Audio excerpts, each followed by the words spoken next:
Chapter 1633. The Major General tried to recall and then shook his head. Now that I think about it, I realize that I really didn't pay close attention to how Yi Qian changed magazines. Her data is indeed a little unbelievable. Did you notice a problem? Picking up a pencil from the table, the Major General underlined Yi Qian's data from when she finished firing the 49th round to when she started firing the 50th round. The 49th round to the 50th round is when she was ready to change magazines. That's when she unloaded the empty magazines and installed the new ones. If she didn't switch guns with the Demon King, then the 51st round and the 50th round are connected. It's as if she didn't change magazines halfway through, and she completed the 50th round to the 51st round in one go. Soldiers who are very skilled in handling firearms will change magazines with one hand when there are only 3 to 4 bullets left in the previous magazine. This way, they don't even need to pull the bolt and load the gun with their left hand, and they can continue firing. But Qing Niao isn't like that. She started preparing at the 49th round, and when she finished firing the 50th round, the magazine was already loaded. That's the most special thing about her. It's obvious that she's very proficient with firearms. If she finishes firing 100 bullets in the 300-meter time limit, and she doesn't miss a single bullet, I think she can set a new shooting record in the army. Yi Jian could indeed set a new record. She hadn't finished shooting in the allotted time yet, so she gave Li Jinyan an OK sign and carried the automatic assault rifle to the side to rest. After firing all 100 bullets, her shoulders were a little sore from the recoil. She waved her hand and walked to the designated area. She lightly shrugged her shoulders to loosen up her tense muscles. Bang, bang, bang. The sound of gunfire was endless in the forest. The 44 soldiers needed to finish firing 4,400 bullets. It was no less than a large-scale battle. If the civilians heard the sound, they would definitely faint from fright. In order to not disturb the civilians, the military chose the 4th combat zone to be closer to the center. Moreover, the area within a radius of a few hundred miles was no man's land. Over 4,000 bullets were fired. Even if she didn't see it with her own eyes, just thinking about it in her mind was enough to make her feel that it was a spectacular scene. As for her, as she listened to the continuous gunshots, her blood was still boiling. Xia Jinyuan, who had finished shooting, walked over with his gun on his back. He couldn't help but laugh when he saw that his girlfriend was still staring ahead after shooting. The little fox was definitely a hot-blooded soldier, even more ferocious than the male soldiers. When they heard the sound of bullets and cannons, not only were they not afraid, they were even eager to fight. This could be seen from the Pakistani side's battle. You're still looking? 100 bullets aren't enough for you? Hearing the sound of the bullets, Yi Jian, who felt that she was still in the midst of shooting, immediately turned her head. She saw Xia Jinyuan walking towards her with steady steps and a faint smile on his handsome face. Yi Jian smiled and replied, "It was addictive. I'm still savoring the aftertaste." When he got closer, Yi Qian narrowed his eyes and said softly, "But I still think that the 75-round quick reload drum is more satisfying. It's more enlightening than the single-shot one." This was his girlfriend, a bold girl who wasn't afraid of bullets or cannons. Major Xia raised his head and tapped on her helmet with his slender fingers. He said with a half-smile, "If you were a little more daring, you would be in heaven. You still want to reload the drum? Hold it in. I'll take you to practice later." Chapter 1634. Just a second ago, he was lecturing her, but the next second, he was spoiling her to the heavens. Yi Qian pursed her lips and smiled. Her eyes were bright and sparkling as she looked at him. It was as if she had scooped water from a magical spring into her eyes, making her look exceptionally lively. "Okay, I'll be waiting." Sometimes, Major Xia felt that his girlfriend was really worry-free. Every time he went back to the capital to have fun with his old playboys, the women he brought out either wanted bags or money. As for his own girlfriend, bullets could make her happy. No wonder old man Xia said that he was so lucky to have won Yi Qian's heart. If he didn't grab hold of such a good girl, he might as well not return to the family Xia or enter the house. Old man Xia was very perceptive and could tell that little fox was a good girl with one look.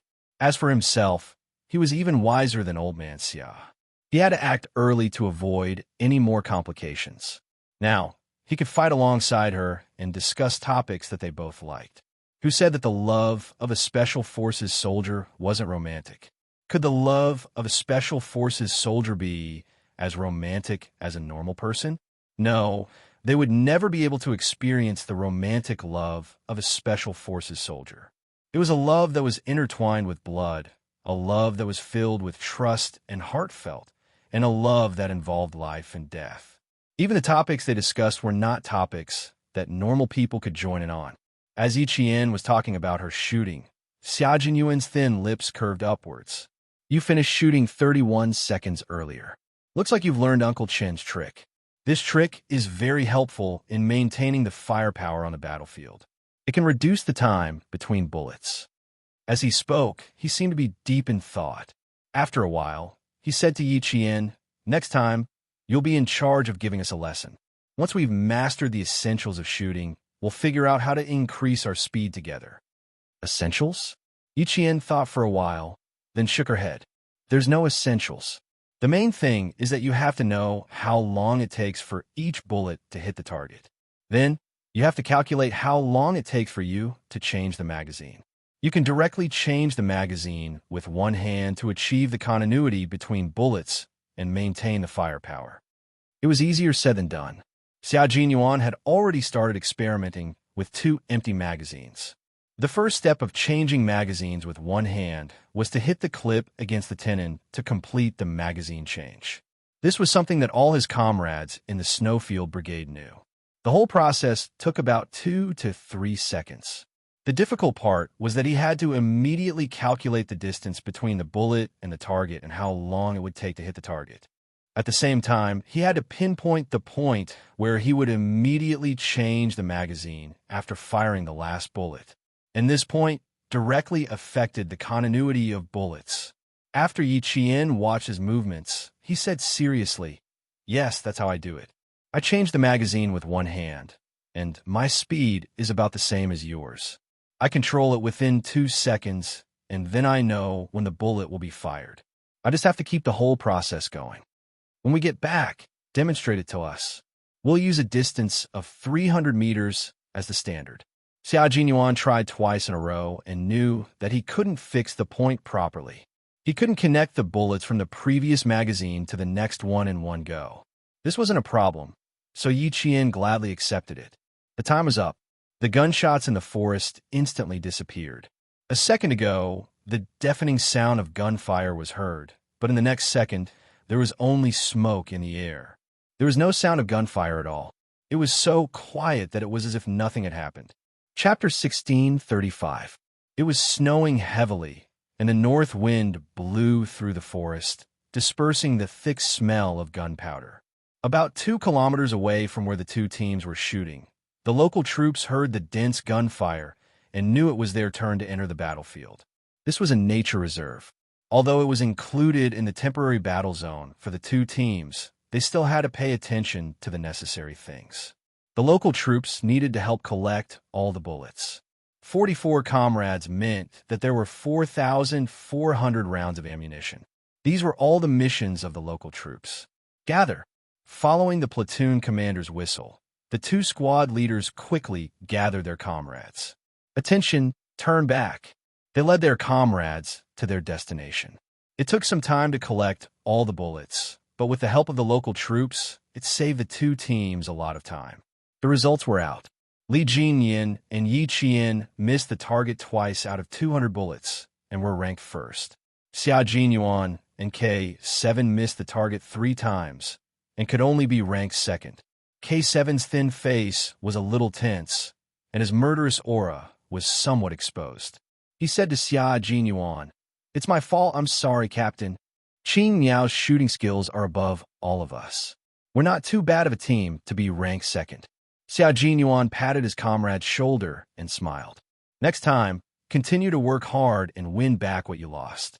The 2 bullets missed the target because Li Jinyin and Yi Qian were affected by the wind and snow when they were changing guns. His situation was the same as K7's. They were both affected by the wind and snow when they were changing guns. These were all uncontrollable factors, and mistakes were understandable. However, understanding was one thing, and the main thing was that their shooting skills were not at their best. Take Qing Niao, for example. She was holding the same gun as everyone else, and they were all shooting at the same time. Why was she able to hit the target every time? It was because her shooting skills were so good that she was not affected by the weather. Qing Niao is talented. Do you still remember the mission in Pakistan? Normal people aim first before shooting, but she's different.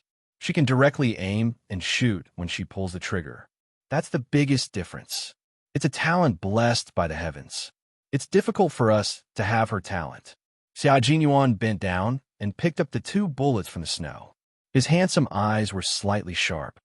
We don't have her talent, but we need to learn shooting skills from her. We can't be complacent, and we can't find excuses for our losses. We admit that we lost, but we can't keep losing like this. The snow was unusually heavy. The feather-like snow fluttered and decorated the mountain into a world of white. Xia Jinyuan, who was holding 2 bullets in his hand, looked at his comrades. His sharp eyes were like the cold light on a blade, revealing a frightening sharpness. So, Case 7, we can admit defeat, but we can't keep losing. Even if the person who surpassed them was Yi Qian, his girlfriend, he would not admit defeat, nor would he find excuses for himself. Winning had always been their goal, and it would not change because of anyone. Yi Jian knew that her 100 bullets hadn't gone to waste. She stepped on a bullet with her military boot. When she bent down to pick it up, she saw Li Jinyin standing in front of the target with a hostile aura. He was looking at her results. He was the one who caused the 2 misses, so he needed to reflect deeply. Chapter 1636. Li Jinyin was not only reflecting on himself, he was also studying Yi Qian's shooting skills. He was completely convinced by Yi Qian's godlike shooting skills. He had no idea how she could shoot so fluidly without any adjustments. Demon King, let Qing Niao teach us another day. I'm afraid no one in our 2 teams can compete with her shooting skills. The big mermaid walked over and said in a low voice, since we can't keep her here, it's enough if we can learn her shooting skills. After Li Jinyin got the reply from Yi Qian that night, although he did not contact the Navy commander, he still told the big mermaid. As for the Navy commander, he would talk to him after the hunting operation tomorrow. Li Jinyin's somewhat dark gaze shifted away from the target. He said to the great mermaid, tell me, is there anyone who can accurately shoot without aiming at the target? How is that possible? The big mermaid laughed. Why did the Demon King suddenly ask this? It's completely impossible. Until now, our army doesn't have such a sharpshooter. Everyone knew that one had to aim before shooting.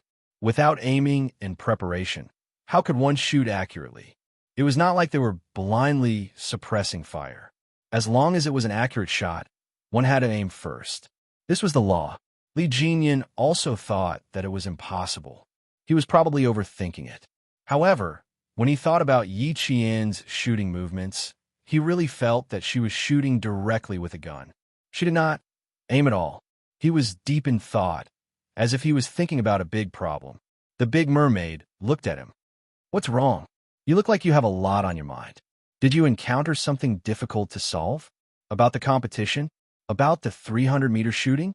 Other than these 2 things, he could not think of anything that the Demon King was troubled by. Qing Niao, if I said that she did not aim at all, do you think it's impossible?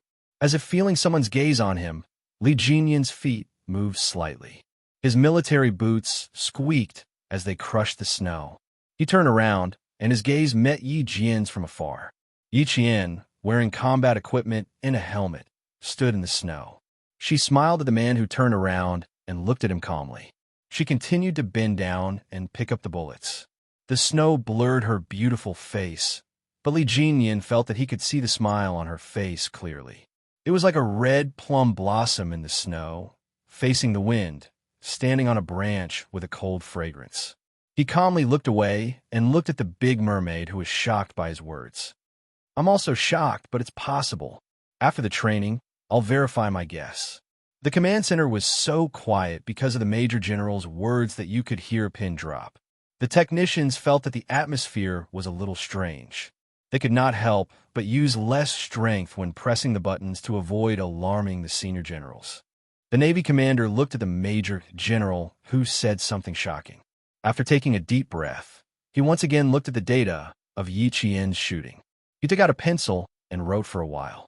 He then said to the clerk beside him, "Reanalyze the data in detail. I need to know how long each bullet took to shoot." Yes. The clerk took the data and immediately handed it to the technician for another detailed analysis. Chapter 1637. After the Navy commander finished giving his instructions, he tapped his fingers on the table. His face, which was slightly tanned by the sun, looked very tense. Just like Li Jinyan, he seemed to have encountered a difficult problem. After knocking, the Navy commander looked up at the Major General, who was also staring at the data. "Old Yang, if this is true, then it's really a big surprise. One soldier can fight against a few hundred soldiers." In fact, the Major General was also shocked by his own speculation. However, it was undeniable that Yi Qian was indeed very capable. In addition, she was also a sniper, so she could definitely fight against a few hundred soldiers.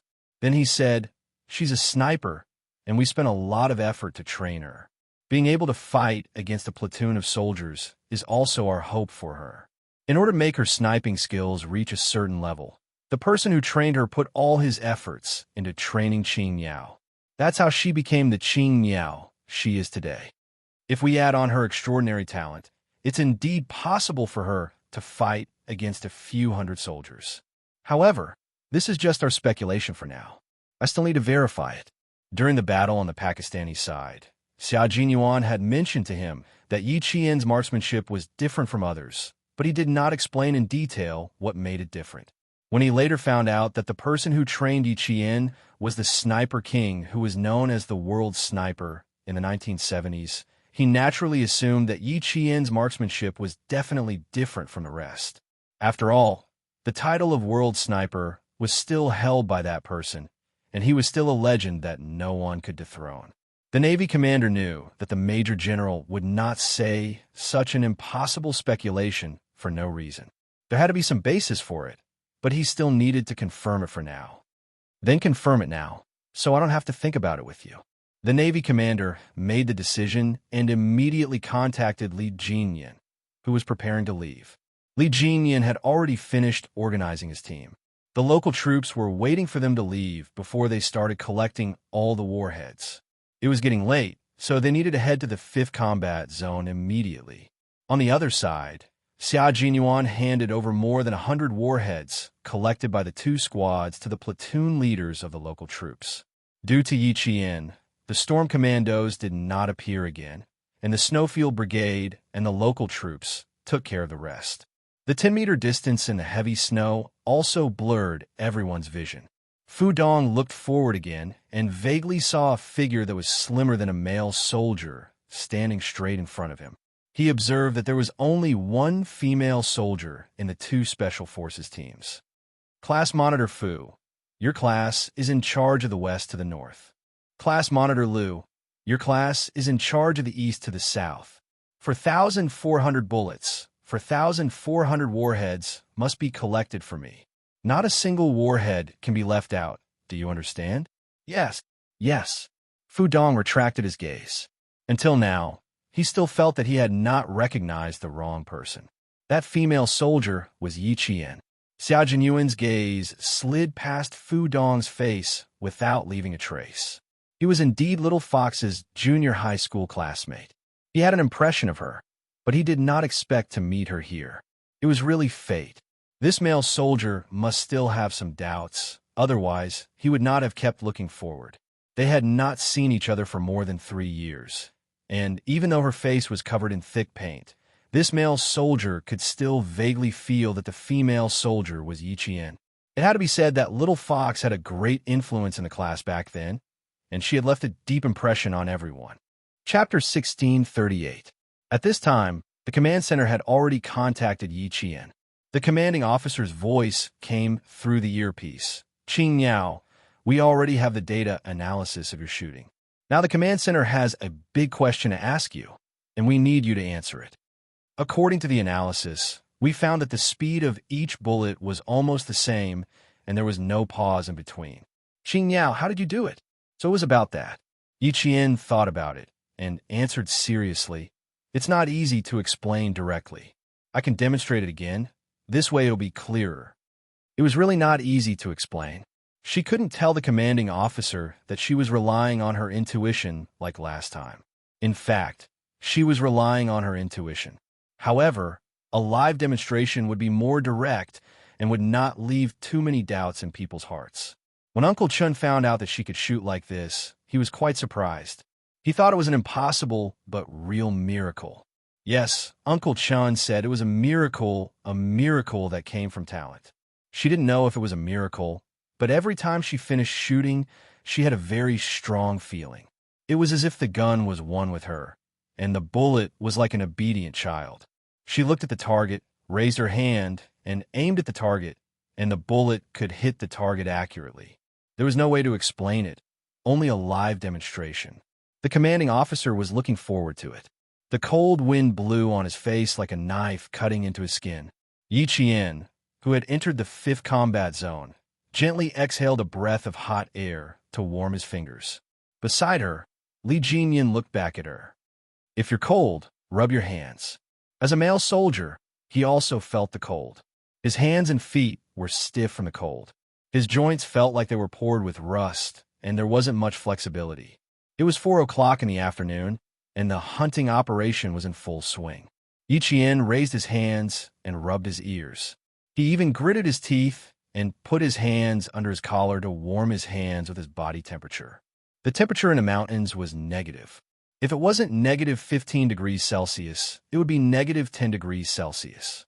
It couldn't be helped that the weather wasn't perfect.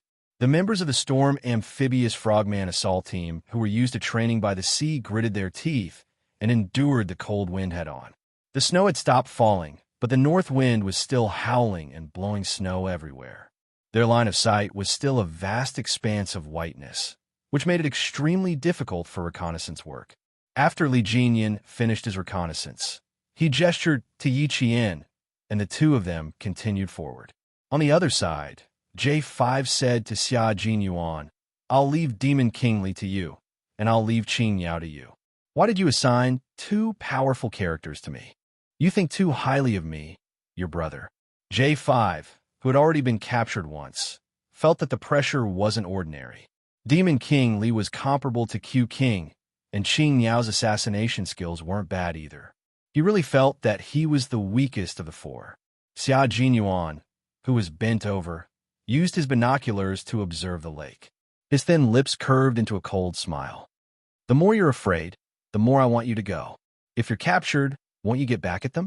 A black shadow swept across the lake. Xia Jinyuan immediately put down his binoculars and contacted his brothers. Team D, pay attention. The sentry is here. Be careful. Whoever becomes the first captive will run 20 kilometers with weights. Even if you have to die, you have to finish it. Chapter 1639. All the members of the Snowfield Brigade shuddered. Q King could be so ruthless that he could peel off a layer of skin. 20 kilometers was nothing. What mattered was how much weight they had to carry to complete the 20 kilometers. Pigeon, White Crane, you two go lure the enemy. Xia Jinyuan lowered his voice and arranged for the battle. The two of them were good at fighting in the snow. As long as they were in a place with snow, they would be no different from fish in water. Only they would be able to discover the enemy. By arranging the two of them to lure the enemy, Xia Jinyuan wanted to start the captive plan. After the two of them left, Xia Jinyuan spread the battle map on the snow and looked at it. He frowned slightly. The 5th combat zone covered a huge area. Why did he feel that the command center was going to do something else? Only 2 teams were allowed to complete the hunt. Wasn't this a little too easy? I'm afraid the command center will do something else. We can't spread our forces out for the time being. After Xia Jinyuan made his judgment, he immediately switched to the public channel and whispered to all the members of the Snowfield Brigade, stay in a triangular formation and keep our forces concentrated. Don't rush to the other side of the lake. Then he said, The Major General won't act until he sees the hare. The Commander of the Navy is the same. The 5th Combat Zone is so big that it's impossible for them to only arrange a simple hunt for both sides. Brothers, gather your forces together just in case. Just like the Storm Commandos, they also completed the hunt in groups of 2. No one stood still and waited for the enemy to come to them. Everyone was moving and completing the hunt in their own way. Li Jinyan was also spreading the battle map on the ground. His fingers, wearing combat gloves, moved across the entire 5th Combat Zone. Finally, he asked Yi Qian, "Do you feel that this hunt is too simple?" It was so simple that it didn't seem like the commander's style. Yi Qian didn't know how to answer this question. This was her first time participating in a competition like this. She shook her head and answered truthfully, "Sorry, this is my first time participating in a competition like this. I'm not too familiar with the combat styles of the 2 leaders of the command center, so I can't give you any advice. It's a little too simple. The commander's style is to be more aggressive towards the end. Now it's a bit like boiling a frog in warm water." After Li Jinyan finished speaking, he contacted the whole team. "Gather the troops. Big Eel, stop luring the enemy." Fighting in the snow was the weakness of the Storm Commandos. They were much more cautious than the Snowfield Brigade. Looking at the red and green dots representing the 2 armies suddenly slowing down, the Marine commander sighed a few times. These 2 guys are really a bit difficult to deal with. "It's done, Old Dong. It's about time. Just tell them the battle requirements." Major General Liu saw the look of pity on his face and could not help but shake his head and laugh. "A simple hunting operation is too simple. According to our training style in the past, they will definitely figure it out." Just as the members of the 2 teams were guessing that the command center might have further instructions, the latest instructions came from the command center. There was a final position in the 5th Combat Zone. Whoever could enter the final position first and finish off the 2 platoons would be considered the end of the competition. After receiving this order, the commanders of the 2 teams were not surprised at all. Instead, they let out a long sigh of relief. The final position was not in this area at all. There would be an intersection point when they were heading towards the final position. This intersection point was where the 2 teams would first exchange fire. Chapter 1640. Without further ado, the commanders of the 2 teams quickly adjusted their battle strategy. Xia Jinyuan immediately called back the White Crane and Pigeon, while Li Jinyan immediately stopped the baiting tactic and led his team to the final location. The final location was surrounded by barbed wire, and the wire was connected with high-voltage electricity. Other than the members of the Storm Assault Team and the Snowfield Brigade, no one else could enter. There were a few wooden huts inside. These wooden huts were used by the forest police to rest at night when they were patrolling the mountains. Now, they had been taken over as a base that needed to be taken down by the Snowfield Brigade and the Storm Assault Team. There were 2 platoons of soldiers inside the base and 2 platoons outside. Each platoon had 30 soldiers, so there were 4 platoons inside and outside the base. A total of 120 targets needed to be taken care of. The 2 teams needed to take care of the soldiers guarding the base before they faced each other. At this time, both teams were tired and hungry. At the same time, their physical strength was severely depleted. The command center did not give them much time to rest in order to better understand each team's combat ability. The 5-day competition had to end by 6 p.m. the next day. If both teams failed to take down the base, both teams would lose. The temperature inside the wooden hut was slightly better than outside, but the north wind still came in through the gaps in the wooden hut. A sentry pushed open the wooden door and walked over. He patted the snow off his body and walked to his platoon leader. "Platoon leader, let's just keep watch for tonight." They had been on guard for 3 days, but they still had not seen the so-called special forces. Tonight is about right. Stay alert tonight. Don't let anyone sneak up behind you and slit your throat. The platoon leader had been keeping a close eye on his soldiers for the past few days. It was fine during the day, but he was afraid that someone would sneak up on them at night. This time, he brought his soldiers here to broaden their horizons and see how the special forces killed the other special forces. It was really lucky for their platoon to have such an opportunity. Outside the wooden hut, the snowy wind had not stopped blowing. The wind blew into the hut and made the raincoat flap noisily. The platoon leader could not help but stand up and look outside. With such a strong wind, the snow should stop at night. When the snowy wind blew on his face, it was like someone had slapped him. It was painful and itchy. In the end, even his nose was so stiff that he could no longer feel it. Other than Li Jinyan, who was slightly paler, the rest of the water ghosts were all dark. Even if their noses were frozen like carrots, it was not very obvious. Yiqian was different. When she stood among the water ghosts, she was like a white swan mixed among black swans. Right now, her nose was the most obvious red. Li Jinyan couldn't help but want to laugh a few times when he talked to her, but he restrained himself very well. Yiqian, who didn't feel cold even after walking for so long, couldn't help but cover his nose. His gloved fingers lightly touched the tip of his nose.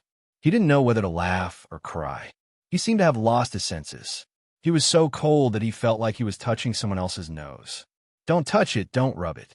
Go back and take a scalded radish. It'll be fine. Li Jinyan couldn't help but remind him in a low voice. He reached out his hand. They were climbing up the mountain path. The snow was too thick, so they had to help each other. Yiqian reached out and grabbed it tightly. He pulled his feet out of the snow and walked up with shallow and deep steps. The female soldiers' hands were very small. They were obviously different from the hands of the male soldiers. Sometimes, Li Jinyan even wondered if he would break the bones in her hand if he used a little more strength. She was the only female soldier in the two teams. Facing such a harsh environment, she didn't complain at all. This was indeed admirable. Chapter 1641. After climbing up the slope, Li Jinyan immediately let go of his hand. Then, he gestured to Yiqian to crawl while he pushed aside a shrub covered in snow and slowly crouched down. According to the analysis of the battle map, the first exchange of fire between the two teams was less than 300 meters away from them. Li Jinyan used the snow and shrubs as cover and carefully used his binoculars to observe the situation in front of them. The mountain was quiet and everything was silent. Occasionally, snow would fall from the trees, making a dull thud. In the blink of an eye, everything would return to normal. Yiqian, who had crouched down beside him, said softly, "Q King will not let go of the opportunity to kill our forces. If he arrived before us, he would have already set up an ambush and waited for us to fall into his trap." The binoculars only saw a white world. There was nothing out of the ordinary. However, the more there was nothing out of the ordinary, the more it meant that something was wrong. Li Jinyan lowered his head and slowly moved his body so that he was completely hidden behind the shrubs. He crawled side by side with Yiqian. That's normal. If it were me, I would not let go of the opportunity to destroy the enemy's forces as soon as I occupy them. Turning on the communicator, Li Jinyan contacted the team members behind him. Move forward in a dragnet formation. Each team will maintain a distance of 10 meters from each other. The Shao, 5 of your teams will head to the final stronghold. 5 of our teams will stay behind. 2 scouts will stay put. Then, he said to Yiqian, "You go with the scouts. Stay 1 step behind a Shao and the others." At this time, Qing Yao was the focus of the entire team. How could Q King allow a Qing Yao, who was familiar with their team, to stay behind? Their first target was definitely Qing Yao. Yiqian also knew why this was the arrangement, but she also had her own thoughts. Since they had already been targeted, avoiding them was not a solution. Moreover, she did not have the habit of avoiding them. On the battlefield, offense was always the best defense. Yiqian sighed softly and expressed his opinion. "Since it's a hunting operation, Demon King, I don't intend to avoid it. Let's face it directly." She rarely expressed her opinion when he was carrying out orders. Now that she had spoken, it was enough to show that she had thought it through carefully. Li Jinyan pursed his thin lips slightly. After a few seconds of pause, he said, "If you're not worried about being captured, you can continue to follow me." Previously, they had captured a member of the Snowfield Brigade. In this hunting operation, the other party would definitely want to get back at them. Qing Yao was undoubtedly their target. Yiqian did not hesitate. He chose to take action. On the snow, a few sparrows were jumping around happily. Their light bodies became the only vivid scenery in the snow, leaving a string of small paw prints. Xia Jinyuan used a tree branch to pick out the snow stuck to the bottom of his boots so that it would be easier for him to take action later. Q King, there's a situation. Bai's voice came through the earpiece. It was low and contained a hint of excitement. There's movement. We didn't wait for half an hour in vain. The Snowfield Brigade had arrived at the first crossfire half an hour ago and had set up an ambush. J5, I'll leave Qing Yao to you. Xia Jinyuan threw the tree branch lightly into the bushes. The military target swept through the bushes, and the snow fell quietly to cover up his tracks. A few camouflage figures flitted through the pure, white world. They were as light as birds flying in the snow and disappeared silently. Yi Qian, who was leaning against the tree trunk behind her, panted lightly. He turned on the communicator to contact his team members. It's about 5 minutes. It's about time to start. Bai He and Dove were scouts. Xia Jinyuan had told her that as long as they were in the snow, they would be like fish in water. It would not be easy for her to slip past under their noses. Chapter 1642. The Snowfield Brigade's target was her, and her goal was to finish off either White Crane or Pigeon. She did not have that much confidence in finishing off both of them at once. Li Jinyan was about 5 meters away from Yi Qian. He had already readied his combat dagger and was just waiting for the Snowfield Brigade members to arrive before he could make his move. The wind carried snow with it and blew against his goggles, blocking his vision. White Crane, who was wearing a white camouflage suit, moved carefully. His military boots did not make any sound when he stepped into the snow. He was mainly responsible for scouting and reporting everything he saw to his comrades so that they could carry out their mission. There are no abnormalities ahead. Brothers, be careful of traps. White Crane carefully passed through the crossfire and hid behind a tree. From afar, his figure seemed to blend into the white world. Push left and avoid the point of abnormalities. As a scout, White Crane had entered the range of the Storm Commandos. His main mission was to infiltrate the enemy's rear and scout their military movements. He also had to capture enemy captives to obtain information that would be beneficial to their side. White Crane and Pigeon did not directly hunt their targets. They only needed to provide useful information to their comrades and scout the enemy's movements. Therefore, they did not have any offensive missions. On the contrary, they had to avoid running into the Storm Commandos. Therefore, White Crane and Pigeon had to be more careful and cautious than any other member to avoid being discovered by the Storm Commandos. Li Jinyan agreed to let Yi Qian directly participate in the hunting operation. At the same time, he assigned Yi Qian the mission to kill or capture a scout from the Snowfield Brigade. After some observation, he realized that Yi Qian's anti-reconnaissance ability was quite good. Just like her shooting skills, they were on par. Xia Jinyuan predicted that Yi Qian would definitely participate in the hunting operation, but he could not have predicted how Li Jinyan would arrange for Yi Qian. He also did not expect that Yi Qian would have his eyes on the scout he sent out, White Crane. The mountain was very quiet, but the atmosphere was somber. The sparrows that flew into the snow from time to time to play seemed to have sensed something and flew away from the forest. Yi Qian narrowed her eyes and stared at a white figure. She gave her position to Li Jinyan and said in a voice so low that it was almost inaudible, "I found the target. He's about 3 meters away from me. Cooperate with me." "Got it." Li Jinyan and the other water ghosts who were closer to him answered through his earpiece. The three of them would set up an ambush while Li Jinyan would go deep to lure the enemy and fully cooperate with Yi Qian to complete the hunt. At this time, the sky had gradually darkened. It was about 4:30 in the afternoon, and the painful cold wind that blew against his face was even stronger than before. His body temperature seemed to have dropped slightly.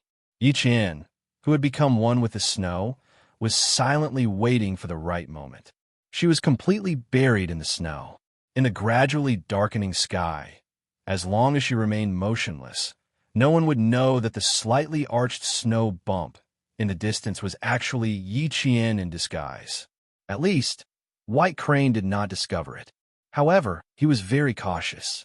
After entering the Storm Commando's range, He would lurk and observe every meter he walked. 10 meters, 9 meters, 8 meters, 4 meters, 3 meters, 2 meters, 1 meter. The target was getting closer. Yi Jia in pain held her breath and listened to the army boots stepping on the snow softly. She heard the squeaking sound of the snow being crushed. White Crane passed by her, less than 50 centimeters away. Yi Qian did not move.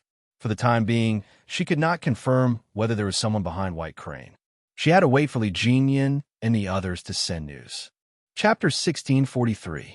Her target was the Snowfield Brigade scouts, while Li Jinyan's target was Xia Jinyuan. She thought that Xia Jinyuan's target would definitely be Li Jinyan as well. King against king, there would definitely be a decisive battle. Suddenly, the sound of fighting came from behind. Yi Qian felt a chill run down his spine. The storm commandos had been outflanked from behind. Even though Yi Qian knew that he was being outflanked from behind, he still maintained his current posture, so that Bai He, who was less than a meter away from him, did not notice him at all. She even held her breath as she heard Bai He say, 5 meters away from me. Target spotted at 7 o'clock. K7, surround him. T6, you'll be the vanguard. Bai He quickly pinpointed his position and informed his comrades behind him to move quickly. When Yi Qian heard this, he knew that the storm commandos had all entered the Snowfield Brigade's ambush range. Just as Li Jinyan had said, the Snowfield Brigade would definitely not miss an opportunity to strangle their targets. This was a frontline unit that was good at ambushing and assassinating. They would only attack and would never stay in their original positions. The figures of 2 Snowfield Brigade members entered the line of sight of Li Jinyan and the other 2 water demons. Following the order to move came from the communicator. Yi Qian leaped out from the snow like a hidden snow leopard, flashing his sharp claws at the prey he had locked onto. Right at this moment, Bai He received a cold order from Xia Jinyuan. Bai He, retreat. There was no time to explain, and Xia Jinyuan ordered Bai He to retreat immediately. But it was too late. Hearing his captain's order through his earpiece, Bai He felt a murderous aura coming from behind him, causing him to quickly leap forward and narrowly avoid the murderous aura coming from behind him. He turned around and saw clearly who the person who had ambushed him was. J5, where did you run off to? Qing Niao has her eyes on me. When Bai He saw that it was Yi Qian, he immediately felt that something bad was about to happen. He had never seen Qing Niao's strength before, but after working with her once, he felt that she was unfathomable. J5, who was about to stuff a ball of snow into his mouth to quench his thirst, choked violently. He contacted Xia Jinyuan, who was far away from him, and said, Qing Niao targeted Bai He. She's really ruthless. She directly gouged out our eyes. Let's take a gamble and see if Bai He kills Qing Niao or if Qing Niao kills Bai He. Seeing that his comrade was still in a mood to take a gamble, Xia Jinyuan raised his thin lips and said with a faint smile, as an instructor, if you get captured a second time, J5, you won't be able to escape a 20-page self-reflection. J5's body shook violently. Although he was an instructor, he was also afraid of writing reports. When he had applied for a transfer, one of the reasons was that he was not good at writing reports. If he was captured again, he would slap himself 50 times, stall the devil for at least half an hour. Xia Jinyuan approached Bai He with his rifle. The devil had ordered Qing Niao to kill his scouts, which gave him the opportunity to capture Qing Niao. J5 did not stay any longer and immediately went to stall the devil. He knew that Q King wanted to kill or capture Qing Niao first. How could Yi Qian be so stupid as to wait for the Snowfield Brigade to come to Bai He's aid and kill her while they were at it? After her first failed sneak attack, she pounced on Bai He again. She came with the wind and snow, carrying a murderous aura, and directly blocked Bai He's path. At this moment, Bai He finally understood why K7 and the others said that Yi Qian was a natural-born soldier. It was because the murderous aura around her was enough to frighten her enemies. Chapter 1644. Bai He knew that his comrades would come to support him, because Q King's goal was to capture Qing Niao. Even though he didn't quite understand why he insisted on capturing Qing Niao as the captive, he would definitely fully support Q King's decision. Even if this was an elimination round, he would still support Q King's decision unconditionally. So Yi Qian wanted to end the battle quickly, while Bai He wanted to stall for time and wait for his comrades to arrive. Qing Yao, are you sure you can beat me? As a special forces soldier who had undergone professional and systematic training, Bai He knew very well how to communicate to buy time for himself and how to stall for time without leaving a trace. After dodging Yi Qian's sneak attack, he revealed his location to all his comrades nearby. That way, whoever was closest to him would be able to rush over immediately. However, Yi Qian wasn't going to give him the chance. The two of them were already facing off against each other. Instead of ending the battle quickly, he was still in the mood to chat with her. Yi Qian immediately knew what Bai He wanted to do. You want to capture me? I'm sorry, Bai He, but I really don't want to become a captive. Yi Qian smiled at him. The unsharpened combat dagger in his hand flashed through the snowy wind. The dark sky couldn't hide the cold gleam of the dagger as it flashed through the air. The lightly armed Yi Qian made his move once again.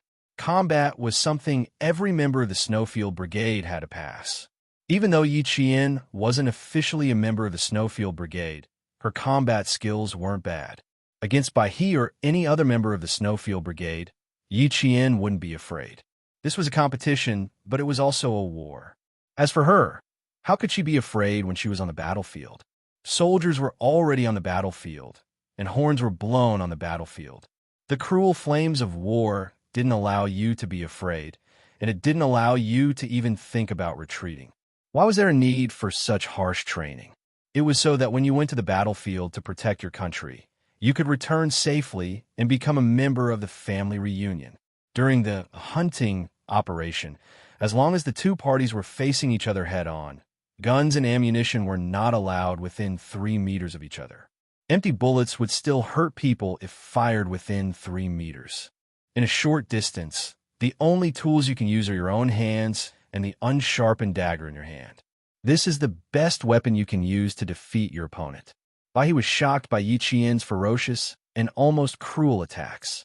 She actually chose to fight him in close combat alone, without the support of the water ghosts. This was not a simple fight. This was a fight with their lives on the line. There were no elegant movements, only strength and ferocity. Yi Qian relied on his agility to close in on Bai He at the fastest speed possible. The dagger in his hand went straight for Bai He's chest. Bai He, who had been a scout, came from a scholarly family. All the girls he had come into contact with since he was young were gentle and delicate. Even though he knew that as a soldier, Yi Qian was different from those girls. When he faced Yi Qian alone, he was still shocked by her fierce and cold eyes and extremely bloody movements. Yi Qian kicked the snow hard with her military boots. Large chunks of snow flew towards Yi Qian. When something flew toward the person, no matter how light or heavy it was, the body's most realistic reaction would always be to dodge it out of reflex. Chapter 1645. Bai He wanted to make use of Yi Qian's few seconds of dodging to make himself the attacker. Unfortunately, he was wrong. Yi Qian was not a female soldier who acted according to common sense. She did not dodge at all. Instead, she chose a more direct way to fight head-on. The snowflakes hit her shoulder. Even though she was wearing thick winter clothing, her shoulder still hurt. However, this did not force Yi Qian to stop. She was still fearless in her attacks. She knew that if she did not finish off Bai He quickly, the Snowfield Brigade would come to her aid. By then, she would be surrounded and would have nowhere to run. Yi Qian, who had lived 2 lives, knew how to give up and take. At this moment, she had to give it her all and bear the pain. Only then would she be able to take the ending she wanted. Only the winner would have the right to continue fighting. Yi Qian's abdomen, shoulders, calves, and arms were all hit by Bai He's fists and military boots. Men were always stronger than women. When the kicks landed on her body, Yi Qian felt like her bones were about to crack. She grabbed Bai He's wrist with one hand and punched his armpit directly. Her right leg kicked Bai He's knee. She did not show any mercy. Similarly, Bai He did not show any mercy. Both of them used all their strength to beat the other to the ground. The two of them fought in close combat. Yi Qian was not as strong as the male soldier, but she was very good at making use of her strengths and agility to make up for her weaknesses. She disrupted Baihe's defense. There were no fancy moves in the Special Forces combat. All of their moves were based on speed, accuracy, and ruthlessness. They strived to finish off their opponent as quickly as possible. "I'll be there in 5 minutes." Xiao Jinyuan's low and steady voice came through Baihe's earpiece. He needed to avoid the water ghost from the Storm Commandos and avoid fighting with Li Jinyan. Therefore, he could not arrive immediately. Bai did not answer. He was frightened by Yi Qian's actions. "Qing Niao," he shouted, trying to stop Yi Qian from harming himself. When Xiao Jinyuan heard this, his expression darkened. Baihe's shout was filled with worry. He was trying to stop Yi Qian. Why was he trying to stop Yi Qian? What's going on? Xiao Jinyuan, who was supposed to take 5 minutes to get there, arrived a minute earlier. He saw a figure lying in the white snow and walked over with a gloomy expression. Baihe, who was lying in the snow, looked at his comrade who had appeared above him. The corner of his mouth was bleeding from Yi Qian's punch. He let out a long sigh and said, "You're a heroine. You're so cruel to yourself." "Huh." Xiao Jinyuan chuckled and looked at his comrade coldly. "You've lost to Qing Niao twice. Baihe, you need to be sent back to the village to train." Baihe, who was originally lying down, suddenly had a drastic change in expression. He stood up like a carp. Q King was definitely not joking with him. Although he was a person who loved to joke, he would never make such a joke. That's right.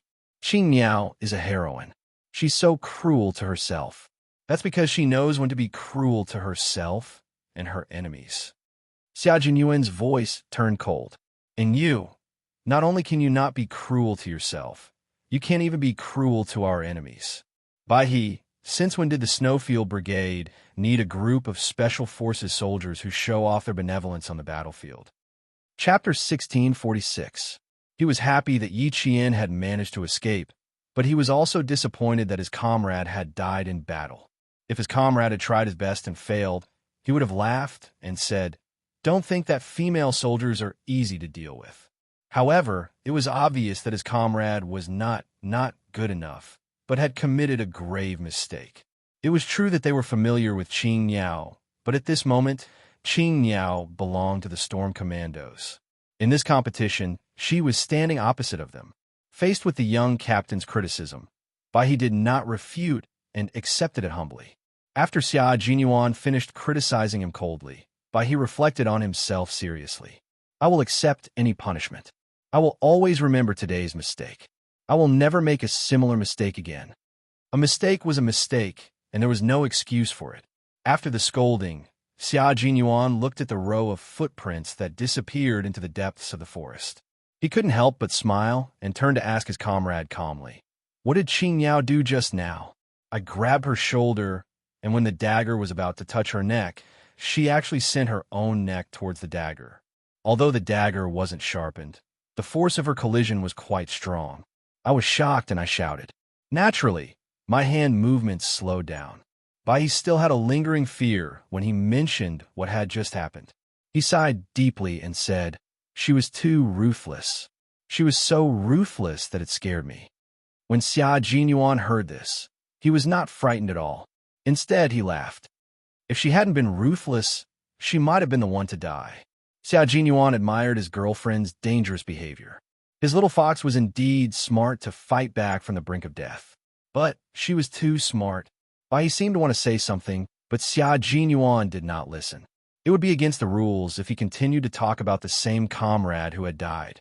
After successfully escaping, Yi Qian hid well and sent his location to Li Jinyan.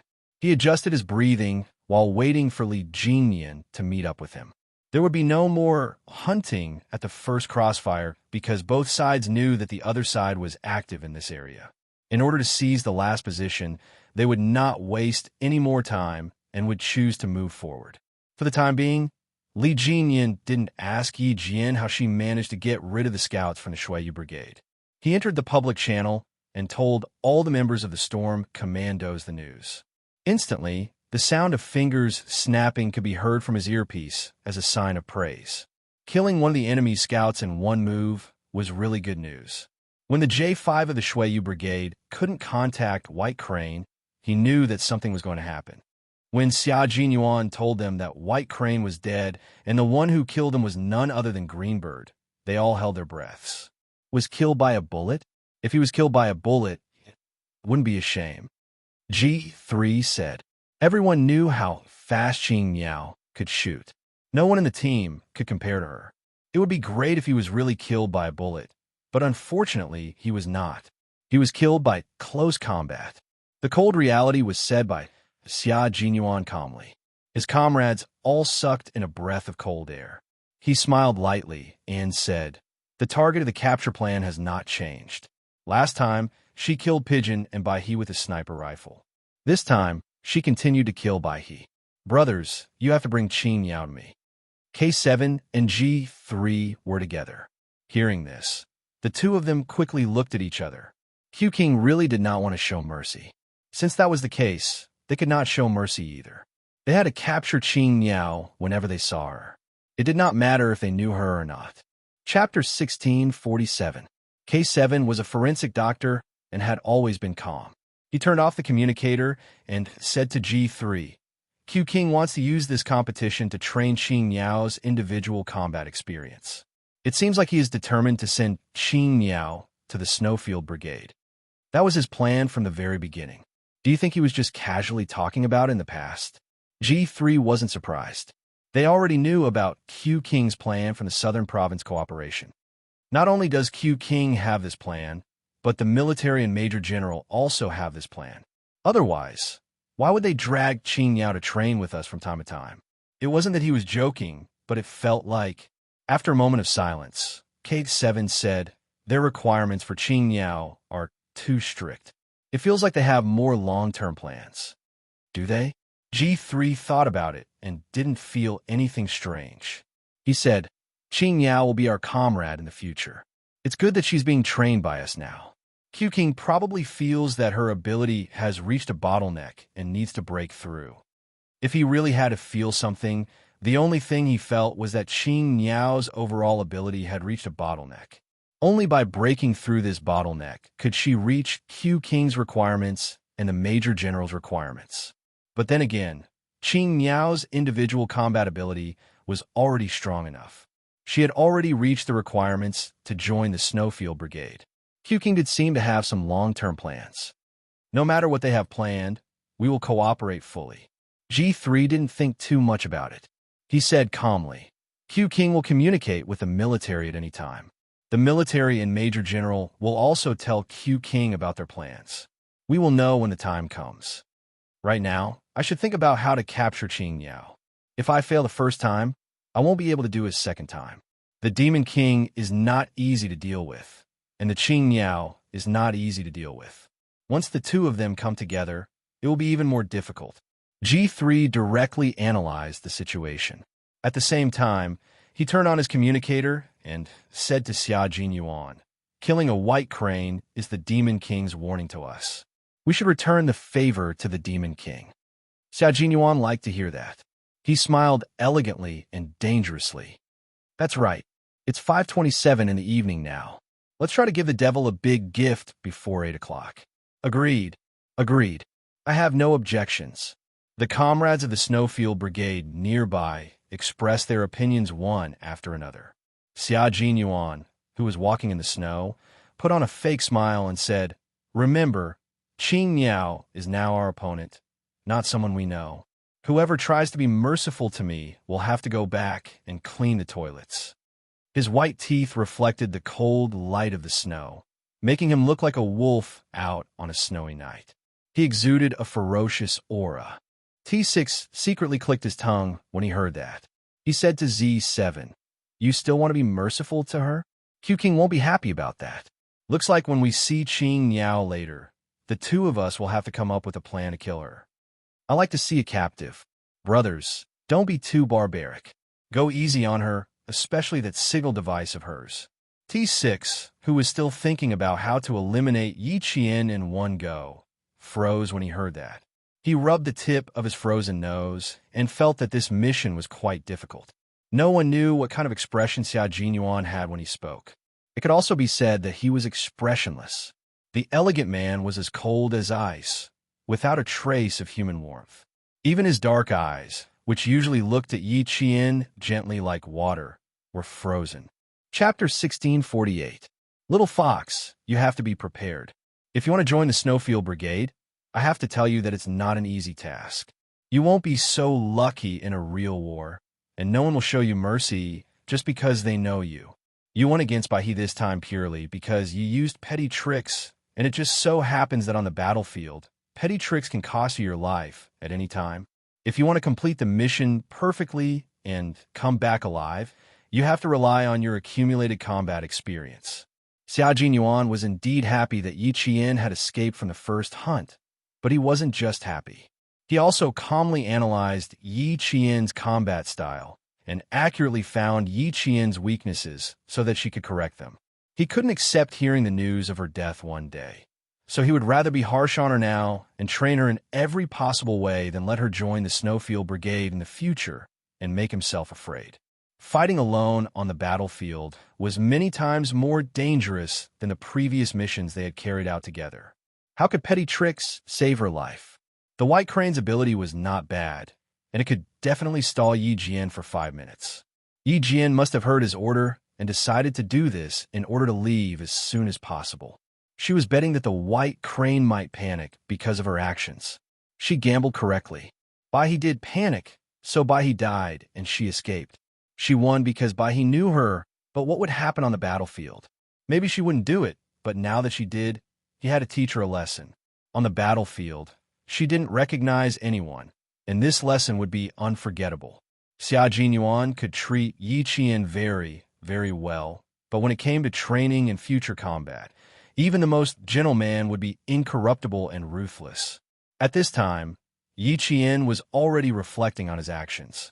Li Jinyan's cold expression made Yi Qian realize why he was given the nickname Devil King. It was very cold, and the air pressure was very, very low. Every cell and every pore was emitting an aura that made one's hair stand on end. The gaze that swept over was like a small knife. As long as one was swept by such a gaze, it would hurt as if one's flesh was being cut. This was physical pain. The most terrifying thing was the spiritual pressure. One couldn't even raise one's head and could only stand in front of him in fear. It was as if one was being sentenced to death by 1,000 cuts. Are you joking about the war? After an unknown amount of time, Li Jinyan finally spoke. It made Yi Qian, who had lived 2 lives, shudder violently. Actually, when Li Jinyan asked her how to get rid of Bahi, she had already realized that she had made a big mistake. She thought that she was smart, but it was a mistake that was taboo on the battlefield. If you really were on the battlefield, would the enemy stop you from harming yourself? Of course not. It would only make it easier for him to send his knife to your neck. He definitely wouldn't stop you or even avoid you because he knew you. Yi Qian didn't raise her head. She was wrong, but there was no need to lower her head to admit her mistake. This would break the character of a soldier. No, she replied bluntly. She didn't try to explain herself. There was nothing she could say to defend herself. When she made a big mistake, she could only correct it. Li Jinyan didn't fly into a rage, nor did he mock and ridicule her. He only said calmly in a cold tone, "Qing Yao, you really aren't afraid of death by sending your neck to the enemy's knife." Chapter 1649. The more it was like this, the more Yi Qian felt that this was the calm before the storm. A soldier is not afraid of death and has the spirit of sacrifice. This is right. Unfortunately, you only thought about how to die, but not how to solve the problem. Qing Yao, is this your combat ability? Li Jinyan was not angry, but his expression was much colder than usual. Qing Yao was a soldier now. Her mistake was because he did not teach her well. She made a mistake, and as her captain, he was also at fault. Yi Qian pursed her lips and answered seriously, "I made a big mistake. I did not protect myself well, and instead put my life in the hands of others. I thought that they knew me and would not really hurt me. On a real battlefield, what I did just now was suicide. Not only was I rushing to my death, but I also implicated my comrades behind me." Snow drifted into Yi Qian's eyes, and the cold sensation stimulated her tense heartstrings. She could feel the evil aura coming from the Demon King, and she could not help but shiver. This was the Demon King that all the Storm Commandos feared and respected. It was as if a king had descended. His tone was calm, but all you could feel was a bone-chilling, evil aura. Very good. Li Jinyan only said these two words after listening to her, and then he walked away. Yi Qian, who was standing in the snow, was slightly stunned. Very good? What was very good? She said very good? Impossible. Then why was it very good? Yi Qian, who had just taken a few steps, suddenly stopped. She understood why he said very good. Very good. Committing a crime knowingly was an additional crime. That was what he meant when he said very good. Yi Qian, who had never made a big mistake in this life, knew that she had finally made a big mistake today. This time, she fell so hard that her nose was bruised and her face was swollen. Not only would she be taught a lesson by Demon King Li, but also Xia Jinyuan and the Navy commander, Major General of the Army, and maybe even the military. She would pay the price for her mistake. For a moment, even the usually calm Yi Qian felt gloomy. His expression was as cold as ice. She was terribly wrong, ridiculously wrong. However, there was no medicine for regret. The only thing he could do was to never make the same mistake again. At the same time, he had to use his true strength to defeat his opponent. By this time, the wind and snow in the mountains had stopped. Yi Qian, who had been following closely behind him, let out a low sigh that reached Li Jinyan's ears. The corners of his mouth involuntarily tightened. This kind of mistake actually represented a mistake that occurred when things went too smoothly. Thinking of her personal resume, it had to be said that she had indeed gone too smoothly, so much so that she had made a big mistake. He had to make her realize her mistake. She believed that Xia Jinyuan would not sit back and do nothing. He would definitely make a big move to teach her a lesson. Whether it was the drill, the competition, or the field training, she would always remember that there were no acquaintances on the battlefield, only enemies who would fight to the death. At 7 o'clock in the evening, the sky in the mountains had already dimmed. Only the light from the snow illuminated the contours of the mountains. At this time, the wind and snow had stopped. Walking in the mountains, the visibility was even better than during the day. At this time, the night vision goggles were still not working. Stepping on the soft snow, Yi Qian slowly squatted down. He made a hand gesture to Li Jinyan beside him, telling him to stay down. There was a situation. This place was very close to the final position. Chapter 1650. Following Yi Qian's hand signal, Li Jinyan quickly lowered his body. When he saw Yi Qian's hand signal, he immediately informed his comrades around him. There are 4 people in front. Everyone take cover. The members of the Storm Commandos, whose bodies reacted faster than their brains, were all very agile. They found a good spot to take cover. After a series of rustling sounds, there was complete silence. Li Jinyan, who was crouching, quietly lay beside Yi Qian. His gaze fell on the 4 people about 13 meters away. They're not from the Snowfield Brigade. Yi Qian's head tilted slightly to his side. It was just right at Li Jinyan's shoulder. He could hear it clearly while maintaining a certain distance. They should be the soldiers stationed at the final position. Li Jinyan nodded slightly. They were not far from the final position. These people should be patrolling soldiers. Big Squiddo, contact Big Mermaid. Li Jinyan, who was in hiding, asked Big Squiddo, who was in charge of communications, to contact Big Mermaid's team. He needed to know if their team had successfully infiltrated the final position. In less than 2 minutes, Big Mermaid's low voice came through. They have successfully infiltrated the eastern position. There are about 3 to 4 platoons of soldiers. Demon King, I suspect that the command center is inside the final position. As long as they entered the position, Li Jinyan did not have the intention to touch the command center for the time being. However, just in case, he still had to pay attention. He said, confirm the location of the command center and send people to keep an eye on it. The Snowfield Brigade is very likely to infiltrate. Once you encounter them, engage them immediately. Guard the perimeter to prevent any sneak attacks. Li Jinyan, who had not yet entered the final position, did not hesitate at all. He immediately deployed to deal with any problems that might arise. Tonight was a big battle. It was also the climax of the entire competition. It was not impossible for the command center to be located at the final position. It would depend on which team found the location of the command center first. The scout's voice came through the earpiece. There are electronic eyes and infrared sensors. I'll remove the infrared to deal with the alarm. I'll leave the electronic eyes. I'll give you the location. Brothers, stay away. The infrared sensor was just a sensor. Their camouflage uniforms were all coated with a new type of anti-infrared coating called maleic anhydride. To them, this thing was just a decoration. However, it was better to dismantle it when he encountered it. It was better to be safe than sorry. There was no need to solve the problem of the electronic eye. They did not have any shielding equipment on them. If the electronic eye malfunctioned, the soldiers guarding the electronic eye would be certain that it was sabotaged. Thus, the soldiers stationed at the final position, as well as the senior commanders in the command center, were shocked. After ending the call with De Xiao and the others, Li Jinyan said to Yi Qian, "Don't alert them. Let's go around them." His combat style was a little different from Xia Jinyuan's. Perhaps it was because he operated underwater, so he paid more attention to immersion warfare. Without alerting any sentinels, he would silently sneak into the interior and carry out destructive operations. At this time, Yi Qian would definitely listen to the commander's instructions. He nodded lightly and crawled in the snow with him, waiting for the 4 patrolling soldiers to leave. While waiting, Yi Qian could not help but think of Xia Jinyuan's side. He did not know what the situation was like over there. Right now, they must be on some mountaintop, staring at the final position like wolves. They preferred to assassinate directly. Once they discovered the sentinels, they would immediately take care of them. They would not let a single one of them go. Moreover, they would clean them up without leaving a single trace. Chapter 1651.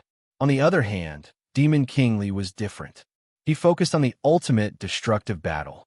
He didn't alert a single person at the start, and only caused a big explosion at the end. By the time the enemy reacted, it would already be too late. His side had already completed their operation and was preparing for the final clearing operation. However, they really needed to conserve their strength now. They had to use their best energy to hunt the members of the Snowfield Brigade and not waste their energy at the beginning. It couldn't be helped. The Storm Commandos focused on underwater training, and their main mission was also underwater missions.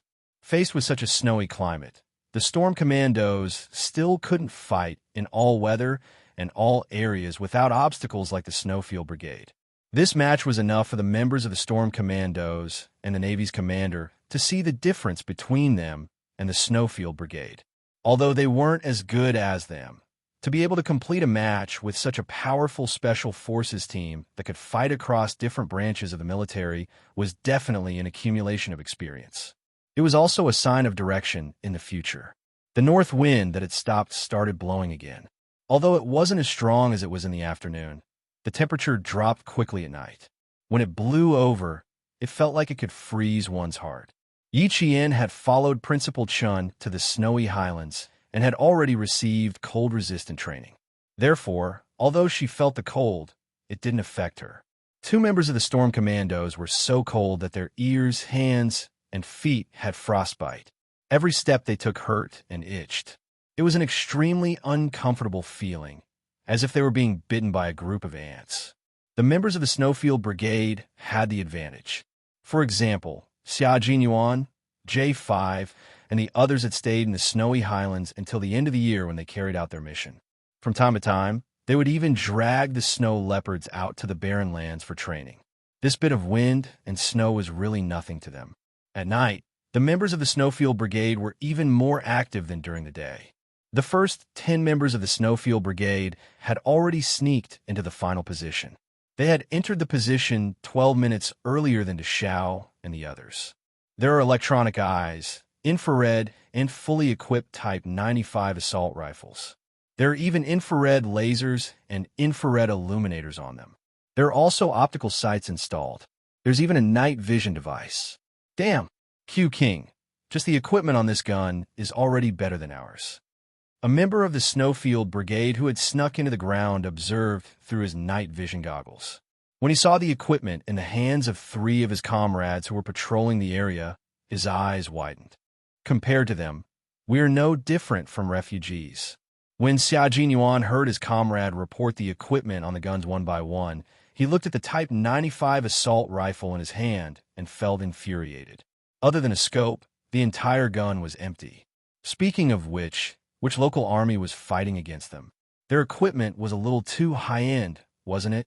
Wasn't this the local army that they had encountered before? Could it be a field army? Since his equipment was inferior to theirs, then Xia Jinyuan's thin lips curled slightly, and he said unhurriedly, "That's easy. Just take their guns and use them." That's right. Major Xia was a scoundrel. His scoundrel behavior had gained the approval of all the members of the Snowfield Brigade. This was a brilliant decision. Don't focus on the equipment. What I said before is still valid. No matter how much equipment you steal, it's not my hobby. My hobby is still to see live Qing Niao. Xia Jinyuan, who was giving his comrade the sweet date to eat, said with a smile. J5, who was closest to him, couldn't help but shudder. Chapter 1652. Why did he feel that Qing Niao was going to be in trouble? Did Qing Niao commit a crime? Q King would only be so ruthless when someone committed a crime. Otherwise, he wouldn't be like this. Did Qing Niao commit a crime? Would she commit a crime? How could the most cautious female soldier commit a crime? Looking at Q King's expression, it was a serious crime. Q King, are you saying that you want them to ambush Qing Niao alone? J5 didn't directly ask what Greenbird had done. Instead, he inquired about it indirectly, so as not to provoke the dark clouds above Q King's head. Xia Jinyuan turned his head and glanced at him. His gaze was as sharp as an eagle's and as fierce as a snow wolf's. After a while, he smiled and said, "Because she needs to be taught a lesson that deserves to be taught a lesson. She did commit a crime, and it was a serious one." J5 didn't ask any more questions. It wasn't the time to ask anyway. His brothers' voices came from his earpiece, reporting the latest situation to Q King. There are a lot of sentry posts, and there's even a barbed wire fence with high-voltage electricity. We have to destroy the electricity first. The members of the Snowfield Brigade who had cut in from the west reached the edge of the core position. They stared at the barbed wire fence and rubbed their palms together. They were going to do it. Xia Jinyuan slowly raised his hand and gently pressed down the bush in front of him. He stared coldly at the patrolling soldiers in front of him. Through the night vision goggles, he could clearly see the equipment on the soldiers. It was indeed much more high-end. The red dot sight was much more advanced than the scopes on their guns. The command center was most likely inside. Get their equipment over here first. Just hand over their guns. Xia Jinyuan replied to his comrades. Don't destroy the electricity in a large area. Just take out a transformer and leave an opening for the brothers behind to enter. A few black shadows nestled next to the barbed wire fence received the order. Like ghosts, they crept to the edge of the barbed wire fence and began to destroy it with electricity. There were 4 patrolling soldiers and 2 sentry posts in front of Xia Jinyuan. He lay down again and motioned for the J5 to come closer. Then he drew on the snow with his finger, taking out 6 of their sentries at once. Q King, aren't we being a little too arrogant? J5 pretended to be surprised, but his expression changed in the blink of an eye. But that's the way to do it. All right, it's settled then. I'll cut in from here. There are 2 trees here for cover. I'll take care of the sentries here. You take care of the sentries here, and then we'll take care of the 4 patrolling soldiers together. He repeated Xia Jinyuan's deployment. The windy night was convenient for the members of the Snowfield Brigade, and it was also very convenient for Yi Qian. Looking at the equipment in the hands of the patrolling soldiers, the corners of Yi Qian's mouth couldn't help but curl up. A holographic diffraction, scope, and an infrared laser sight. If he could get his hands on these 2 things, it would greatly improve his night combat ability. He wouldn't let his target slip away so easily. 3 meters, 2 meters, 1 meter, cover him. As Yi Qian approached, Li Jingyan, who cooperated with her, moved out to provide cover. He directly pinned down another patrolling soldier. Then, the soldier was inexplicably killed with a confused look on his face. He was patrolling this area, and At the same time, he also had a sentry post. When did this man sneak in? I don't want your gun. I only want the equipment on it. On the other side, Yi Qian ambushed a sentry from behind. With a shoulder throw, he threw the sentry directly into the fluffy snow, and the soldier's face was covered in snow. When he fished the soldier up, 2 tubes of snow even went into his nose. Chapter 1653. Yi Qian first picked up the assault rifle that had fallen into the snow, then smiled politely at the soldier. Thank you for your hard work. I need to take the equipment on your rifle. I'll return it after this is over. The soldier, who was still in a daze from the fall, did not stop Yi Qian from taking the equipment on his rifle.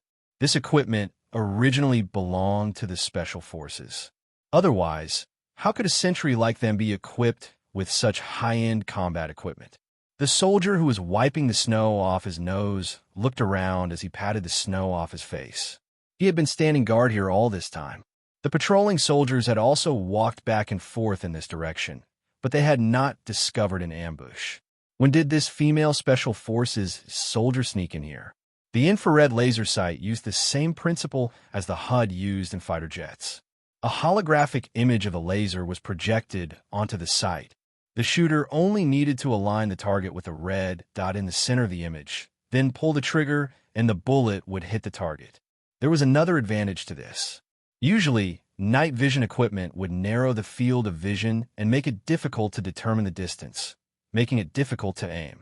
However, the infrared laser sight could identify the bullet point and allow the shooter to open both eyes at the same time to aim and shoot, greatly increasing the hit rate.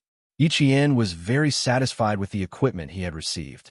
After adjusting the various parameters of the equipment, Yi Qian saluted the soldier before meeting up with Li Jinyan.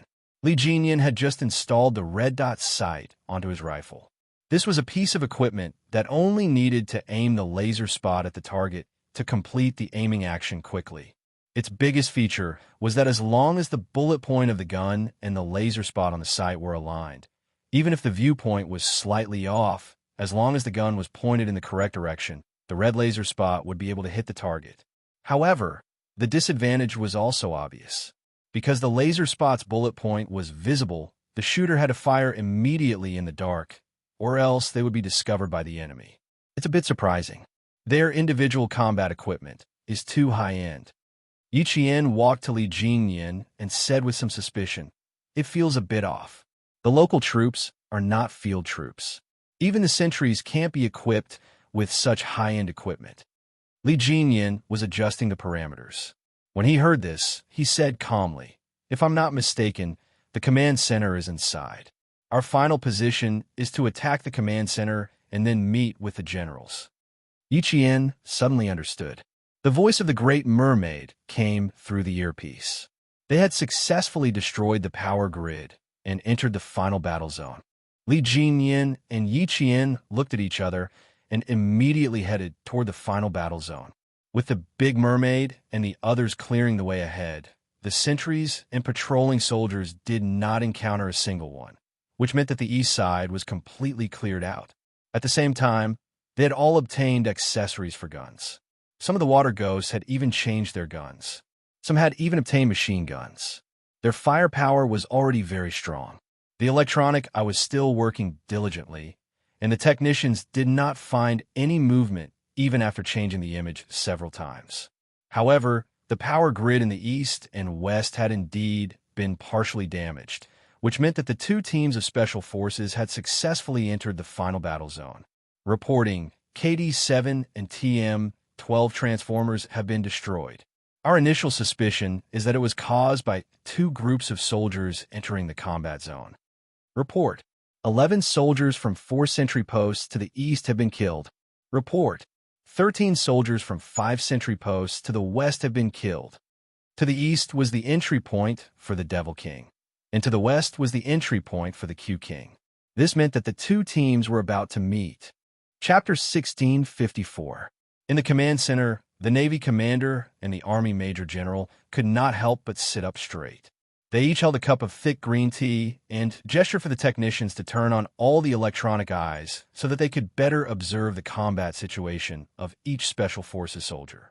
The flames of war had already begun. The water demons of the Storm Commandos had all gathered and were the first to launch an attack. Destroy the enemy. End the battle quickly. Through observation and the intelligence provided by the scouts, Li Jinyan began to split them into groups according to their shooting and mobility. Big Shark, you take 5 riflemen with you. The main suppressor will be responsible for shooting and 1 machine gunner as backup. Big Shrimp, you'll be the rifleman. I'll provide firepower as backup. Qing Yao, Big Eel, and me will be the roundabout combat team. Big Eel, go in and support Sea Anemone. Sea Anemone was the scout of the water demons. At that moment, he was the closest to the enemy's stronghold.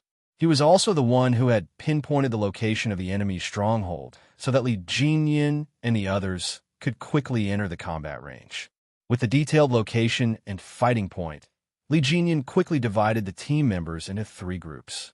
Qing Yao, Big Eel, and himself would be the roundabout combat team. Big Shrimp and the others would be the suppressor team to cover the roundabout combat team as they entered the enemy's camp. At the same time, to protect the rifleman team, Li Jinyan arranged for a machine gunner to be used as backup. This was a reinforcement weapon to make up for the lack of firepower of the infantry. It was used to counterattack the enemy with more ferocious fire, seal off the enemy's movements, and support their comrades in a roundabout combat team. This arrangement was very reasonable. Rifles did not have a large capacity like machine guns. Continuous full-auto shooting would quickly deplete the bullets in the magazine. At that time, the rifleman team would have to change the magazine, which would cause them to be unable to complete their continuous suppressive fire. In this way, the machine gun came into play. The machine gun had the ability to prevent the barrel and magazine from overheating. It could also be continuously reloaded. The continuous firing time was also longer than that of a rifle. This greatly protected the rifleman team.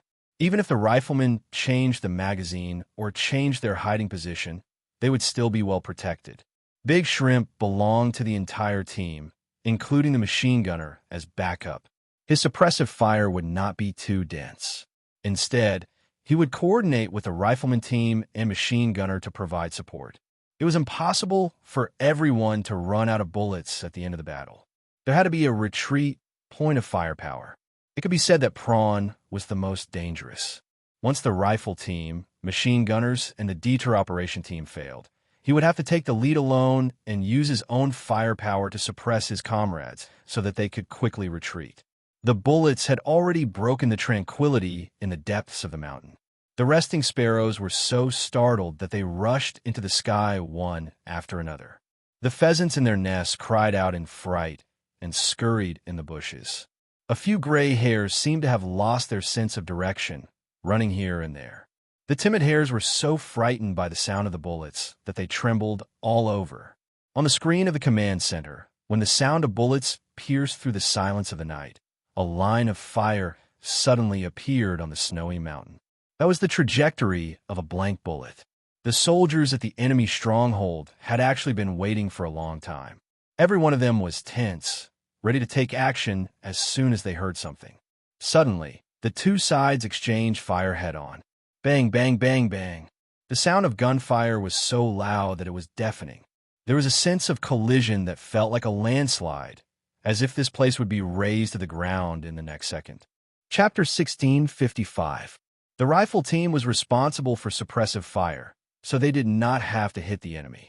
They only had to force the enemy to be unable to move and achieve the effect of resisting the enemy. The entire range was 300 meters, and Shao and the others were equipped with high-end equipment, so they could lock onto targets within a large range and shoot. Beep, beep. Dai Zhansher's voice was heard. It was the sound of the laser marker. In 1999, the various military exercises did not complete the implementation of laser simulators. Although the Soviet Army had developed some light weapon laser simulators in the 1980s, the cost involved was very high, and China was still in the trial stage. This time, in order to use the laser mode confrontation control system, the military had been surveying and building in this mountainous area since May. This was so that the military and the top leaders who were paying close attention to this competition could immediately know the situation of the competition. At the same time, there was also an element of experimentation to see what areas still needed to be perfected and improved. This laser mode countermeasure control system used the transmission and reception of lasers to receive the satellite positioning data, ammunition storage, combat status, and other information from each laser simulator through the communication network. It was then transmitted to the military as quickly as possible so that the top leaders of the country who had been paying attention to this competition could know the progress of the competition immediately. It also allowed the top leaders to know the combat strength of the two teams immediately. Even though the Storm Commandos have only been established for a year, the captain who commanded the battle is very capable. He was able to make this underwater special forces team that started from scratched air to go up against the Army Special Forces that have been around for more than 10 years. On the other hand, the Snowfield Brigade is brave and resourceful. The commander of the deployment is decisive and can complete a destructive battle without losing a single soldier to suppress the firepower of two platoons. His combat deployment is very experienced. At 7:30 p.m., the top leaders finish their day's work and arrive at the military headquarters to observe the final confrontation between the two teams. Seeing the confrontation between the two armies, the top leaders had a gratified smile on their face. He gave extremely high recognition to Li Jinyan and Xia Jinyuan's combat skills. Lieutenant General Xian knew that his son had some ability. Although he knew it in his heart, he would never say it out loud.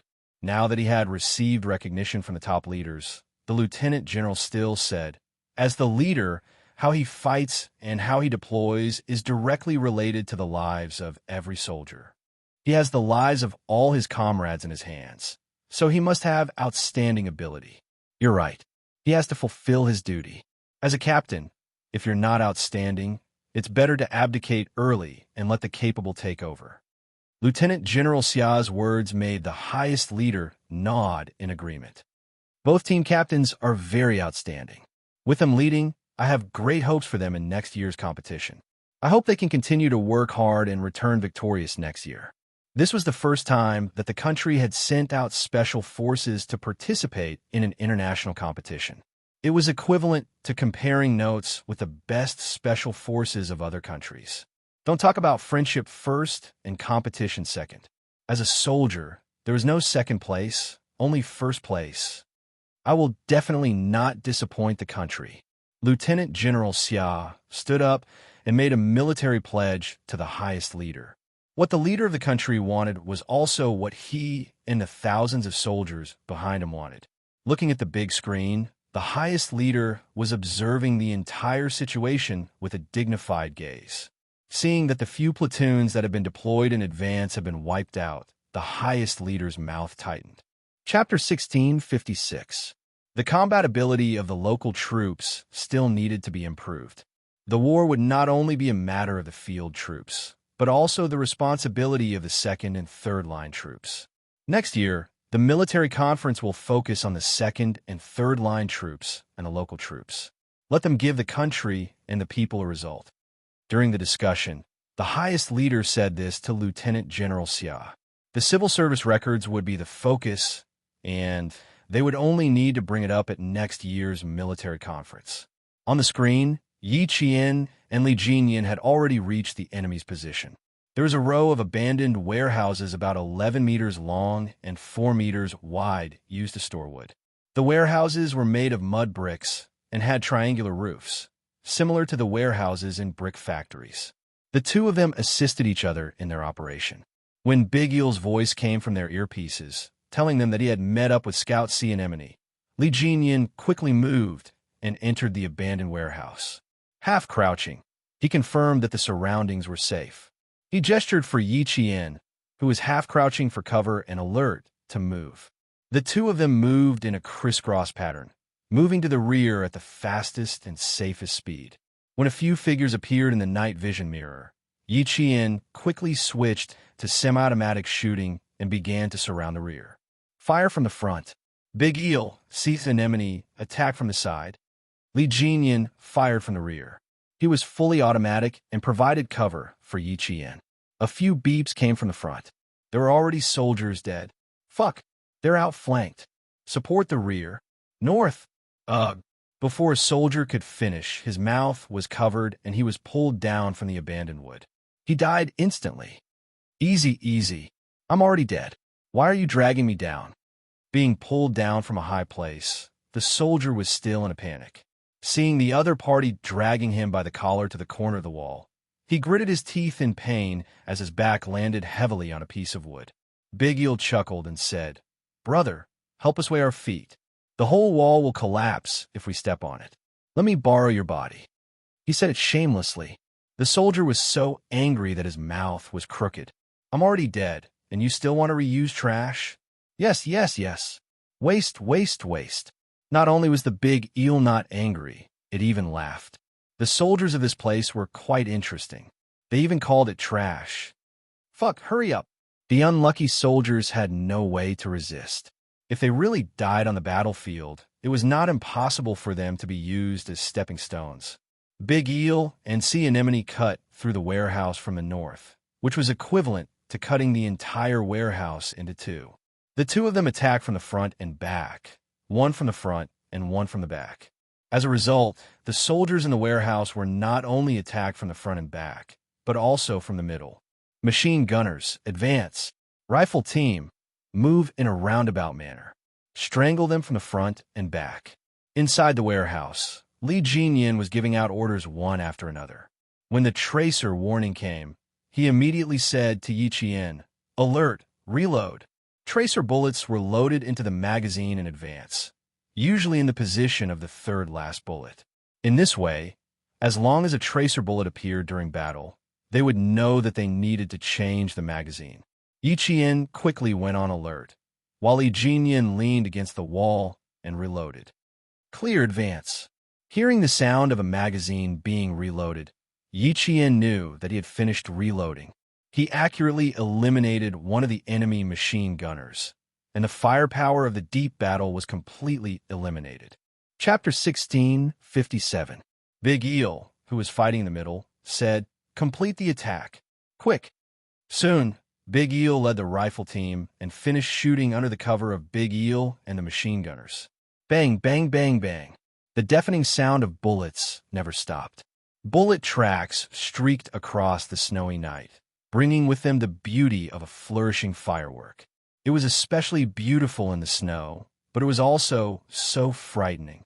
In the warehouse, some of the 16 local soldiers were suppressed by the front line to the point that they couldn't move. Li Jinyin and Qing Niao came from behind, and their cooperation was flawless. They broke through the defense line and killed their way in. The entire battle was like an inescapable net that surrounded the entire warehouse, making it impossible for the soldiers inside to advance or retreat. They were suppressed by the firepower to the point that they couldn't even raise their heads. If they did, their heads would be blown off. Elimination complete. Elimination complete. Elimination complete. The front, back, and center were all eliminated. This meant that the entire base had been conquered. From the attack to the outflanking tactic to the complete elimination, this operation took a total of 16 minutes. Next, this place belonged to the Storm Commandos. Turning on a light on his helmet, Li Jinyin pointed at the battle map and deployed again. This is the highest point of the entire base, and it's also our final attack position. The Snowfield Brigade will cut in from the west, and will cut in from the east. Now we'll wait here. Li Jinyin gently pointed at a coordinate with his thin lips pressed together and said coldly, "Big Eel will lead 12 comrades into the final position.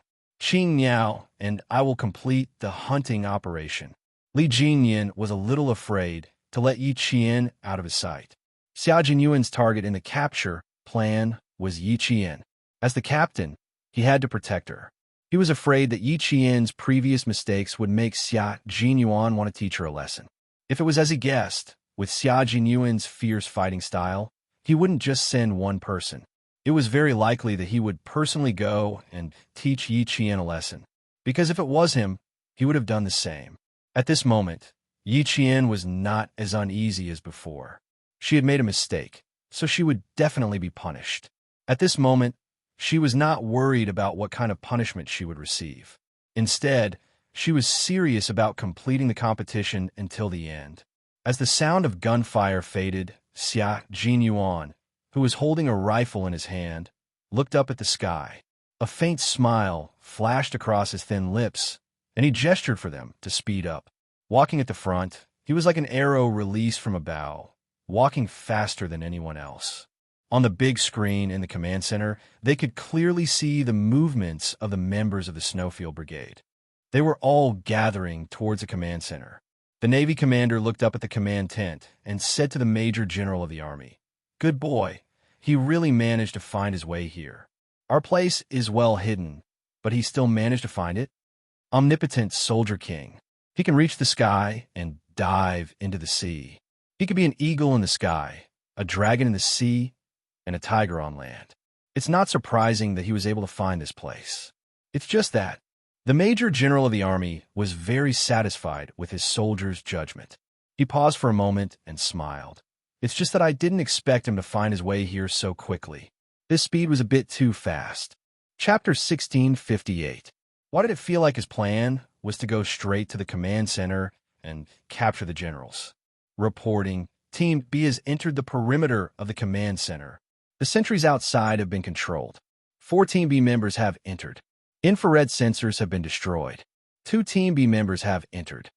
Speaking of the devil, Major Xia led 6 Snowfield Brigade members into the command center. As soon as they entered, they were blinded by the white lights and couldn't help but raise their hands to cover their eyes. The Navy commander was already laughing out loud. "Q King, you actually managed to sneak into the command center. You really got the wrong place. This is not the place for you to fight." Xia Jinyuan, who had already finished his salute, smiled and replied, "I just wanted to borrow the command center." Borrow the command center? The Navy commander was confused. He didn't know what Xia Jinyuan was up to. "What do you want? We don't have any weapons to lend you." The Army Major General also stood up. Although his face was serious, he couldn't hide the smile in his eyes. "Since you've already snuck in, we'll consider our position to have sunk. I'll give you 5 minutes. Once you're done, leave." "Yes, sir." Xia Jinyuan saluted again. Then his slender legs strode over to a technical soldier operating the control panel. "Brother, I'll borrow it for 5 minutes." "Thank you." Z7, who had followed behind him, waited for the technical soldier to stand up before sitting down. The technical soldier didn't stand up immediately. Instead, he asked for instructions from the general first. After getting the general's nod, he stood up and said in a low voice, "It's a brand new control panel. Don't press it." The entire command center's instruments and equipment were extraordinarily expensive. They couldn't be picked up without at least 7 digits. The technical soldier was more attentive to them than he was to his ancestors. He was afraid that something would go wrong. Z7 Han Jing patted the technical soldier's shoulder and said seriously, "Don't worry, brother. If anything goes wrong, you can take my head. Stop wasting time. Hurry." Xia Jinyuan pushed him to sit down. "Show me Qing Niao's position and the final battle position." K7, draw the map. T6 and V8, cut into Team A's wireless communications and complete the eavesdropping. G3 was in charge of security to prevent the storm commandos from sneaking in. Xia Jinyuan sat down and took off his combat gloves and placed them beside the control panel. His slender fingers typed a series of commands on the keyboard. Then he freed his left hand on the control panel and pressed a few buttons on the control panel. Xia Jinyuan squinted his eyes slightly. This person was a scout in the Water Ghost movie. As for this person, he had to find out where he was. The technical soldiers at the side were dumbfounded when they saw these Special Forces soldiers in snow camouflage moving their fingers quickly and skillfully operating various instruments. The scout from the Storm Commandos, the Water Demon codenamed Sea Thorn, quickly found a new hiding spot. They've been in the command center for 2 minutes. "I haven't heard any sounds of fighting." "You're right, Devil. The command center isn't our final battle position." Li Jinyan glanced at Qing Niao, who was walking a few steps ahead of him. If they confirmed that this wasn't their final battle position, then Xia Jinyuan would have entered the command center to search for Qing Niao. Chapter 1659. Why would he think that? It was probably just his intuition. Xia Jinyuan valued Qing Niao very much. He had spent so much effort to cultivate her, but in the end, she had committed a grave mistake on the battlefield. Xia Jinyuan would not let Qing Niao off the hook so easily. In that case, should he cooperate with Xia Jinyuan to teach Qing Niao a lesson? Things had been going too smoothly for her, so she should suffer a little. Devil, this is Q King. Just as Li Jinyin was thinking about whether he should cooperate with Xia Jinyuan, an impossible voice sounded in his earpiece. Li Jinyin's expression suddenly turned cold. Their radio waves had been hacked. In other words, the entire communication channel had been jammed and intercepted. I only have 5 minutes. It took me 2 minutes to crack your radio password. After 3 minutes, I will quit, and the command center will not be lent to me anymore. Xia Jinyuan actually spoke very fast, but he enunciated every word clearly. His words were sharp, which gave people the illusion that he was speaking very slowly. I need the green bird, and I want to give her a very good gift for our first meeting. I know you have always kept her by your side, and you will send people to protect her. Devil, Qing Niao does not need protection. She needs everyone to be at ease. She can fight against thousands of soldiers and horses by herself, and she can wipe out a company with a sniper rifle. She does not need protection. On the contrary, she needs to be taught a lesson. Do you understand what I mean? His voice was very calm, and there was no anger in it. Even the tone of every word was controlled and flat. It was completely impossible to tell that Xia Jinyuan was feeling emotional. However, Li Jinyin knew that Xia Jinyuan, who was usually calm, was really angry this time. The two of them were the same type of people.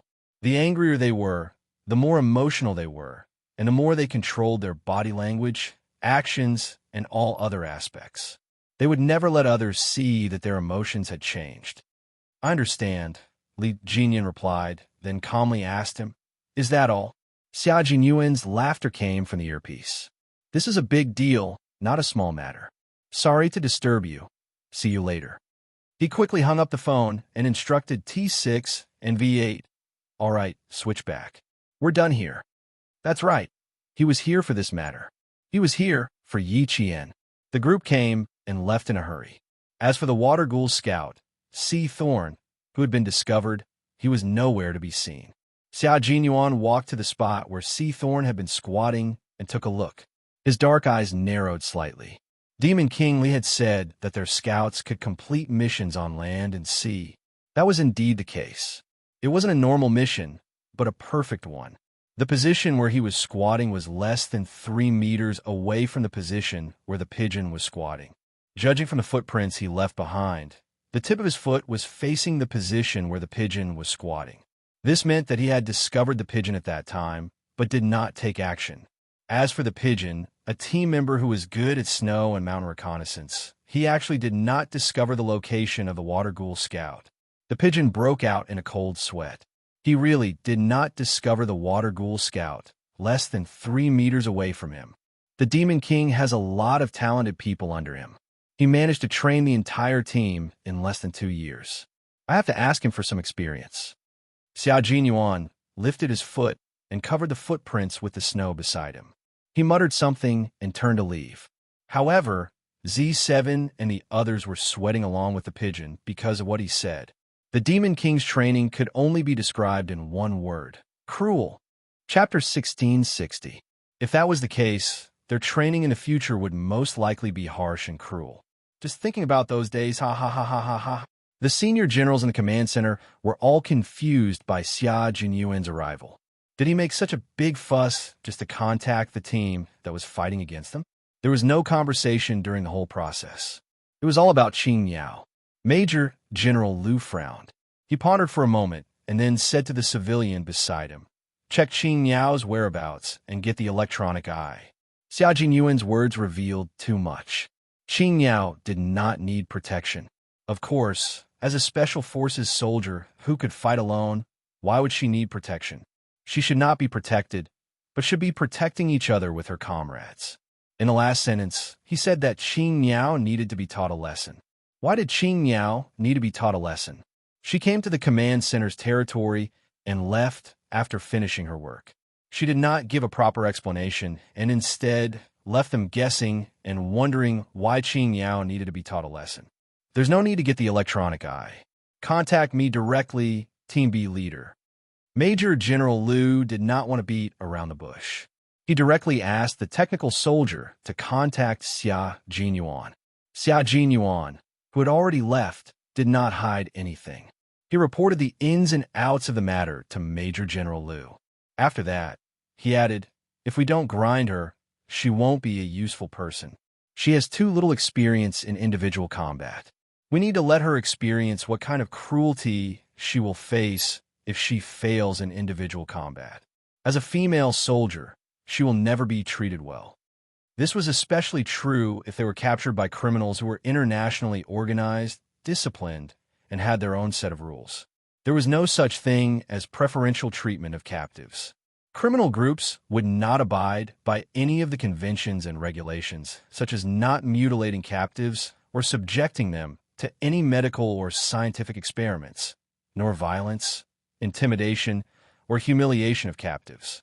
Not only would they not abide by these rules, some countries would not abide by them either. Capture you and provide you with good food and drinks. Hell, what wishful thinking. Major General Liu was silent. Yi Qian had indeed made a big mistake. Then he ordered, "Don't use your methods. Just teach her a lesson. After all, she hasn't officially joined the army yet. She's just a cadet. She hasn't received a complete systematic and professional training, as well as the various assessments of the Snowfield Brigade. You can't rush for quick results. If you make a mistake, you have to admit it. You will still be punished, but you have to know your limits. Do you understand?" Xia Jinyuan agreed, but the look in his eyes was terrifyingly cold. If his girlfriend made a mistake, he would not cover it up, let alone hide it from his superiors. His girlfriend had made a mistake, and as her boyfriend, he was responsible for making her realize her mistake and making her swallow the bitter fruit of her mistake. There was no such thing as repeated mistakes in his dictionary. The first time it happened, he would mercilessly strangle it to death. There would not be a second chance for it to happen. Yi Qian, who was walking, didn't feel cold at all, but she shivered for some reason. Then, the sense of danger from her previous life came crashing down on her like an avalanche, making her stop in her tracks. "What's wrong?" Li Jinyan keenly noticed her abnormality and asked her directly, "Is there a situation?" Yi Qian pursed her lips and scanned her surroundings. There was nothing out of the ordinary, and she didn't feel like she was being watched. That shiver was a little inexplicable. No, that wasn't right. It wasn't inexplicable either. After killing Bai He like that, if Captain Xia knew what was waiting for her. Chapter 1661. What awaited her was definitely not good news. Based on his understanding of him, he would never let her go so easily. Yi Qian lowered his gaze to hide the coldness in his eyes. She was the target of his plan to capture her, and he would never change that. At the same time, he would probably learn from Bai He's mistakes and make more careful arrangements for her. Li Jinyan saw this and didn't say anything else. He didn't tell his comrades that Xia Jinyuan had contacted him alone, and he didn't reveal to Yi Qian what was going to happen next. As they got closer and closer to the final position, Yi Qian, who was walking in the middle, suddenly tensed up. "Someone's here, hide." With a whoosh, a total of 10 team members spread out and quickly hid. "Don't waste your bullets. Just take out the 2 sentries." The closer they got to the final position, the more dangerous it was. The Storm Commandos, who also liked to assassinate, would never alert the enemy if they could do it quietly. In many cases, the Special Forces liked to assassinate first, taking out the whistles and zhangzi so that it would be easier for the brothers behind to enter. The team led by the Shao had already exchanged fire. The sound of bullets came from the north and escalated in less than 2 minutes. Bang, bang, bang, bang. The gunshots made Yi Qian's eyes light up. "There's no movement from the west for now. Let's occupy the position first."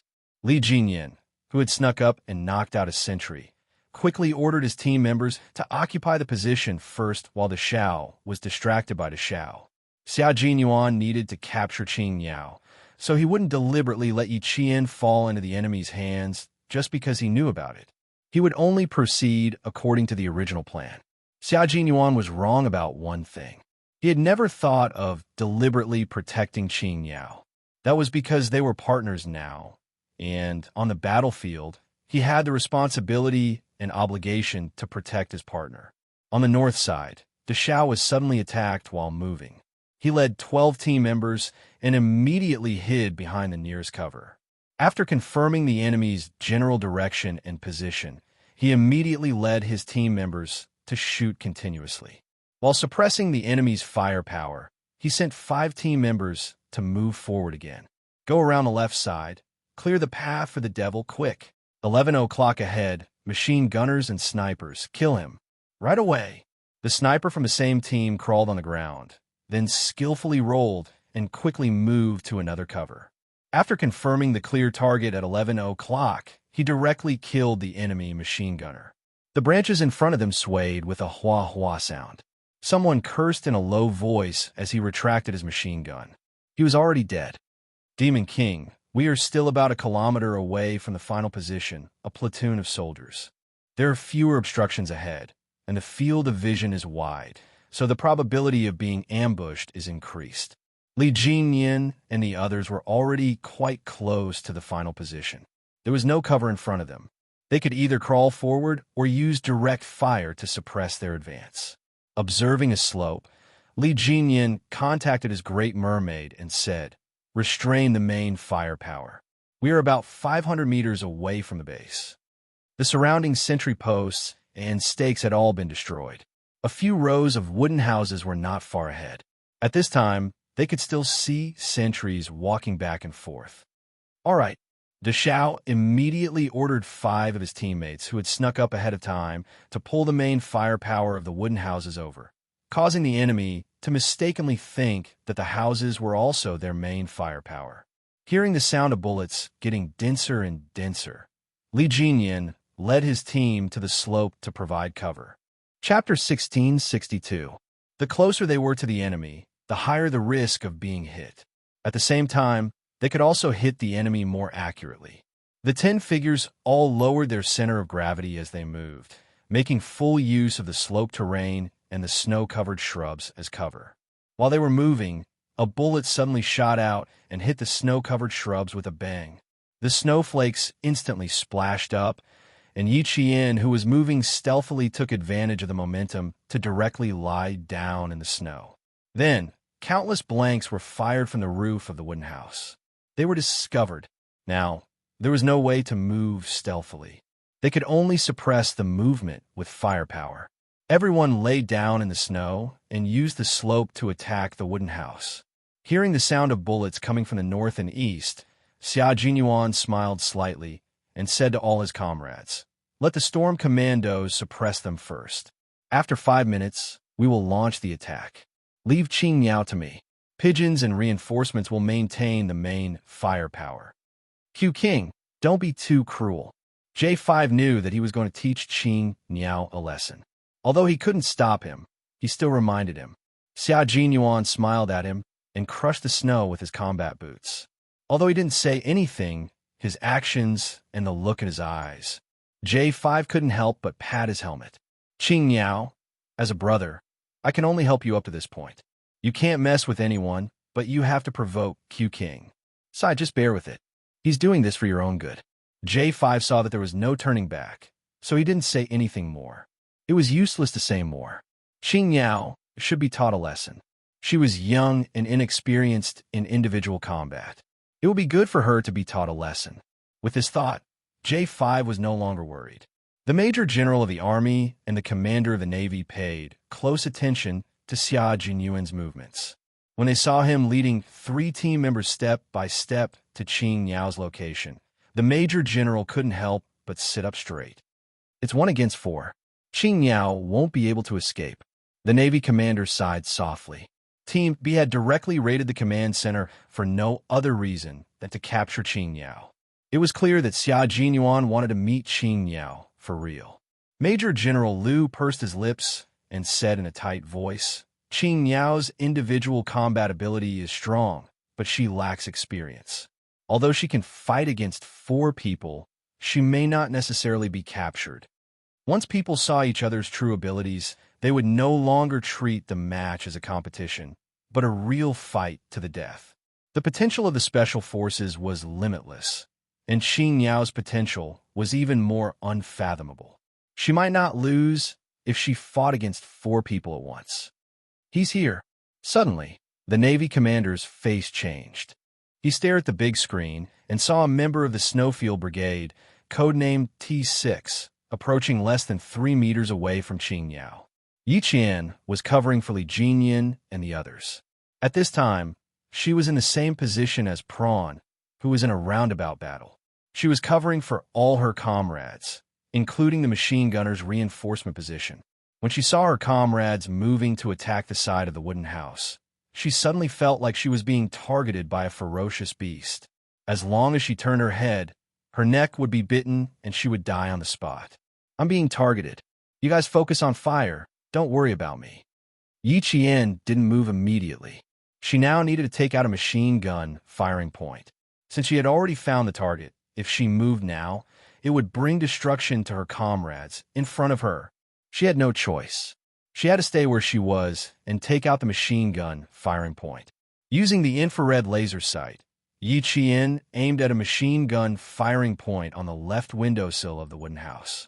She silently counted how many seconds it would take for the beast to attack her from behind and pulled the trigger. Chapter 1663. Amidst the sounds of gunfire, Yi Qian's single shot was not abrupt. As such, the bystanders would not be able to tell what effect her shot had. Meanwhile, Li Jinyan and the others, who were on the move, could feel that the firepower coming from the wooden house had lessened significantly. Without the suppressive fire from the machine guns, they could move quickly and fight. Be careful, Qing Yao. Once you get captured, think of a way to escape. Li Jinyan did not change his plan, nor did he deliberately ask Yi Qian to stay behind to provide cover.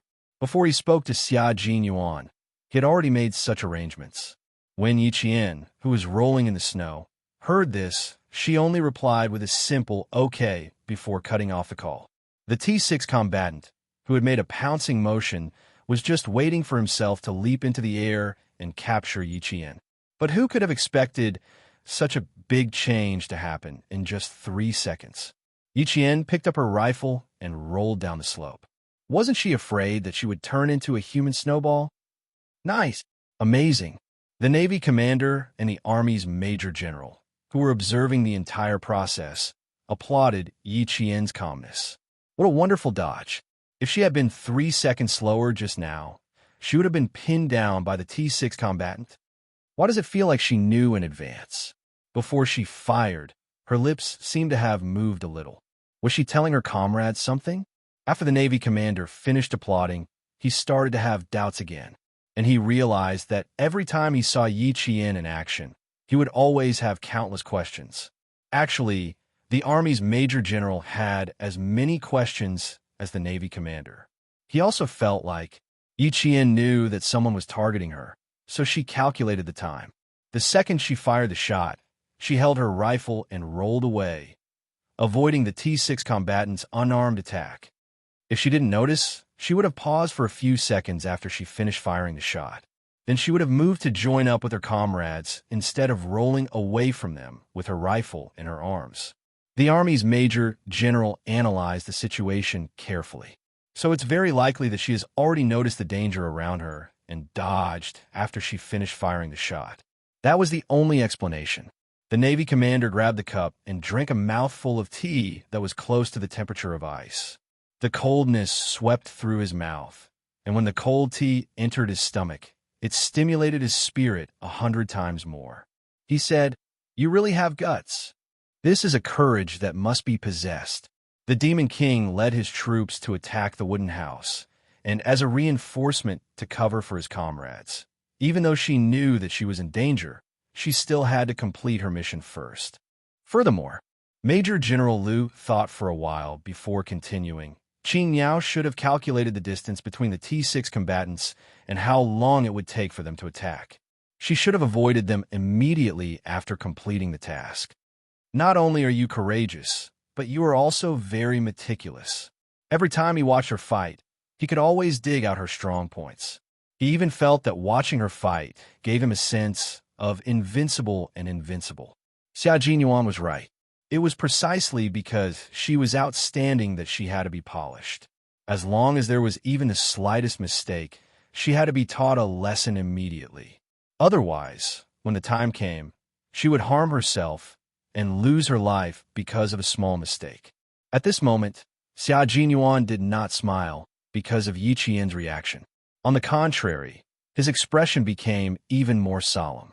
This was because he understood that since Yi Qian was so outstanding, she could not afford to have any mishaps on the battlefield.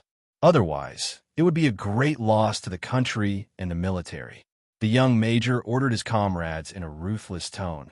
T6 combatants, fire blanks and force her to come over. Chapter 1664. Yi Qian knew that they were being surrounded and fired blindly for the top of the slope. It was obvious that they wanted to force her into a certain area. She had to think of a way to escape. Escape? Yi Qian, run downhill. Li Jinyan's cold voice came through the earpiece. He calmly told Yi Qian, avoid open areas, run east. The east was sunny, and the trees were more lush than the shady side. There were also more shrubs, and there was also more cover. As long as they entered a complex area, their chances of escaping would increase. Okay, I got it. Yi Qian, who had already gotten up, ran towards the east. As she ran, she did not forget to voice her suspicions. They're coming directly from where I am. Devil King, cut off communications. I suspect that they have a radar tracker. If I don't contact the team, I will definitely still be entangled with them. Once I escape, I will contact the team immediately. It was possible that they had been tracked by radar. Li Jinyan said calmly, remember, never stay in one place.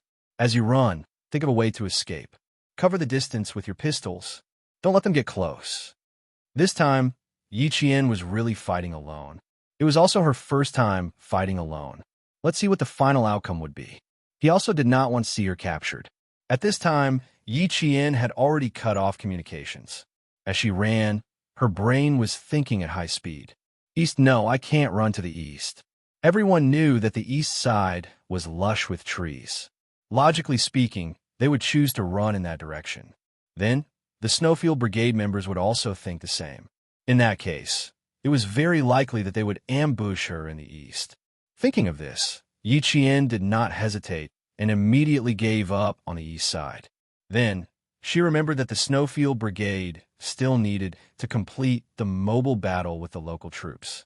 They might not be able to send out too many members to capture her alone. There was a wide area and few people. She would have a chance to escape. The east side was not her choice, but she needed to test if there were people ambushing her in the east. She also needed to see how many people were ambushing her. If there were really 3 or 4 people, she had to admit that Captain Xia thought too highly of her. You're running faster than a rabbit. Q King, come down. The T6 directly fired at the ground, and the empty cartridges splashed snow everywhere. After a series of gunshots, several bullet holes were left in the fluffy snow. When the T6 combatant, who had been chasing after Yi Qian, saw him running east, he slowed down. His reaction was too fast. Just as he rushed over, Qing Niao, who was in the middle of shooting, suddenly grabbed the rifle and rolled down the mountain. It happened so suddenly that he almost fell into the snow. Xia Jinyuan, who was waiting at the front, knew that the little fox was not easy to catch. Because they needed to capture her, they could not directly aim at her and shoot. If they were shot and killed on the spot, it would be meaningless. It had to be a game of cat and mouse. Trying to play petty tricks? She didn't have any tricks up her sleeves. She had to rely on her IQ, reflexes, actions, judgment, and individual combat skills to escape. There was a wide area and few people, so it would be easy for her to escape. But that would depend on whether she had the ability to do so. There was movement in front of them. The hidden pigeon saw a figure running in a zigzag pattern that was not easy to hit. It was followed by the howling north wind. It was Yi Qian. He's coming. Get ready. The pigeon reminded Xia Jinyuan, who was about 5 meters behind her, in a low voice. 10 meters to go, 9 meters, 8, 7, 6, as she counted, she fell silent. A few seconds later, the pigeon said anxiously, "T6, head south." Chapter 1665. Yi Qian took a detour. Since they were forcing her to head east, she definitely wouldn't allow it. She had heard that there were about 3 people. Captain Xiao really thought highly of her. He had sent 3 people to capture her alive. Not the east. Choose the south.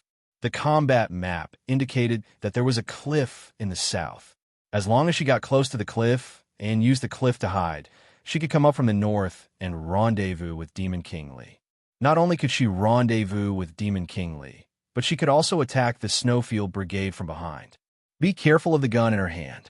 It's not a rifle, it's a pistol. Xia Jinyuan reacted faster than the 2 of them. His back was arched, and it was as if he had springs under his feet. He instantly dashed out a few meters. Yi Qian was not pinned down by anyone. There was a combat map in her mind, a topographic map. The body's reaction always followed the brain's orders, and the brain's reaction always led the body to follow. There would never be a time when the brain's reaction and the body's reaction went against each other. This was Yi Qian's reaction and judgment. The combination of these 2 made it so that she did not need to stop to think. She could run, think, and deploy her troops at the same time. Thus, she gave the command center the illusion that she was very familiar with this place. She was so familiar that no matter where she ran, it would be correct and would not lead to a dead end. She has memorized the combat map and topographic map. The Major General whispered to the Navy commander. She can only be so familiar with this place if she memorizes it. Otherwise, she won't be able to find the way out so accurately every time. The Navy commander did not need strong tea to refresh himself. He felt excited just by looking at Yi Qian. Her bright and spirited eyes were reluctant to move away from the screen, for fear that she would miss the highlights if she moved her eyes away. She has seen the combat map and topographic map 3 times in total.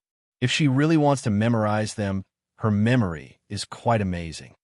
Yes, her memory is amazing to begin with. That's why I said that she might not lose in a 1 versus 4 battle. The Major General smiled. Xia Jinyuan wanted to teach Xing Niao a lesson and teach her a lesson. He would have to suffer a little in the early stages. The Major General seemed to have thought of something as a smile appeared on his face. The naval commander, who was so focused on the screen, did not notice that he had seen Yi Qian shake off the T6 and take out his gun to shoot behind him at the same time. This time, she used a pistol instead of a rifle. The T6 was the closest to her, and the pistol's range was shorter. Although the hit rate was lower, the pistol was small and compact and was most suitable for running battles. Shooting at such close range forced the T6 combatant to slow down and seek cover in order to avoid being hit. No matter if it was a pistol, a rifle, a machine gun, a sniper rifle, etc. As long as it was in Yi Qian's hands, she would be able to operate it. Her shooting movements were very smooth, and her opponent would tremble in fear. Flank her! Flank her! If we don't flank her now, I'm afraid one of us will be wiped out by her. The T6 combatant dodged the bullets and panted. She's even using the pistols as a rifle. Her shooting was smooth, and there was not much time between each bullet. It was precisely because of this that the T6 combatant was trembling in fear. Xia Jinyuan knew that it would be difficult to capture Yi Qian alive. Otherwise, he would not have personally gone in a battle and let the J5 take on the Demon King. When he heard that, he picked up his pistol and fired in the direction Yi Qian was fleeing. Bang! A blank bullet hit a tree to the right. Yi Qian's expression changed slightly, and she ran even faster. Her slender figure was really like a rabbit, zigzagging left and right in a zigzag pattern. It made it impossible for the people behind her to aim properly and could only shoot blindly. Chapter 1666. Before the gunshots could fade away, a second, third, and third shot came one after another. Yi Qian, who was already running fast enough, suddenly sped up again. It was as though he had a motor attached to him as he ran. Following that, he looked like a swimmer who had jumped into a swimming pool. His posture was extremely elegant and agile as he jumped over a fallen tree. When he landed, he rolled and hid in the blink of an eye. Take cover! When Xia Jinyuan saw this, he immediately warned the T6 combatant and Pigeon in a low voice. He knew she was going to counterattack. She still had a rifle and a pistol on her. As for the ammo capacity, he did not know. But one thing was for sure. She definitely did not have as many ammo as the three of them. Pigeon and the T6 combatant rolled in the snow to avoid Yi Qian's blind shots. Pigeon, who was half crouching behind a tree, said softly, as expected of Qing Miao, "She's quite difficult to deal with. Q King, can the three of us capture her alive? She's too familiar with the terrain. She's been running very accurately without making a single mistake. Although she's running away now, it's as though we're chasing after her according to the escape route we set for her.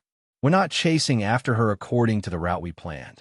It felt like they were being led by the nose. Xia Jinyuan replied, "It's only been 5 minutes. You want to capture Qing Miao in 5 minutes? Do you really think we're catching a bird? Qing Miao is the predecessor of a phoenix. Do you understand? A phoenix is also a bird." The T5 combatant answered in all seriousness. "I feel like we're catching a bird, but it's a little difficult." When he said that, Pigeon wanted to laugh, but did not dare to. "If you want to capture her, I'll give you 10 days off when we get back, so you can go chase after your girlfriend." Xia Jinyuan was very generous as he threw out such bait to make the T6 combatant willingly take the bait. He said bravely through his earpiece, "Come on, Q King. What can I do for you?" Xia Jinyuan did not stand on ceremony. "Just move around and suppress her with your firepower. Pigeon and I will attack from the left and right. Don't hold back with your bullets, and don't waste them too much either. Don't end up with a tracer bullet." "No problem. No problem. I still have 2 more magazines, so I have enough bullets." The T6 combatant laughed. After laughing, he raised his rifle and quickly provided cover for his comrade. Yi Qian would not fight them with bullets. The 3 of them chased after her, and only one of them opened fire. It was obvious that they wanted her to run out of bullets so that the 3 of them could capture her alive. With a cold gaze, Yi Qian pursed his lips. After firing 4 shots with his pistol, he no longer hid in the same spot. Instead, he carefully moved his body and continued to run. She was running downhill, and her feet were stuck in the snow. She couldn't stop and ran south with all her strength. She couldn't stop. If she did, she would be surrounded. She's running away again. She's not a bird but a rabbit, right? The T6 combatant was dumbfounded. If she doesn't become Q King, how long can we keep chasing her like this? J5 is up against Demon King. Let's not lose. Pigeon, who had caught up to him, replied, "What we need to do now is to exhaust Qing Miao's stamina and bullets. We won't lose, even if we have a captive on our hands." Xia Jinyuan did not reply. He strode forward and stepped into the snow with his combat boots. When he pulled them out, he could feel the hostility in them. If Qing Miao, who was groomed by a sergeant major and a world-class sniper, was captured by the 3 of them in less than 10 minutes, then she would not be everyone's pride. She would also have let down old Uncle Jin and Uncle Chun. At this moment, Yi Qian clearly understood that as a special forces soldier, he should not confront the enemy unless he had no other choice. If he could carry out an assassination, he must do so. That was the wisest course of action. Chapter 1667. She also understood that when she was fighting alone, she could only rely on herself. There was no way she could count on timely support. Even if there really was support, she was the only one who could save herself when there was no support. Run. She could only run now. Run to the next advantageous position and hide before launching a counterattack. The naval commander, who was watching the battle, narrowed his eyes. He saw Xia Jinyuan starting to speed up in an attempt to block Qing Miao from the front. Following that, the T6 combatants started firing again from behind, while the pigeons cooperated with the entire operation.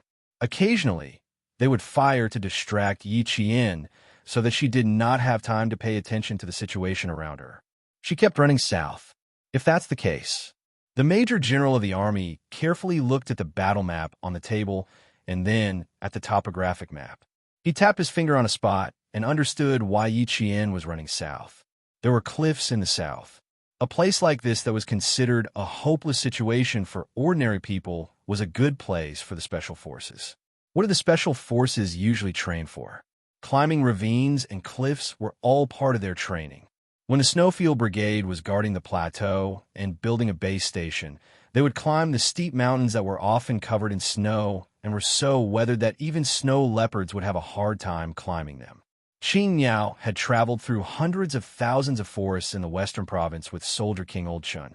So how could she not have climbed cliffs before? She ran in that direction because she knew there were cliffs in the south. She knew that, and so did Xia Jinyuan. He had broken into the command center and pulled out all the electronic cameras. He then connected to the satellite map and looked at the terrain and topography of the entire position before getting his comrades to draw a map. It was clear that he had a plan in mind. After discovering Yi Qian's intentions, he immediately chased after her and cut her off. It had to be said that this match was extremely exciting from beginning to end. The match between Xia Jinyuan and Li Jinyan was exciting. The members of the two teams were also exciting. Now that he was going up against Yi Qian again, it was exciting. On the other side, Li Jinyan and J5 were already engaged in a fight. Both sides moved like ghosts in the forest, quietly descending to each other's side. Then fist met fist, foot met foot, and when the close combat ended, it meant that one side had died. Li Jinyan looked cold, but when he was hunting, he was surprisingly gentle. He liked to kill from a distance, and as soon as he heard the beep sound, he would immediately turn away, not giving the members of the Snowfield Brigade a chance to search for him. To be called the Demon King and be respected by his teammates, his individual combat ability was definitely terrifying. At this moment, he was already facing the members of the Snowfield Brigade. It was up to the Snowfield Brigade to delay him. Whether it was individual combat or team combat, the members of the Snowfield Brigade were all elites in the Special Forces. They were not afraid to fight the Demon King. Instead, they were all extremely excited, and their eyes shone with a fierce light. He really is the Demon King. He comes and goes without a trace. Just now, one of our brothers was killed here. He was shot in the back, which means that the Demon King's range of activity is now in this area. J5 and his 4 comrades squatted together and began to deploy. The brothers in charge of security were constantly looking around to prevent a sneak attack. We'll flank him from outside his range of activity. Sparrow Hawk, you attack, Eagle Magpie, and I will be responsible for searching the periphery. Now that the Storm Commandos have lost 4 members and 2 of our brothers are dead, we have to prevent the Demon King from attacking from behind. Chapter 1668. After arranging the 5-man teams, J5 said to all his comrades, team up in pairs. Don't stray too far away unless there are special circumstances. The water ghosts are used to fighting in the water and like to shoot people from behind. Actually, they also like to shoot people from behind. The difference was that they liked to get close to the enemy and finish them off with a dagger. Sometimes they would press down on the enemy's head with both hands and twist it hard. The dislocation of the enemy's cervical vertebrae would be solved without bleeding. The Snowfield Brigade arranged for the hunting team. Li Jinyan and the others did the same. It seemed like only one member of the Storm Commandos was moving, but in reality, there was another person who was always in the dark, waiting for an opportunity to strike. Underwater combat was different from combat on land. In underwater combat, the water ghosts would never act alone. They had to work in pairs. At the same time, one person would be in the open and the other in the dark. Li Jinyan was now in the open, while the whale beside him was in the dark. The two of them moved back and forth, looking for a target to hunt. His communication with Yi Qian had been cut off. Yi Qian had turned off his communicator on his own accord. Now that he had not contacted him for a long time, it was clear that he still had not escaped. Q King had personally captured Qing Niao alive, and Qing Niao was afraid that she would implicate the Storm Commandos, so she had turned off her communicator. Then he had to hurry up and kill a few more members of the Snowfield Brigade. Only then would he be worthy of Qing Niao's sacrifice. What he did not know was that Yi Qian had been completely blocked off at this time. When Yi Qian saw the tall figure standing in the snow about 4 meters away from him, his pupils suddenly contracted. At the same time, There was a bright light in his dark eyes. Captain Xia, he had actually come personally to block him. When was the first time he met him? Yes, when he was 14 years old. He was training with the soldiers of Fujian Town in the forest. Captain Xia had suddenly barged in, and that was when they met. So many years had passed, but Yi Qian could still remember every minute and every second of that time clearly. There's nowhere to run, Qing Miao. Xia Jinyuan coldly looked at the female soldier who had made a mistake and deserved to be taught a lesson.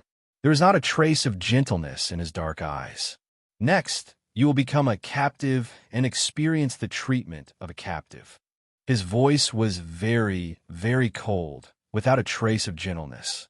There was no gentleness in his voice, nor was there any gentleness in his voice, because this was a battlefield, and the two of them were on opposite sides, enemies. Following that, he gestured to the T6 combatants and Pigeon who were flanking him. The three of them approached Yi Qian in a triangular formation. Qing Miao, there are no familiar faces on the battlefield. No matter how familiar a person is, as long as they're in different camps, they're enemies.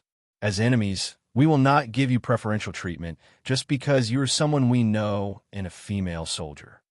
There's only one principle on the battlefield, and that is who wins and who loses, Xia Jinyuan said faintly as he walked. Every word he said was filled with coldness and indifference. As the distance between the four of them got closer and closer, Yi Qian, who was pursing his lips, couldn't help but touch his left wrist. It had been a long time since he had used his silver wire. In the final head-on confrontation, two of the three combatants threw punches and one kicked. They attacked Yi Qian mercilessly. From the beginning, this battle had been a battle of numbers and strength. However, Yi Qian was not a tough nut to crack. Since there was no way to escape, he would fight to the death and win himself a chance of survival.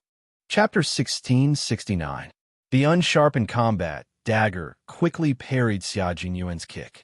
That's right, the most ruthless of the three was Xia Jinyuan, who was her boyfriend. He immediately launched an attack with his leg. His move gave the T6 combatant and the pigeon a fright. Wasn't he too ruthless? Did he really think they were enemies? After forcing Xia Jinyuan into a corner, Yi Qian quickly parried the T6 combatant's fist with his dagger. Faced with Xia Jinyuan's next kick, she raised her left leg and struck it down without hesitation. At the same time, she turned her body sideways to ensure that she could dodge and counterattack at the same time. At this moment, her flexibility also played a huge role. With her right leg raised almost to the top of her head, Yi Qian struck Xia Jinyuan's calf with lightning speed. Then she used the force from his leg to turn around nimbly. Just like in a martial arts movie, her entire body twisted strangely to avoid the T6 combatant's fist once again. Xia Jinyuan, who had been kicked in the calf, pursed his lips tightly. When he retracted his leg, he secretly clenched his fist. It was quite painful. The rabbit has turned into a snake. The T6 combatant retracted his fist and attacked again with the pigeon. Yi Qian's first agile dodge made Xia Jinyuan scoff coldly. It was a half-smile that was full of ferocity and cruelty. Compared to the wrestling match he had with Yi Qian when he was 14, Xia Jinyuan was not joking at all this time. He used his own fighting style on the battlefield to force Yi Qian closer. Q King, don't be too ruthless. Are you really planning to beat him to death? The pigeon leaned close to Xia Jinyuan and said in a low voice with a frown, "We already have the upper hand when it's 3 against 1. Don't you think you're going too far?" Xia Jinyuan moved his wrist and glanced at the pigeon coldly. He said indifferently, "What's too far? Haven't we encountered a 3 against 1 situation before? Is a real 3 against 1 like this? A real 3 against 1 would be even more ruthless than this. You could even lose your life at any time. What am I too much of? Oh, Qing Miao should be glad that now we are all soldiers of the same country, wearing the same military uniform, and having a competition between brothers. If we were to face off against each other on the battlefield, would it still be like this? Are you here to tell me that it's too much? You'll only be more ruthless than me and try your best to get rid of the target." The T6 combatant's calf was kicked by Yi Qian. The combat boots were quite heavy, and the toe and heel of the boots were very hard. In addition, Yi Qian had been carrying weights on his legs when he was training with Principal Chun. As such, this kick caused the T6 combatant so much pain that his calf bone felt like it had cracked. When he dodged the kick, he saw Xia Jinyuan, who was the first to be kicked, secretly moving his ankle around. The T6 combatant gloated a little. So it turned out that Q King was also in pain. He had thought that he was not in pain. Don't give her a chance to make a move. Feeling that the pain in his calf had subsided a little, Xia Jinyuan reminded his comrades to prevent them from getting kicked by her again. This was also the first time he had experienced the strength of her legs. Once he got kicked, the pain would be unimaginably painful. When Yi Qian heard that, her eyes flickered as she marked the first target as the pigeon. Before the three of them could attack again, Yi Qian, who was holding onto the end of the silver wire, kicked at the pigeon with a murderous aura. In the snow, her figure was as agile as a cheetah as she took the initiative to attack with the ferocity of a beast.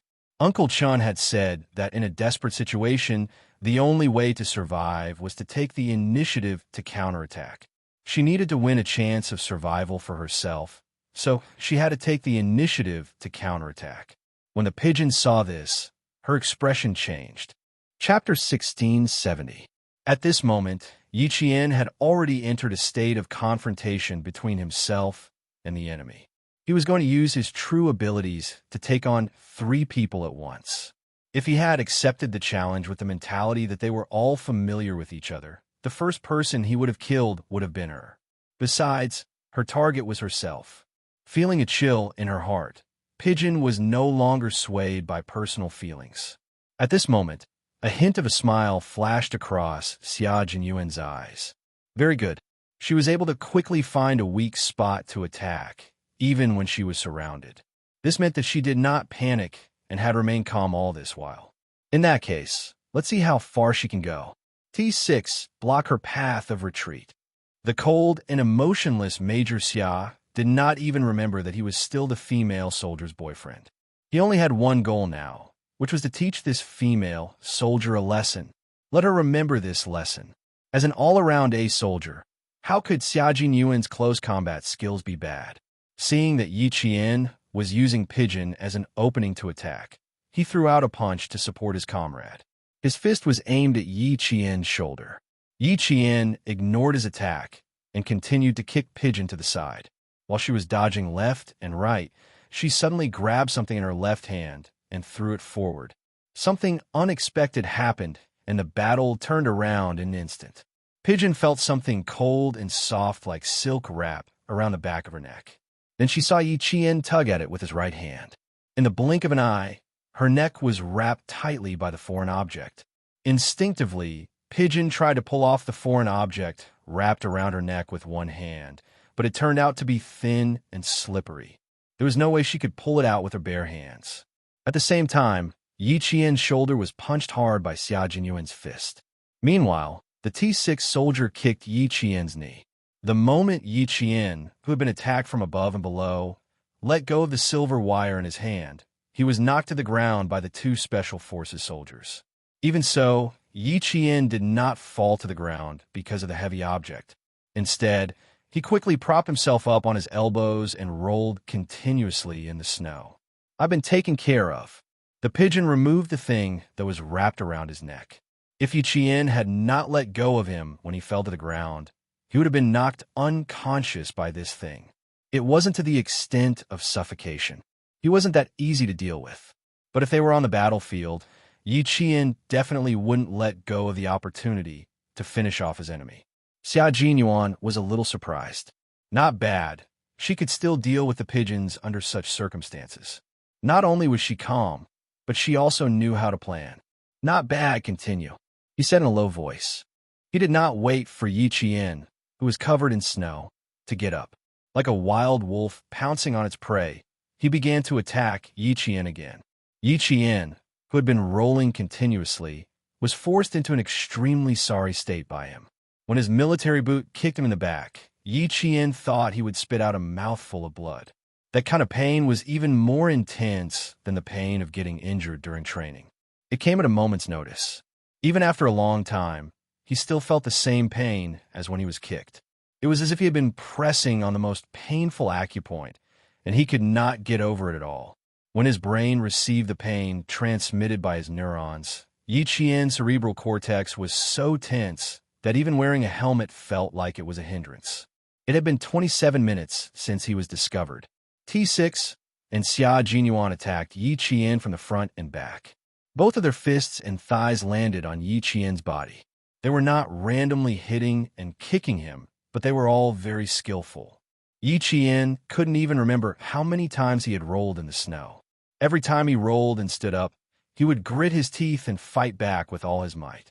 Still not going to admit defeat? Xia Jinyuan asked with a smile. His fist was aimed at Yi Qian's face. Little fox, you dare to use your own life to test Bai He. Now, do you still dare to use the same trick to test her? Chapter 1671. Admit defeat? Yi Qian, who was enduring the excruciating pain without making a sound, sneered. Admit defeat? She had already lost completely in her previous life. In this life, she could forget about admitting defeat, much less lowering her head. She had already been entangled with them for nearly half an hour, so she did not know how the Infernal was doing. Without Q King around, the Infernal still had a chance of winning against the Snowfield Brigade with his combat skills. Furthermore, Sea Anemone and Sea Thorn were both army scouts, so they would provide a lot of help to the Storm Commandos who were not familiar with fighting in the snow. She could not admit defeat. The Infernal's hunting operation was not over yet. She had to do her best to pin down Q King and give the Infernal more hope of defeating the Snowfield Brigade. She had to think of a way to pin down Q King while also trying her best to get away. Tilting his head, Yi Qian crossed his arms to block Xia Jinyuan's fist that was swinging at his face. He replied with a ruthless expression, "No." Then he raised his leg and kicked at the Infernal's lower abdomen at lightning speed. This kick made the T6 combatant feel pain for Xia Jinyuan. There was a thin diaphragm between the abdomen and the chest. Anyone who knew how to fight knew very well that as long as the opponent was hit there, he would definitely be rolling on the ground in pain. Moreover, Yi Qian's kick was quite strong. He had probably specially trained to make up for the lack of strength in his arms. If it were not for their thick skin and thick flesh, their bones would have been fractured or fractured by this kick. After Q King took such a kick, the T6 combatant felt like his teeth were going to ache. How painful would that be? Fortunately, he only staggered a few steps. He shrugged his shoulders in a very masculine manner and twisted his neck. Without any hesitation, he raised his leg again and kicked at Yi Qian. It was fine if he did not admit defeat, but he had to admit his mistake. He had to take a good look at what a real battlefield was like, what a real fight to the death would be like. Xia Jinyuan's thin lips curved into a smile as he stared at the pair of dark eyes that were glowing with a strange light. However, the coldness in his eyes did not subside at all as he stared at Yi Qian viciously. "You're so beautiful, so good, and so stubborn. How could you make such a low-level mistake?" When he thought of Yi Qian's previous mistakes, Xia Jinyuan's gaze turned even colder. He gestured to T6, and the two of them attacked Yi Qian from the front and back again. When T6's fist and Xia Jinyuan's right leg landed on Yi Qian's body, the pigeons who were watching the battle from close range pursed their lips and couldn't help worrying for Yi Qian. Sitting in the command center, the Navy commander and Major General of the Army held their breaths. They were all waiting to see how Yi Qian would escape from this hopeless situation, but this time it would be difficult. Both of them had used their full strength. If she wanted to escape again, it would be difficult. Before they could think of the word difficult, the two high-ranking officers suddenly clapped their hands and said in unison, "Good, beautiful." Yi Jian had already wrapped her arms around the T6 combatant's waist and inserted her right leg between his legs. Then she abruptly hooked the T6 combatant's left leg and performed a beautiful Mongolian-style wrestling. She actually tripped the T6 combatant. That's right, he really tripped the 8-meter-tall and strong T6 combatant. Bam! The two of them fell into the snow together. When the T6 combatant fell, he pulled Yi Qian down with him and shouted at the same time, "Lock it tight." Yi Qian's dagger, which had never left his hand, was moving towards the T6 combatant's neck. When the tip of the dagger was close to the skin of his neck, an extremely sharp kick came from behind her. Together with the howling north wind, a heavy object landed heavily on her back. Chapter 1672. Xia Jinyuan had kicked Yi Qian in the back again. Yi Qian, who had fallen forward, gasped when the T6 combatant's helmet hit his abdomen. Yi Qian, who was in so much pain that he felt like he had been run over by a car, rolled off the T6 combatant and grabbed a handful of snow with both hands to throw at the head of the black figure who was pouncing on him. At this moment, Yi Qian was in so much pain that his vision was a little blurry. The only thing he could rely on was the north wind to keep his mind clear and not let himself pass out from the pain. The T6 combatant got up from the snow while rubbing his neck. That was close. His throat had almost been slit just now. What a terrifying Qing Yao. Her attack was so vicious. However, when a single soldier encountered such a predicament on the battlefield, they were all thinking of taking out as many enemies as they could. Although Qing Yao's attack was vicious, it had to be this way. Furthermore, Q King was pressuring Qing Yao to make her realize the cruelty of the battlefield. Victory could only be won by relying on actual skills and not by making use of so-called sympathy. How could there be any sympathy when it came to meeting a bullet head-on? There was only a fight to the death. Yi Qian grabbed 2 clumps of snow and threw them over. Other than being blinded by the snow for a second, Xia Jinyuan's speed did not change at all. In fact, he did not even pause for a second. On the battlefield, he was a fearless soldier who fought for victory. His right hand had already grabbed Yi Qian's ankle like a fierce crocodile out of the water biting down on its prey. His handsome face was cold and ruthless as he planned to drag Yi Qian upside down across the snow. Right now, he was telling her very seriously and responsibly what a captive would experience. What would the outcome be if she risked her life to test the waters? Q King is probably angry. The Major General narrowed his eyes and stared at the screen with a serious expression. He said in a deep voice, he wants Qing Yao to forever remember that when the day comes when the people she is most familiar with start fighting with each other, her previous actions were undoubtedly suicidal. The correct method should be like what we're doing now. As long as we still have a breath of life, as long as there is a glimmer of hope, we need to rise up. The Navy commander nodded in agreement. That's true, but Qing Yao's performance is remarkable. As long as she can stand up, she will fight back. She's fighting 1 against 3, and they're 3 male Special Forces soldiers. It's quite impressive that she lasted for half an hour. Yes, but it's still a little difficult to escape. Major General Liu did not think that Yi Qian had completely lost. When Xia Jinyuan grabbed her ankle and dragged her along, she was still able to fight back and break free again. It was enough to show how strong her desire to escape was. As long as he didn't admit defeat, he still had a chance to live. The T6 combatant pulled back his fist as he gritted his teeth so hard that a few of his teeth seemed to have cracked. You have no strength, Qing Yao.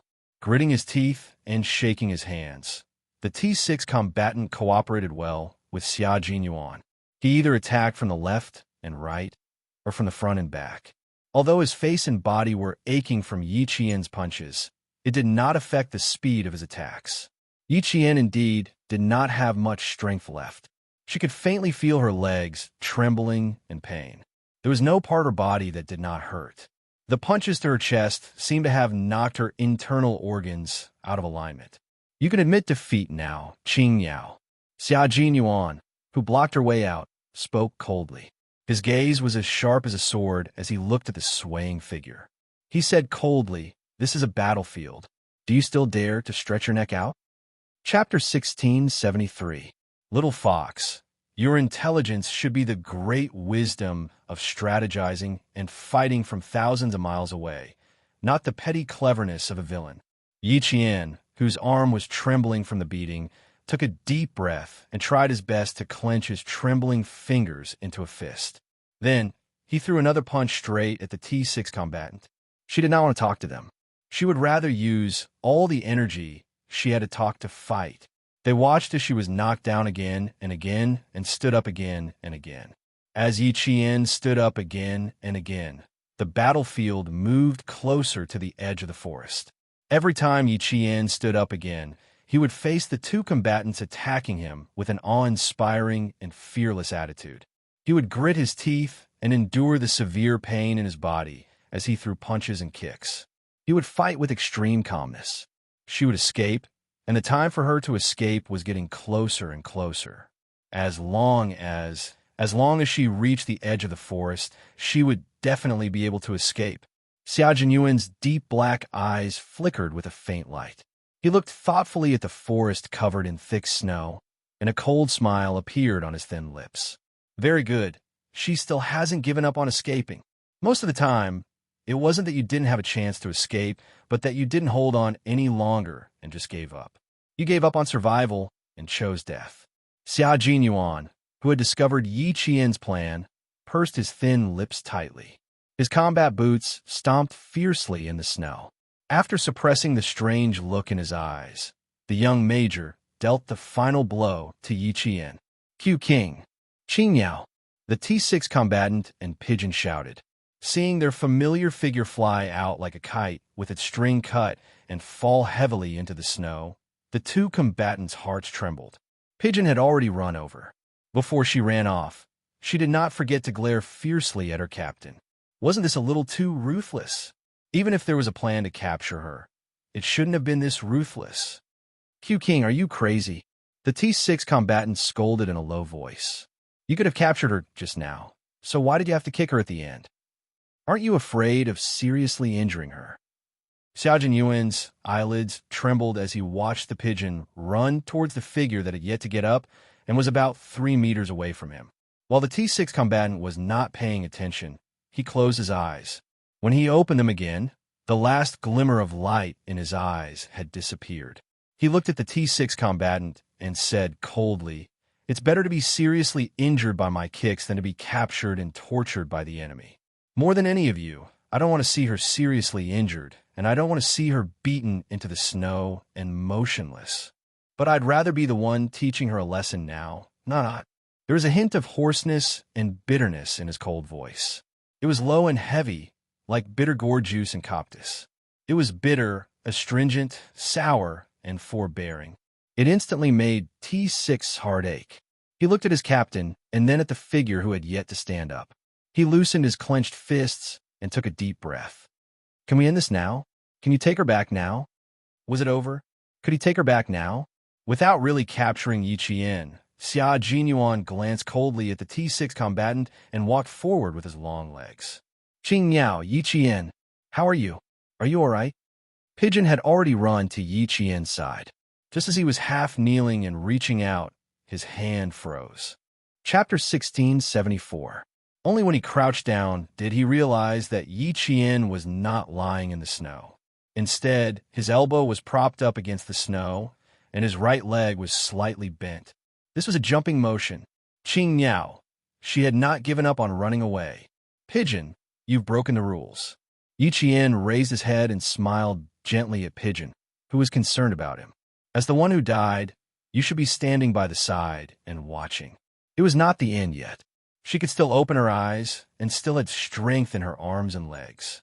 As long as there was a chance of survival and strength, she would not give up. As a male soldier, Pigeon's face was full of shock. She could still continue at this point. Female soldier Qing Yao, how much more do you have to earn the admiration of the male soldiers? In this second, Pigeon was completely convinced. He was truly convinced. He was convinced by this female soldier who was even more tenacious than the male soldiers. He was convinced by this female soldier who never bowed her head or admitted defeat no matter what. Pigeon watched as she rushed straight into the forest after completing her jump. From the corner of his eye, he saw a figure rushing into the forest before her. He opened his mouth and slowly closed it. It was not until Yi Qian's figure entered the forest that Pigeon said softly, Q King is waiting for you up ahead. Qing Yao, you won't be able to escape. When it comes to female soldiers, I'm really only convinced by Qing Yao. She can still escape in such a state. The T6 combatant who was walking over also had a look of shock on his face. He turned his head and said to Pigeon, Do you admit defeat? The T6 combatant was already amazed by Yi Qian's tenacious resistance. If he had held off Q King for another 30 seconds, Qing Niao would have been able to escape right under their noses once she escaped into the forest. The dull sound of snow falling could be heard from the forest. Pigeon glanced at the T6 combatant who had no intention of following her in. He nodded and retreated to the side. Those who died in battle were not qualified to speak, so they could only speak silently in their hearts. Yi Qian, who had fled into the forest, clenched his fists out of habit when he saw the tall figure that suddenly appeared in front of him. Her dark eyes were brighter than the stars in the cold night, filled with coldness. She stared at Xia Jinyuan, who was determined to capture her alive. Now that he had truly encountered him, what were his chances of winning? Yi Qian couldn't answer herself.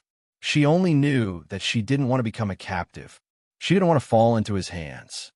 Too slow. You should be like me. In the face of Yi Qian's slow attack, Xia Jinyuan's leg was still as fast as lightning, aiming for Yi Qian's chest. Do you know what it feels like to be surrounded by a single soldier? Just like this, he wanted to escape, but there was nowhere to run. The military boot kicked Yi Qian's blocking arm. Yi Qian, whose arm was about to break, gritted his teeth and stabbed the blocking dagger that had never left his hand. Do you know what will happen to female soldiers if they become captives? Your body will be violated, your mind will be suppressed, and your will be destroyed. They will even make you suspect that you were born a mistake. Xia Jinyuan nimbly avoided the dagger. He wanted to knock the dagger out of Yi Qian's hand, but the dagger brushed past his chin. His skin hurt a little. Although the dagger wasn't edged and wasn't sharp enough, the person who held it used all his strength and used it as a weapon that could hurt people, so it could still hurt people. Xia Jinyuan touched his chin. It was probably bleeding, so it hurt a little. But his chin had been punched a few times by her, so it was fine to let it bleed a little. Qing Niao, how much longer can you hold on? You've used up all your strength. You can't hold on much longer. He was like a cat toying with a mouse, patiently teasing Yi Qian, but his fist was still as fast as ever. It landed heavily on Yi Qian's shoulder. Chapter 1675. Major Xia, the all-round soldier king, took advantage of Yi Qian's staggering steps to grab her shoulder with one hand and lift his long leg. His hands and feet cooperated perfectly, and all of a sudden, Yi Qian fell into the snow again. After a bout of dizziness, Yi Qian, whose entire face was covered in snow, could be said to be in the most embarrassing state she had ever been in. It was also the most miserable time she had ever been in. In your current state, do you still have any way to escape from my hands? Are you trying to use your little tricks? Xia Jinyuan, who had thrown Yi Qian into the snow, looked at her coldly. He pursed his thin lips into a straight line and said, "On the battlefield of life and death, do you think your little tricks will work?" He was forcing her to realize the cruelty of war. He was forcing her to experience nirvana through her own blood and tears. Her nose was filled with snow. Yi Qian could only use her mouth to take in deep breaths. Other than enduring the pain in her chest, she could only endure it. It's useless. There's no such thing as little tricks on the battlefield. She answered him loudly. She forced her voice out of her chest and through her throat. It tasted like blood as she answered him. Her answer was not the end. The torture continued. Sensing the hostility and anger emanating from him, Yi Qian knew that this time, Xia Jinyuan was determined to teach her a lesson. In the past, he had seriously and responsibly told her that they were lovers and comrades in arms. If she made a mistake one day, he would never show mercy to her just because she was his lover. On the contrary, he would only be stricter and harsher. If you want to become a real Special Forces soldier, you have to put in more sweat and tears than you can imagine. And the lesson you have learned and the blood you have shed is also more than you can imagine. Before Yi Qian had even entered the Snowfield Brigade, she had already tasted Xia Jinyuan's harsh punishment. You knowingly committed a crime. That's an even bigger crime. Xia Jinyuan shouted coldly. He pulled her up from the snow by the back of her collar. However, before he could do anything else, Yi Qian stood up and resisted again. She twisted her body to one side and grabbed his wrist that was holding her collar. She had realized her mistake and was being punished for it. She accepted it, but it did not mean that she would give up resisting. Right now, the two of them were on opposing sides. She lowered her head and used the flexibility of her waist to slip under Xia Jinyuan's wrist. Then, she twisted her body. In this way, it was Xia Jinyuan who tightened his grip. In order to prevent his arm from being twisted, he had no choice but to let go. Xia Jinyuan was so tenacious and strong that he was overjoyed. He knew that his little fox would not give up even in a desperate situation. As long as there was a chance to escape, she would grab it. She had made a mistake and deserved to be punished. He was more than willing to see how she would correct her mistake. "My lover, my comrade, I will watch you carry your gun and leave. I will also wait for your safe return. I will look forward to it and hope for you. I will wait for you to return covered in blood. I will wait for you to appear in my line of sight again, covered in smoke. I will hold your hand again and hug you again." Xia Jinyuan watched as his lover struggled to escape from his hands again. A faint smile appeared on his thin lips. Xia Jinyuan, who had not used up too much of his energy, attacked more fiercely each time. In the end, he had one hand on the back of Yi Qian's neck and the other hand clasped Yi Qian's hand behind her back. He cruelly pressed Yi Qian's face against the cold and rough bark of the tree. Then it was the real end. Chapter 1676. Qing Niao, I told you very clearly that you would become our prisoner. He pressed his hand against the back of Yi Qian's neck and pressed his body against hers.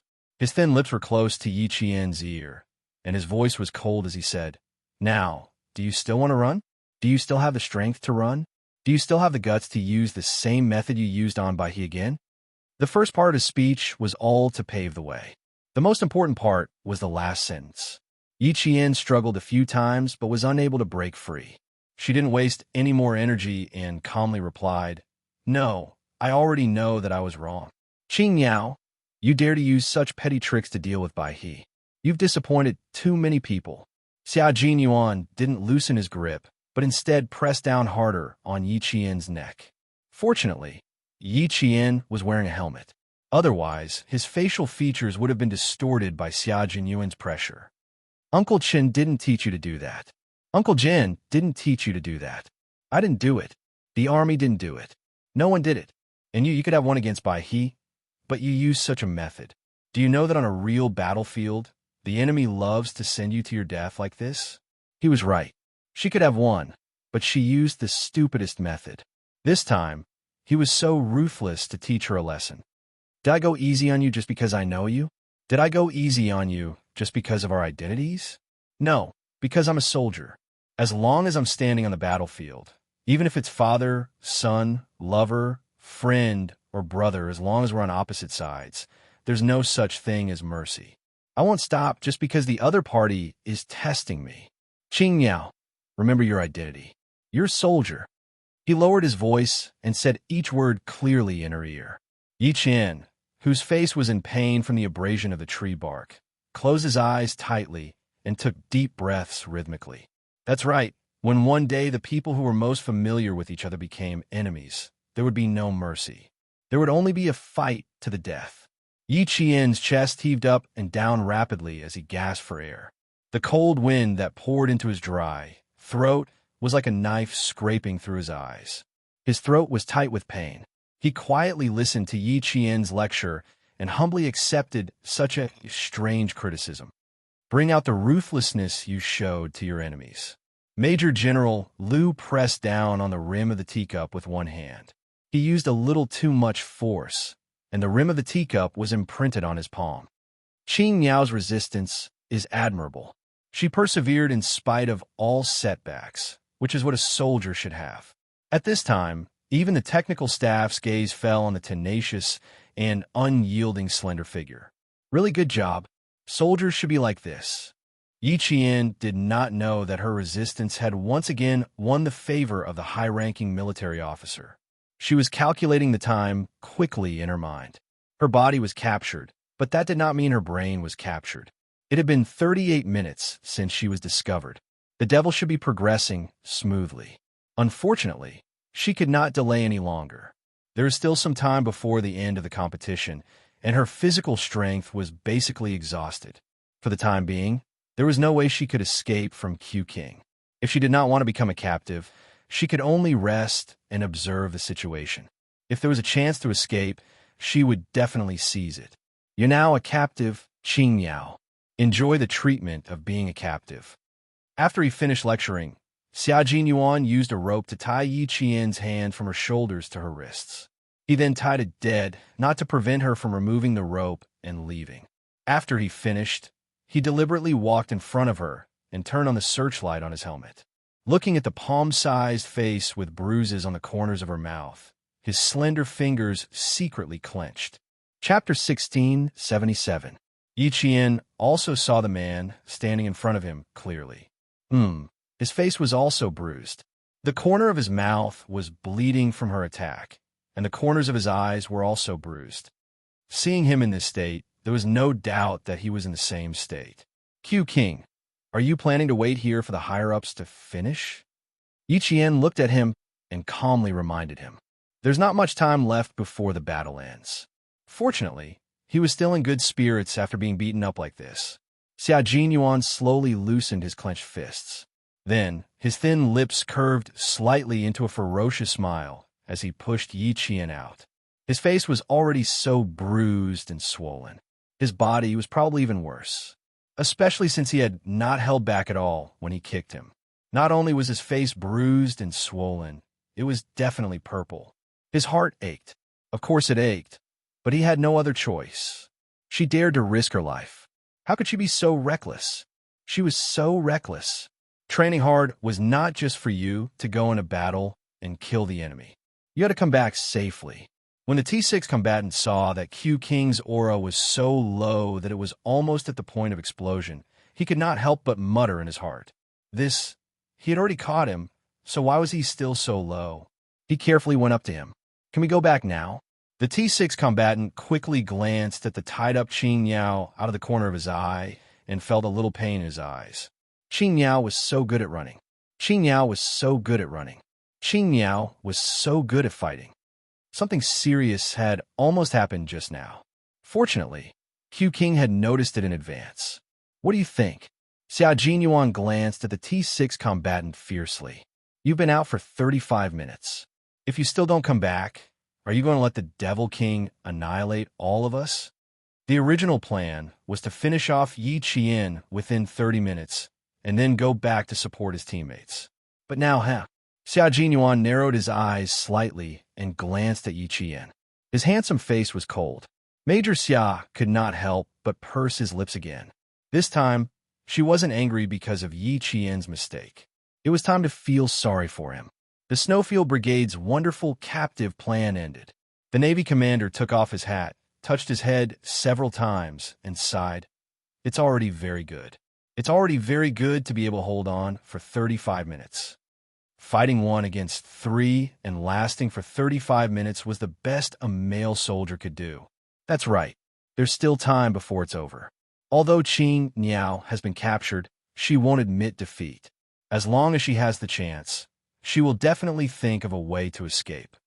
After the Major General finished speaking, he instructed his secretary, ask the accompanying military doctor to get ready. Once we're done, we'll immediately examine Qing Yao's body. Xia Jinyuan had never been merciful when teaching his soldier the lesson. Now that Yi Qian had made such a serious mistake, he was even more merciless. The last few kicks were ruthless. Yi Qian's injuries were probably a little serious. The hunting operation was still ongoing. Li Jinyan looked at the time. 45 minutes had already passed. If Yi Qian had escaped, then Q King should have already returned. However, he hadn't returned yet. This meant that she had been captured. Contact them and exchange the captives. Li Jinyan pursed his thin lips and looked at the captured Snowfield Brigade member codenamed Z7. His eyes were cold as he said calmly, 1 for 1. They had already lost contact with Qing Yao for 45 minutes. Q King had already taught her a lesson. Now that Qing Yao was his, how could he let her fall into Q King's hands? 1 for 1. The captive plan had ended in a draw. Z7 Han Jing heard this and immediately said, Devil, you should just kill me. It was too embarrassing. Killing him directly was better than being a captive. Chapter 1678. His request was ignored. Li Jinyan gestured for his team members to tie him up tightly and wait until the end of the hunting operation before carrying out the captive exchange. At the military headquarters, Commander-in-Chief Xia had lost count of how many cups of water he had drunk. Whenever he saw his son beating up Yi Qian so viciously, his heart would pound so hard that he felt like he was going to have a heart attack. Ruthless, ruthless, too ruthless. With such a lesson, wasn't he afraid of scaring his wife away? The captive plan only required them to capture the target, not beat them up. Was this brat's head kicked by a donkey? Why was he so stupid? Commander-in-Chief Xia still did not know that Yi Qian had made a mistake. So when he saw Xia Jinyuan not only ganging up on Yi Qian, but also personally taking part in the fight with his fists and legs, he really wanted to pull out his gun and shoot him on behalf of his future daughter-in-law. This brat. Commander-in-Chief Xia cursed under his breath every time he took a sip of the strong tea. Since the country's top leader was still present, no matter how much he cursed in his heart, Commander-in-Chief Xia's expression remained stern and dignified on the surface. When the country's top leader saw how ruthless the male soldiers were and how tenacious the female soldiers were, he said to Commander-in-Chief Xia after the battle, "I'm very happy to have them in our troops. With such female soldiers in our troops, I can see hope for tomorrow. I'm afraid that the female soldier is injured. When the time comes, the military will have to call her and comfort her. Don't let her be traumatized. When the battle ends, the military will definitely send their condolences," Commander-in-Chief Xia replied with a serious expression. This was a must. That was his family, Xia's future daughter-in-law. After being beaten up to this extent, he had to personally call her and comfort her. He also had to give Xia Jinyuan a harsh scolding. He wanted to beat Yi Qian up and make him run away. He was not done with him. The entire competition was nearing its end. In the snowy forest, the two teams began their final battle to the death. Yi Qian and Seven Hanjing did not participate in the battle, but as captives, the two of them were not content with their lot and were constantly thinking of ways to escape. Unfortunately, the guards were too strict. Until the end, the two of them did not manage to escape. It was Xia Jinyuan who gave Yi Qian his first captive. The speed at which the red and green dots representing the two teams disappeared increased in the latter half of the night. By the end of the battle, 12 of the 22 members of the Snowfield Brigade still remained, while the Storm Commandos only had 8. The result was obvious. The wireless communication was no longer divided into two groups, A and B, and Major General Liu did not wait for the kings of the two teams to meet and exchange prisoners. He directly cut into the channel and ordered Xia Jinyuan, "Bring Qing Niao to the command center for a physical examination." Family Xia was really ruthless at that time. Qing Niao must have been seriously injured.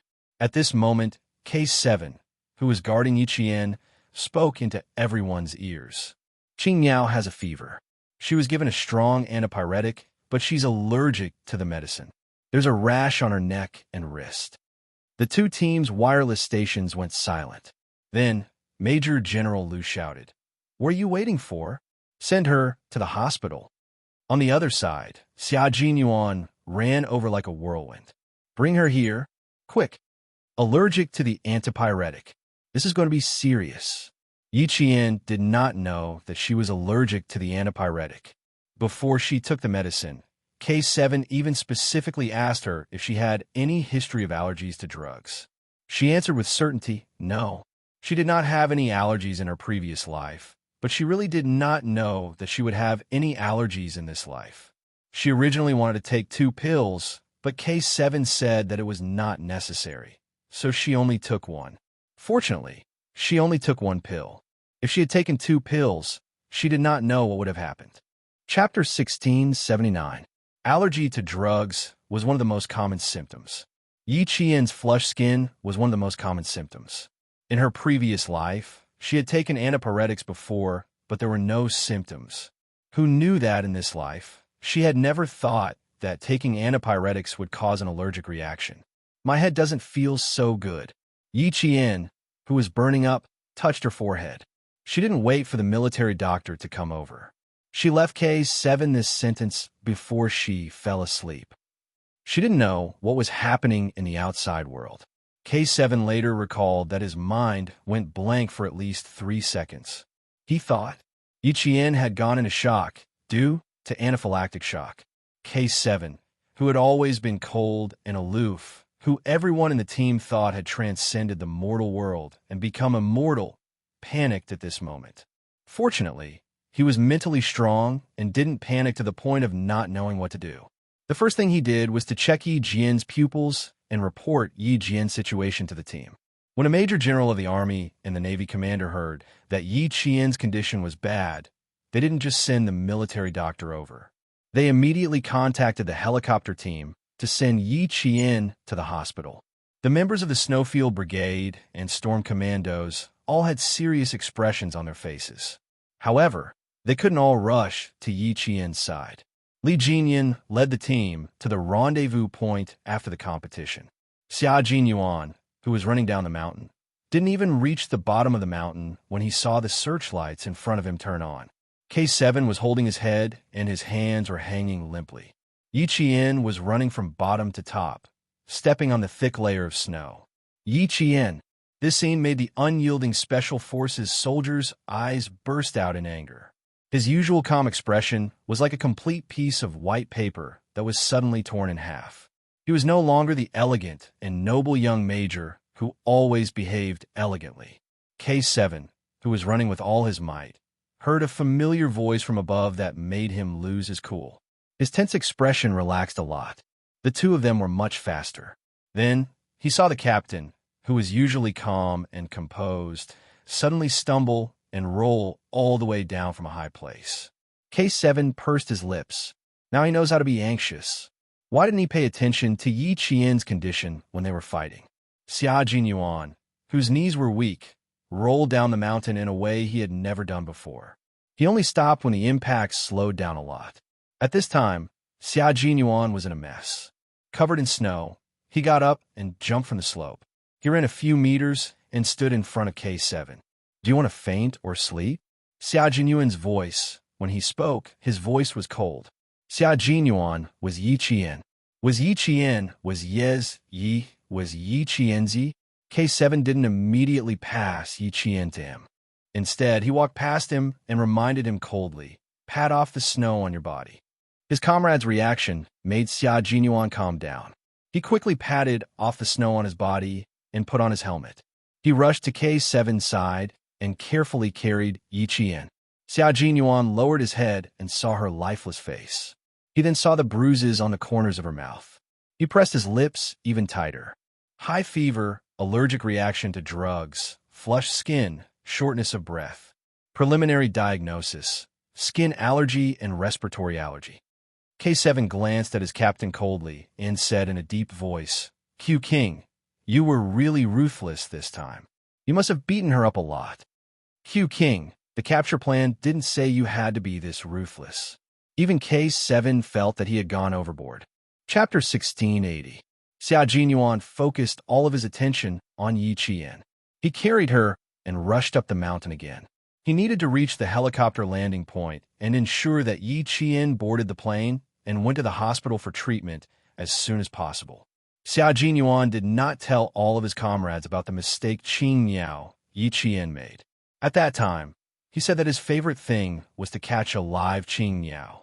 J5 guessed that Qing Niao might have done something wrong. Now, K7 did not understand Q King. J5's voice came from the earpiece. K7, Q King wouldn't punish Qing Niao for no reason. Asked him what happened later. It seemed that Qing Niao had been punished so badly by Q King that even K7 could not stand the sight of her. For a moment, J5 also had mixed feelings. How was this going to end? If he sent Qing Niao to the hospital, how was he going to face Qing Niao when she woke up? The members of the Snowfield Brigade fell silent because of J5's words. That's right. As the captain, Q King wouldn't punish Qing Niao for no reason. If any of his comrades had been punished by Q King, it must have been a fatal mistake. Then what fatal mistake did Qing Niao make? Everyone thought of this and looked at each other. Then Their gazes fell on the other captain of the entire team. The devil should know the reason, right?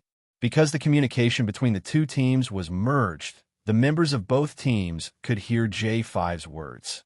Therefore, the comrades of the Storm Commandos all looked at the devil. They knew that Q King was not a cruel person. Just like the devil, there was a reason for everything he did. Then, why did Qing Niao get punished? This was the common question in the hearts of the 39 members of both teams. They did not get an answer, even after Yi Qian was sent to the helicopter. Xiao Jinyuan did not say anything, and Li Jinyan did not say anything either. There would be a summary meeting later, and any questions would be answered at that meeting. Major Xia, one of the parties involved, accompanied Yi Qian to the helicopter. In the cold cabin, the accompanying military doctor quickly performed a simple examination on Yi Qian. After removing Yi Qian's helmet, the military doctor could not help but gasp when he saw the bruises on Yi Qian's face that could not be covered. You beat him up like this. He's going to have a concussion. The military doctor couldn't help but grumble. He wanted to say a few more words, but the young major's cold gaze swept over him, and he swallowed the words that were about to come out of his mouth. Xiao Jinyuan seemed to have calmed down, but his fists were still clenched. When he saw that the military doctor was still in the mood to speak, his gaze turned cold. Please check the patient before you speak. There were soldiers who walked on the edge of life and death. They always understood when and what was the most important thing. Yi Qian was already in trouble. What he wanted was for the military doctor to take effective measures as soon as possible, not for him to be merciful. His fingers had been pressing on Yi Jian's carotid artery. His fingertips felt the pulse that represented life under the blood vessels, which made him feel at ease. K7 walked over and saw that Xia Jinyuan's eyes were red, and his hands. K7 frowned. He took out a first aid kit from his combat vest. He took out anti-inflammatory medicine, hemostatic powder, and disinfectant gauze. He said to Xia Jinyuan, "I'll hold her. You take care of your hands." Xia Jinyuan stared at the unconscious Yi Qian without even turning his head. No need. Chapter 1681. K7 was right. If he had been more careful, he would have noticed that something was wrong with Yi Qian, but he didn't. He didn't even think about the possibility of her being sick. From the beginning to the end, he had never thought about it. He should have thought about it. She was still on her period. A woman's body would be much weaker during her period. Plus, she was rolling around in the snow with a male soldier. She fought and ran. In the end, she was even surrounded by him. How could she have survived? At that moment, Xia Jinyuan didn't regret teaching Yi Qian a lesson. He just blamed himself for not being more careful. K7 saw that he was so stubborn and didn't try to persuade him anymore. His hand was injured when he carried Yi Qian on his back. He didn't wear combat gloves when he was boarding the plane. He was in a hurry and his palm was badly injured. It was fine if he didn't want to treat it. This kind of injury was nothing to them. The military doctor listened to Yi Qian's heartbeat and pupils. Then, he removed Yi Qian's combat vest, unbuttoned his combat uniform, and unbuttoned his windproof thermal jacket. He pulled the jacket up to his belly button and checked his back. Although there was a large area of redness, his breathing and heartbeat were still okay. His life was not in danger for the time being. His condition is still okay, the military doctor told Xia Jinyuan after the examination. But we can't rule out any unforeseen events. Xia Jinyuan looked at K7. He nodded slightly when he saw his comrade. Before he said anything, K7 said in a deep voice, "Skin allergic reaction can cause neurovascular edema. In serious cases, it can cause exfoliative dermatitis. She's still in a critical condition." K7 said in a deep voice. The military doctor couldn't help but look over. The military doctor was right. But why did it sound like he was trying to scare the young major? His breathing is a bit rapid. He might have asthma, alveolitis, pulmonary fibrosis, and damage to his nervous system. In serious cases, he might even die. The military doctor was very sure that the officer in charge of medical treatment was just trying to scare him. The female soldier's skin allergy was not wrong, but it was not as serious as he said. Moreover, the rash on the female soldier's neck was much fainter than before. It could be seen that the situation was stable and did not worsen, but it was not ruled out that there would be unforeseen events. He said that just now to scare the young major, because he felt that he was the one who had beaten the female soldier to such a state. After hearing what K7 said, Xia Jinyuan's heart felt like it was being hammered by an iron nail, so much so that his heart stopped beating. The temperature of his blood was still dropping. With the rumbling sound of the helicopter, it finally dropped to the freezing point. If something were to happen to his lover, his little fox, and his comrade, he would lose his life, because Yi Qian was his life. The helicopter arrived at the tertiary hospital in the nearest city at the fastest speed. The hospital did not have a helipad, so Xia Jinyuan carried Yi Qian on his back again and tied him up with a rope. He carried the feverish Yi Qian down the swaying rope ladder step by step. The doctors in the hospital were already on standby. They placed the unconscious Yi Qian on a stretcher. Xia Jinyuan, who was running with the doctors, did not have any intention of stopping. He almost rushed into the emergency room along with the hospital. The nurse quickly blocked him. "You can't go in. You can only wait outside." Xia Jinyuan, who was braking, watched the emergency room door close. He stood there as if his feet were rooted to the ground. He could not move even half a step. Chapter 1682. K7 caught up from behind and saw the figure that was usually as tall as a mountain and the lighthouse in the hearts of all his comrades. Now he was standing so straight that a few nurses who passed by had to take a detour with a nervous look on their faces. "The resuscitation will take some time. Sit down for a while." K7 walked over and stood beside him. He looked at the red light above the resuscitation room and reminded him again, "Your hands were injured twice. If you don't treat them now, do you plan on touching Yi Qian's face with your blood again?" Xia Jinyuan raised his hand, looked at his palm, and finally moved. When he sat down on the cold plastic chair, he looked at K7 weakly. Under the light, his clear forehead was covered in sweat. He asked, "Are there any sequelae after the resuscitation?" "There are plenty." K7 kept his words short and simple as usual. He handed over the medical items in his hand. "Bandage them yourself." Let him worry a little more. Why did he hit her so hard? If he knew this would happen, why did he do it in the first place? Xia Jinyuan could tell that his comrade was not in a good mood. Coincidentally, he was the same. He took the medical items and did not ask any more questions. He was not even in the mood to talk. It did not matter if there were sequelae. He just wanted her to live well. He just wanted his life to live well. "Why did you beat her up?" K7 could not hold it in. He asked her angrily, "She was beaten up by you. What were you thinking?" What was he thinking? What was he thinking at that time? He thought of his comrades who had sacrificed themselves. He thought of his comrades who had never come back. He thought of his comrades whose bodies had not been found. That was what he was thinking. "Do you still remember R2? Xia Jinyuan's injured right hand was wrapped around his injured left hand. He looked down and said bitterly, "She followed in R2's footsteps. That's why I'm scared." R2's footsteps. K7's body trembled. His fingertips were already trembling slightly. In order to hide his attitude, K7 took the bandage from Xia Jinyuan's right hand and wrapped it around his left hand. He did not say another word. R2 was their comrade who had sacrificed himself overseas 2 years ago.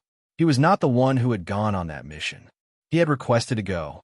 He said that the man used to be his best friend, and he wanted to personally take care of his best friend to give the country an explanation. He had died in the hands of a brother who used to be so close that he could trust each other with his back. News came back from the front line that before he sacrificed himself, he asked his best brother if he could turn back from the cliff and turn himself in if he died by his gun. The man said, "If he's dead, he'll definitely turn himself in." R2 tested his former brother and used his own life to test him. In the end, it was gone. He really lost his life in the test. The members of the Snowfield Brigade, who came up from the side door of the hospital and then took the fire escape stairs, immediately sensed the strange atmosphere. Xia Jinyuan, whose hands were bandaged, rested his head against the cold wall and expressionlessly closed his eyes. K7, who was sitting on the plastic chair opposite him, had his head lowered. Chang'e had no idea what he was thinking. The two of them didn't communicate, but the atmosphere between them was heavy and oppressive. What was going on? Could it be that he was Qing Yao? Everyone's heart skipped a beat. They quickened their steps and walked over with a cold aura. J5's expression was heavy. He asked in a low voice, "How's the situation?" Chapter 1683. The sound of approaching footsteps made the two people who were sitting in a daze move their bodies. Xia Jinyuan, who was still leaning his head against the wall, turned his head and saw his comrades, who had changed into jungle combat uniforms and combat boots, appearing in front of him one by one. They didn't bring their combat backpacks and rifles, but instead changed into jungle combat uniforms and combat boots. "They're here," he said with a hoarse voice. He turned his head and continued to wait without moving. Only 10 minutes had passed, but these 10 minutes were so long that 1 second felt like an hour. After a long and silent wait, Xia Jinyuan looked at the closed door of the resuscitation room and gently closed his eyes. Waiting on the battlefield and waiting in the hospital were two completely different moods. On the battlefield, he could be calm and collected, waiting for the right moment to arrive. But waiting in the hospital was so long, and he felt that life was so fragile. The smell of disinfectant was like the smell of death. It was everywhere, and there was no way to escape. This kind of waiting was filled with helplessness and helplessness, but it was also filled with hope. At the same time, it was also filled with panic. Xia Jinyuan thought that he would never like a place like the hospital in his life. If he stayed in the hospital for too long, it would torture a normal person into a psychopath. The red light was still on. Even if he stretched his neck, he still couldn't see what was going on inside. His beloved, his life, was still lying inside and had not come out. Xia Jinyuan chose to ignore the gazes of his comrades. He didn't want to say anything. His heart and mind were only filled with his lover. Major Xia, who was emitting a hostile aura, made his comrades take a few more glances at him. Then, they shifted their gaze to K7, who was standing up. "Let's talk on the rooftop." K7 put his helmet under his armpit and walked towards the fire escape stairs with his long legs. It was already dawn. K7, who was standing on the rooftop, took in a deep breath of the cold wind. Facing his comrades, who were all concerned about how they came back, his usually cold and thin face had a hint of coldness. His gaze swept across his comrades' faces, which were still covered in paint. Just when everyone thought that he needed to think for a while, K7 suddenly opened his mouth. As soon as he opened his mouth, it was as if he threw 2 grenades. One was a killer grenade, and the other was a chemical grenade. First, everyone was stunned. Then, they were all stunned. "Qing Yao took the same path as our two," K7 said. That was what K7 told them. With just a few words, everyone's eyes sharpened, and they pressed their lips together. Because of their change, the north wind that blew over seemed to be filled with lead. It was heavy and full of pressure. The rooftop was cold and windy. It was a day where there was no sun and no snow. The only thing that could be seen was the gloomy sky. The figures standing on the rooftop were like white poplars facing the wind and snow. No matter how strong the wind was, it couldn't bring down their tall figures and straight backs. This was a group of soldiers who fought on the front line and used their lives to protect their country. They were a group of soldiers who were loyal to their country. They'd shed too much blood and suffered too many injuries. Some of them even almost died in foreign countries. The road they took was too difficult and too hard. Each of them was a brave warrior who walked on the tip of a knife. They cut through all obstacles and sang a long song while bathed in blood. It was so hard, so difficult, but they didn't shed a single tear. At this moment, there were already tears in the corners of some of their eyes. The unyielding Special Forces soldiers secretly wiped away their tears and gritted their teeth, forcefully suppressing their surging emotions in an incomparably savage manner. Chapter 1684. "So that's how it is." J5 nodded lightly. His voice was dry and dry, probably because he had been exposed to the cold wind for a long time. "Qing Miao has indeed committed a grave mistake this time." After he finished speaking, he rubbed his face and scrubbed the paint on his face into a ball. Only his sharp eyes were shining with a dim light. "This time, I support Q King's decision. Putting aside Qing Miao's gender, she is a soldier like all of us, a soldier who puts her life on the line. Now that she has violated the principles of being a soldier, it is normal for her to be punished by Q King. This time, I stand on Q King's side. He did not do anything wrong. I will send you all away and wait for your return. Brothers, this is the team motto passed down by word of mouth in the Snowfield Brigade. R2's sacrifice is a wake-up call for us. We will never allow something like this to happen again. J5's words made the members of the Snowfield Brigade nod slightly. Putting aside their emotions and using the logic of a soldier to deal with the problem, Q King was indeed not wrong. This was because they did not want to see their comrades leave only to be met with the grievous news of being separated forever. How is Qing Miao's condition? Did the doctor come out and say anything? Pigeon asked in a low voice. He had watched the entire process of Qing Miao being beaten up. At that time, Q King's ruthlessness had made him a little scared. Kick after kick, punch after punch, he did not hold back at all. He used all of his strength. He even suspected that there were signs of fractures or fractures. Her skin is allergic due to the fever medicine. Her body is flushed. Her breathing and heartbeat are normal, except for the high fever. K7 only wanted to scare Xia Jinyuan. Facing his comrades' questions, he answered truthfully it shouldn't be a big problem. After he finished speaking, he remembered that he had not told Q King the truth. Hearing that it should not be a big problem, the members of the Snowfield Brigade sighed in relief. Then they heard K7 say, "But I was a little angry at that time, so I scared Q King. Now, I'm afraid that he still thinks that Qing Miao is in big trouble." After a few seconds of silence, his comrades in jungle combat suits gave K7 a thumbs up. "Good job, brother. Well done. We're very angry too. Since you scared Q King, you've helped us vent our anger." The T6 combatant had just expressed his agreement when he remembered that he would also be part of the team that would deal with Qing Miao. He suddenly felt his vision darken. It's over. It's over. He had yet to win in Jiasen's heart, but in the end, he had beaten up her best friend. This matter had to be kept a secret. For a moment, T6 felt like he was in an abyss of suffering. He was worried that something would happen to Yi Qian, but he was also worried that the girl he was chasing would ignore him because of this. T6 felt tormented, standing in the cold wind. Another team member was also worried.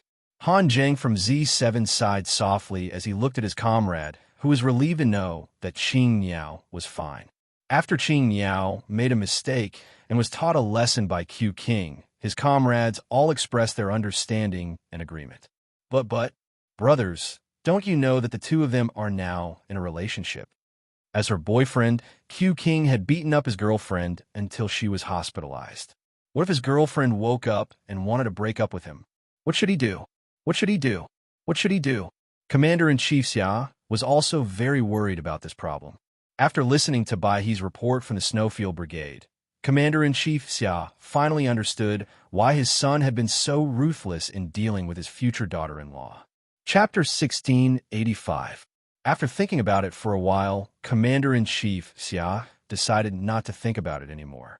From a soldier's point of view, his son did not do anything wrong. But from the perspective of his family and his future father-in-law, this matter could really be serious. Commander-in-Chief Xia felt that his son would have a headache over this matter if his girlfriend, his future wife, was sent to the hospital. Let him have a headache then. When his future daughter-in-law woke up, he would call her to ask about her. He would also tell her that since that kid was so ruthless, she should not spoil him. She could do whatever she wanted with him. But there was a condition: don't mention anything about breaking up. Commander-in-Chief Xia was afraid of this matter. His son had to understand more about it. After all, his relationship with his ex-wife had affected his son's views on marriage. He used to say to him, "If worst comes to worst, I'll just be a general without an army and never get married." Now that there was finally a girl that his son would stick to like a piece of plaster, if they broke up, he was really worried that his son would be single for the rest of his life. Moreover, he had a very good impression of Yi Qian. He did not want there to be any twists and turns in their relationship. He did not want others to take advantage of the situation and steal his future daughter-in-law away. As both a father and a mother, Commander-in-Chief Xia was worried sick at this moment. He made up his mind to call Yi Qian as soon as she woke up and put in a few good words for his son. At this moment, Xia Jinyuan was a little confused. His gaze swept back and forth between his four comrades, T6, K7, G3, and Z7. He held a tissue in his hand and wiped off the last bit of paint on his face before saying, "No way. It's not that serious, right? Are you guys trying to scare me and avenge your personal grudge?" The four of them were in the bathroom removing the paint on their faces. When their faces were revealed, Z7 voiced out their worries. "You're so ruthless. What if your girlfriend wakes up and wants to break up with you?" Major Xia was dumbfounded when he heard this. He did not even think about this. Z7, Han Jing, was a playboy before he joined the team. He was in the 5th grade of primary school and fell in love until he went to military school. Based on his more than 10 years of love experience, this was very possible. There's nothing impossible, only things you can't think of. Q King, you have to be mentally prepared. Based on his past experience, Han Jing looked sympathetic. "I've been in love more than 10 times, so I'm considered half an expert. Everything I say can be used as evidence." T6, K7, and G3, who had never been in love before, looked at Z7, Han Jing, who a view. What did he just say? Been in love more than 10 times. Did he want to be beaten up by the few of them who had never been in a relationship before?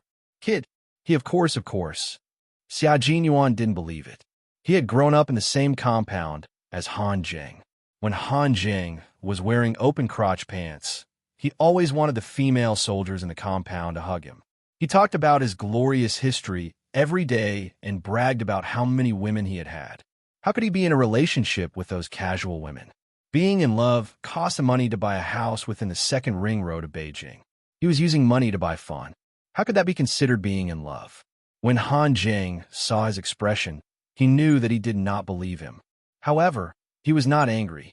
Instead, he chuckled and gloated. "Don't doubt me. I've been in love so many times and had so many girlfriends. Which one of them hasn't been doted on and spoiled like a princess?" Chapter 1686. You, on the other hand, beat her up until she was hospitalized. I think Yi Jian must have been frightened by your ferocious and merciless attitude. She must have gotten a high fever from fear. Bro, you should be mentally prepared. T6 added appropriately. Although I don't have the experience of harming more than 10 girls like he did. Watch your words, Han Jing interrupted. What did he mean by harming more than 10 girls? He had never harmed girls before. Everything he did was consensual. Although I don't have the experience, I have to admit that Scourge has a point. Other people spoil their girlfriends like princesses, but for you, you beat her up until she was hospitalized. Bro, if I were your girlfriend, I would also throw up my sleeves and quit. I'm scared. When Han Jing heard that he had been called Scourge again, the corners of his mouth twitched. Forget it. What was there to be calculative about with a group of virgins who had never been in a relationship before? It was purely personal jealousy. K7 and G3, who were shooting daggers out of their eyes, only retracted their gazes when they saw that Han Jing had become obedient. Wasn't he Scourge? More than 10 brothers combined might not have as much experience in love as he did. Xia Jinyuan, whose heart trembled, turned his gaze to his 2 comrades who knew about his relationship with Little Fox but had yet to express their opinions. What about you two? What do you think? Major Xia Jinyuan, who had only kissed one girl and had 0 experience in love, was also a little flustered at this moment. I don't have any experience either, but I agree with what Scourge said. As for you, you're the first boyfriend I've met who can beat his girlfriend to the point that she had to be hospitalized. G3's words were pertinent. This matter was not going to be resolved so easily. We heard from K7 the reason why you taught Qing Yao a lesson.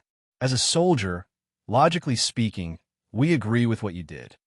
Xia Jinyuan heaved a sigh of relief.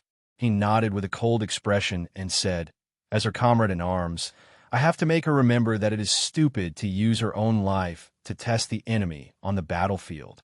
Yes, if it were us, we would definitely do that, but G3's gaze was sympathetic and his tone took a 180-degree turn. But you're still her boyfriend. If you really want to teach her a lesson, you should let us do it instead of doing it yourself. That's your mistake, K7 concluded calmly. Major Xia, who was used to having a strong heart, felt at his hand, he could not stand the words of his comrades. In short, if she wants a breakup, I'll think that it's normal.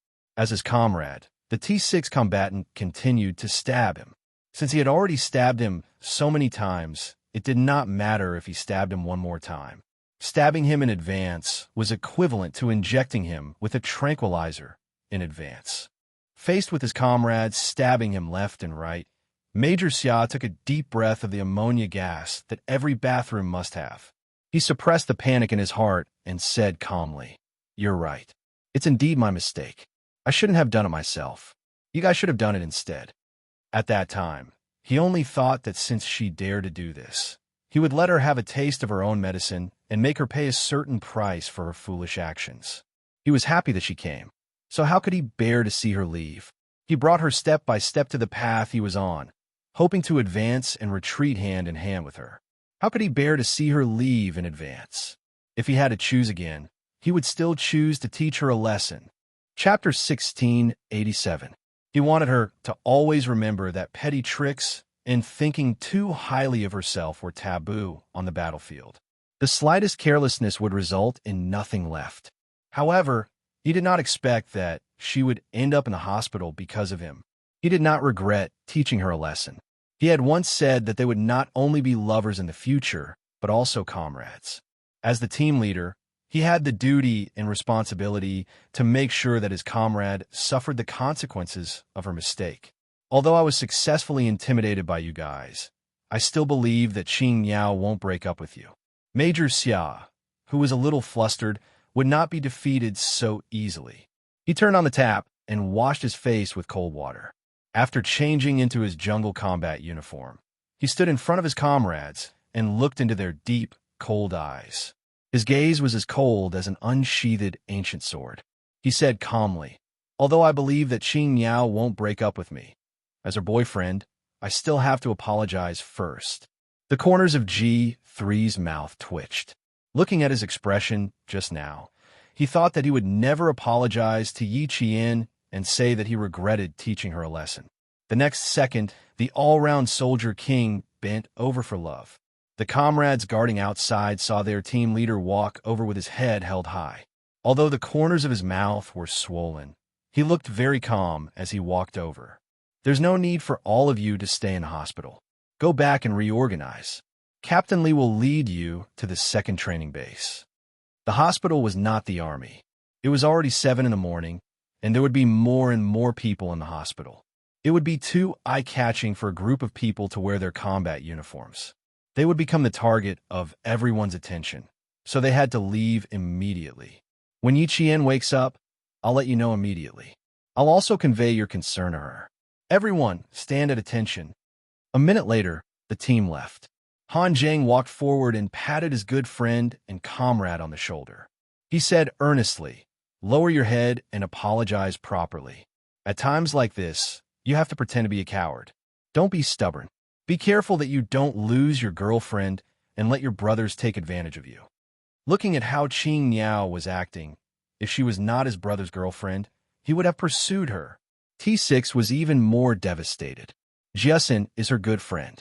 My heart is bleeding right now. Why did I agree to go with you to hunt down Qing Yao back then?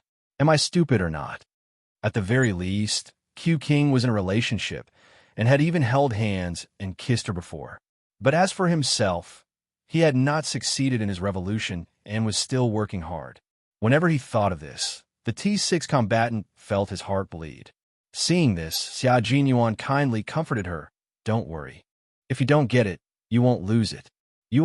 Why are you hurting my heart? Scram as far as you can. Stop trying to scare him. He wasn't that easily frightened." Yi Jian did not know that Major Xia's heart was churning violently at this moment. She, who had fainted from the fever, gradually regained her clarity. The second she felt as if something was about to touch her, she, who was lying in the emergency room, suddenly opened her eyes. At the same time, her right hand gripped the nurse's wrist tightly. The nurse who was about to insert the needle into Yi Qian was so shocked that she almost dropped the syringe in her hand. She subconsciously looked up and was once again shocked by the coldness in Yi Qian's eyes. The trembling syringe in her hand did not escape the fate of dropping and fell to the floor with a thud. When the doctor heard the commotion, he turned around and saw that the patient had regained consciousness. He did not even have time to take off his sterile mask and walked over to the bed. He smiled at the female patient and said, "You're awake so soon? Do you feel better?" Chapter 1688. Her skin allergy wasn't serious, but she had a high fever and fainted. After a series of examinations, a skin test, and a normal anti-allergic fever medicine, the patient woke up in less than 3 minutes. He was indeed a soldier with a strong physique. Yi Qian blinked her eyes in a daze. Her long eyelashes fluttered, and she seemed to confirm where she was. She gently closed her eyes and let go of her hand at the same time. She fell into a deep sleep again. The frightened nurse patted her chest and picked up the syringe. She had to refill the medicine. The lights in the emergency room turned from red to green. Xia Jinyuan rushed over immediately. Yi Qian was lying on the hospital bed and being wheeled out by the nurse and doctor. All he could see was Yi Qian. He saw that his beloved lover's lips were abnormally red.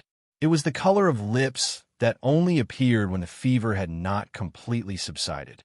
There was a shocking bruise at the corner of her mouth, and there were small scratches on the left side of her face. These injuries were all caused by him. They were all caused by him. Her pale face, bright red blood, and snow-white quilt. The bright colors made Yi Qian look as fragile as a porcelain doll that would break at the slightest touch. His heart felt as if it had been gouged out. It was so empty that it made him panic. When he saw the 4 drip and the doctor's expression, Xia Jinyuan felt as if he had really come back to life. The doctor and nurse looked at the young soldier in front of them. Their gazes swept past the wound at the corner of his mouth. How did he get injured like this? The female soldier lying on the bed was examined. There were more than 10 bruises on her body, especially the first 2 bruises on her back. These 2 bruises were the most obvious. The subcutaneous tissue was severely congested and had turned black. Fortunately, the bruises had avoided important areas such as the back and did not hurt any vital parts. The male soldier also had bruises on his face. He guessed that his body was not much better. Xia Jinyuan asked in a low voice, "Doctor, how is the patient? Is she out of danger?" He was not in a hurry and spoke very slowly. However, the doctor could hear the urgency in his voice. It was as if he did not allow him to speak nonsense. "It's not a big problem. Her condition is very good. The patient has a strong will. She woke up groggily 2 minutes ago. She will be fine after she wakes up naturally." The doctor condensed a few sentences into one sentence. He picked what the other party wanted to hear and did not beat around the bush. He said that he still needed to observe and did not rule out the possibility of changes. Xia Jinyuan's professional intuition told him that if he really said that, the soldier would not have the patience to ask him. With the hospital's words, Xia Jinyuan felt that his cold blood was finally warming up. He said, "Thank you," politely, and pushed the bed into the ward that had been arranged earlier. The doctor followed Xia Jinyuan all the way to the ward. He said to Xia Jinyuan, "Contact him if anything happens." Then he left with the nurse. This was a special ward. After the hospital received the call, several doctors were on standby. Fortunately, the situation caused by the drug allergy was not serious. She only needed to reduce the fever. Now that the flush on the patient's body had subsided, her condition was stable.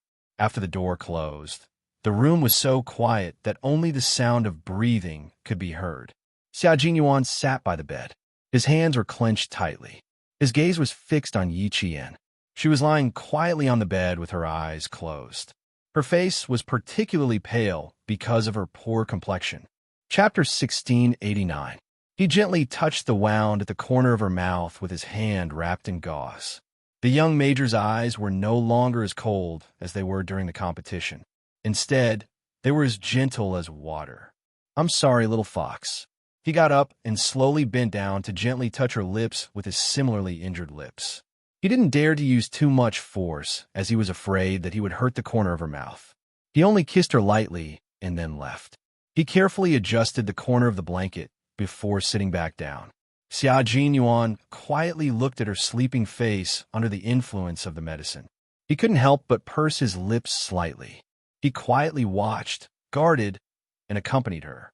There was no one to disturb him or make any noise. It was so quiet that he could hear their breathing intertwining.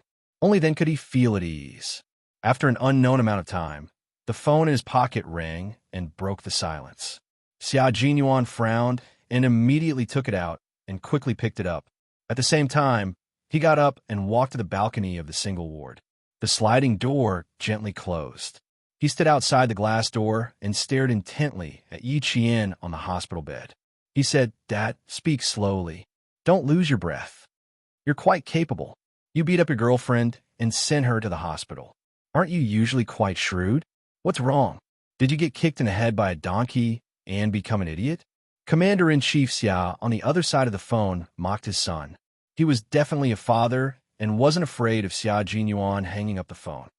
"I think it's a compliment to call you an idiot.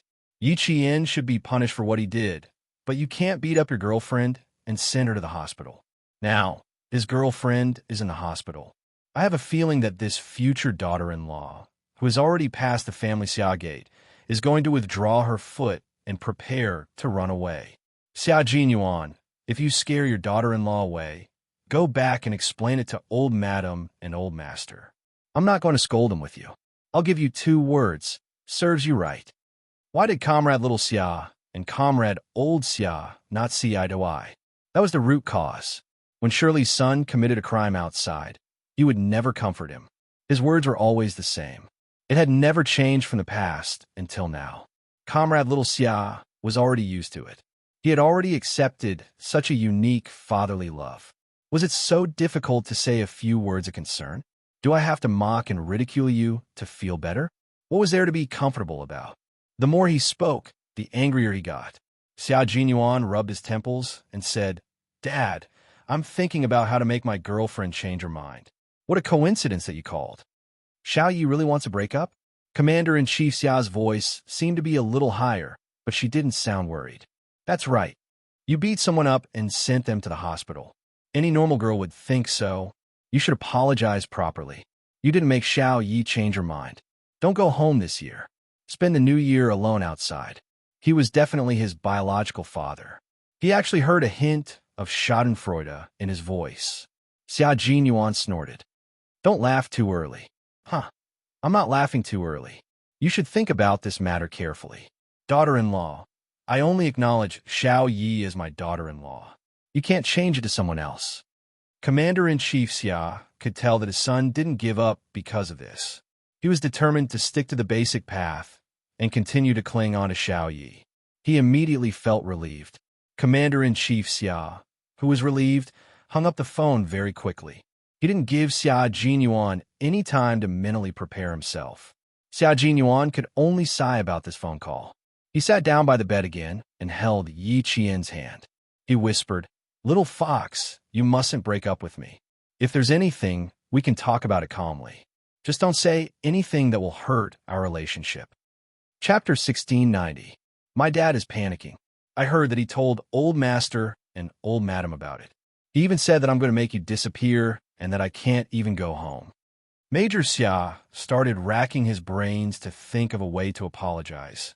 This was the first time he had to apologize after punishing his comrade. He had no experience at all. No matter, he would explain the whole story to his usually reasonable little fox first, then apologize properly. Remember, he definitely could not say things like, "I hit you for your own good." He also had to remember that when his little fox woke up, he would obediently do whatever she told him to do. G3 said that if a woman was willing to follow them in their line of work, it was definitely because he had done good deeds in his previous life that he was able to find a good girl in this life. His girl, his little fox, was one of a kind in the world. He had chased after her for so long. So how could he give up now? It was undeniable that his comrade's words had affected his mood, but if he had to choose again, sorry, his little fox, he would still choose the same. Any training in the army was to prepare for war. It was tense, serious, and filled with danger. Once they were divided into factions, it meant that they were in the middle of a battle. Your every move will be the key to whether you can survive or not. He brought her all the way here not to see her sacrifice herself for his mistake one day, but because he wanted the two of them to walk side by side and live well together. He wanted the two of them to live well. When Yi Jian woke up, there was no more foredrip. Someone was lying quietly on the right side of her. His bent back was like a cheetah hiding in a tree. As long as there was a slight movement, he would immediately wake up and show his sharp claws and teeth. His hand moved slightly, and the highly vigilant man suddenly raised his head. At the same time, his gaze locked onto Yi Qian's face. 3 hours later, his little fox finally woke up. She had slept very soundly, and there was color on her face. Her seductive red lips were much lighter, and it was obvious that she was much more energetic after waking up. "I'll go get a glass of water." He let go of her hand and carefully placed it under the blanket. When he got up, he lowered his head and gently kissed her forehead. "Lie down properly. Drink some water before we talk." Yi Qian blinked and watched as he poured her a glass of water, tested the temperature of the water, and waited for her to come back with the glass. He served her like a baby and even held her from behind to feed her water. Yi Jian's throat was indeed dry from the fever. After enjoying his meticulous service, she stared at him with her dark and obvious eyes without blinking. She immediately informed the nurse and the doctor. After that, she sat down again and said softly, "Lie down properly and wait for the doctor to come and examine you." "Captain Xia, you seem a little strange." Yi Jian was keenly aware of his cautiousness. She could not help but ask, "Don't tell me you have some big move waiting for me?" Hearing this, Xia Jinyuan held his breath. She was really scared. The doctor knocked on the door. He said in a low voice, "Let's wait for the doctor to finish his examination and leave. And don't think too much. You need to rest well now." The doctor rushed over and asked the nurse to take Yi Qian's temperature. Then he checked her arms, neck, back, and other areas to see if the rash had subsided. After the examination, he smiled and said, "The rash on your body is gone, and your temperature has dropped. It seems like you only need to rest for a day." Chapter 1691. While the doctor spoke to Xia Jinyuan, the nurse helped Yi Qian straighten his clothes and said softly, "There are many ruptured capillaries in the subcutaneous tissue. You can use ointment and massage to promote blood circulation and remove blood stasis. There are 2 serious injuries on your back. Use ointment as soon as possible." The nurse was reminding him out of kindness. Yi Qian didn't think much of it, but Xia Jinyuan felt a little awkward. The injuries on his back were caused by him. Xia Jinyuan asked the doctor if there were any taboos and if there was anything else he needed to pay attention to. After confirming that there were no more questions, he sent the doctor away. After the doctor and nurse left, the ward became quiet again. Xia Jinyuan, who was locking the door, paused slightly on the handle. He sighed softly and turned around. It made him feel like he had died a heroic death. It was exactly 11 o'clock p.m., time for lunch. Xia Jinyuan poured a glass of warm water and placed it at the bedside. He said softly to Yi Qian, "You must be hungry. What do you want to eat?" "I'll go to the cafeteria to get some takeout." He was indeed hungry. Yi Qian smiled and said, "Something light, like porridge or something like that will do. What else do you want to eat?" "Steamed buns and dumplings are all fine." Xia Jinyuan felt that his words lacked confidence. He had lived for more than 20 years, and this was the first time he had been so careful. He was afraid of angering the girlfriend he had spent so much effort to pursue. This kind of cautiousness mixed with an indescribable sweetness and faint anticipation made his emotions so complicated that he didn't know how to sort them out. But there was one thing he was sure of. At this moment, he had to be honest. If his girlfriend said she wanted the stars in the sky, he definitely couldn't take the moon and bring it back. Major Xia, who had 0 experience in love, excelled in his EQ and IQ. Without anyone teaching him, he learned the correct way to behave as a boyfriend when he angered his girlfriend. Seeing him like this, Yi Qian felt even more uneasy. He had a feeling that he still had a big trick up his sleeve. He shook his head and said, "The corner of my mouth hurts a little. Let's just eat the porridge. I can swallow it without chewing." Upon hearing this, Xia Jinyuan felt his heart skip a beat. The corner of his girlfriend's mouth hurt. Because of him, the major, who was starting to feel guilty, quickly said, "Okay, I'll go down now." Then, he took out his phone from his pocket. "If there's anything, feel free to contact me. Or, press this bell and ask the nurse to come over." Yi Qian watched him stride out of the ward with his phone in hand. His suspicions grew. He really felt like there was more to come. The match had already ended, and the Storm Commandos had lost due to the disadvantage of having 4 members. Could it be that the loser was going to be punished next? And as a captive, would he be punished even more severely? Running with weights? Jumping off a tall building? Capture the King Cobra alive? Crawling on the uneven rocks while wearing a short-sleeved shirt? That shouldn't be the case. The second training base wasn't even close to the sea. Yi Qian went through almost all of the cruelest training in her mind. As she thought about it, she felt her lower abdomen tighten. Her bladder was so full that she needed to go to the bathroom. Yi Qian, who was covered in injuries, could totally get out of bed on her own. When she reached the bathroom, she was still thinking about what kind of punishment was waiting for her. She had persevered through all of the cruel training that flashed through her mind. Another punishment wouldn't be too much of a problem. At most, she would feel a little tired. Chapter 1692. But there was something wrong with Captain Xia. He was being too careful with her, as if he was trying to make up for something. Yi Qian, who was washing her hands with her head lowered, did not realize that Xia Jinyuan was being so careful because he was afraid that she would break up with him in a fit of anger. After all, she had never thought in that direction. She also did not think that his actions during the competition were wrong. She was indeed wrong. She had used her cleverness to win and used her own life as bait. That was no ordinary mistake. It was only right for her to be taught a lesson by Xia Jinyuan, who was the team captain. Yi Qian, who was deep in thought, looked up and saw herself in the mirror. Her face was bruised, and the corners of her mouth, eyes, forehead, and the left side of her face were all injured. It was a little scary. She raised her hand and gently pressed the corner of her mouth. Out of the corner of her eye, she saw the light on the phone beside her flashing. Then the phone vibrated. Someone was calling. This was Xia Jinyuan's personal phone. Yi Qian hesitated for a moment, but still reached out to pick up the phone.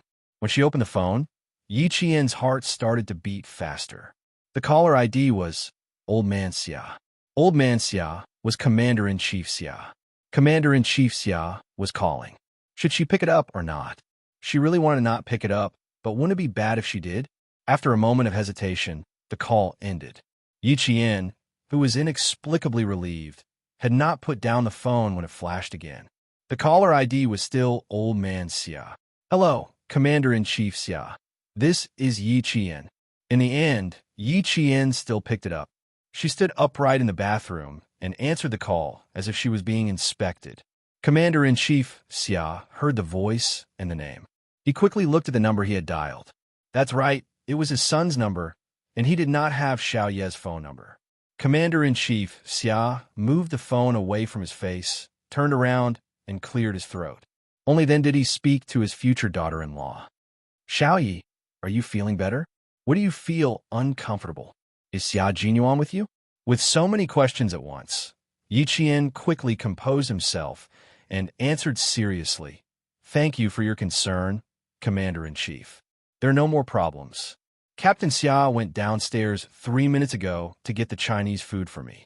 When he comes back, I'll ask him to call you immediately." Yi Qian really wanted to hang up. She did not know why, but when she took Captain Xia's phone and answered the call from the Commander-in-Chief, she felt extremely guilty.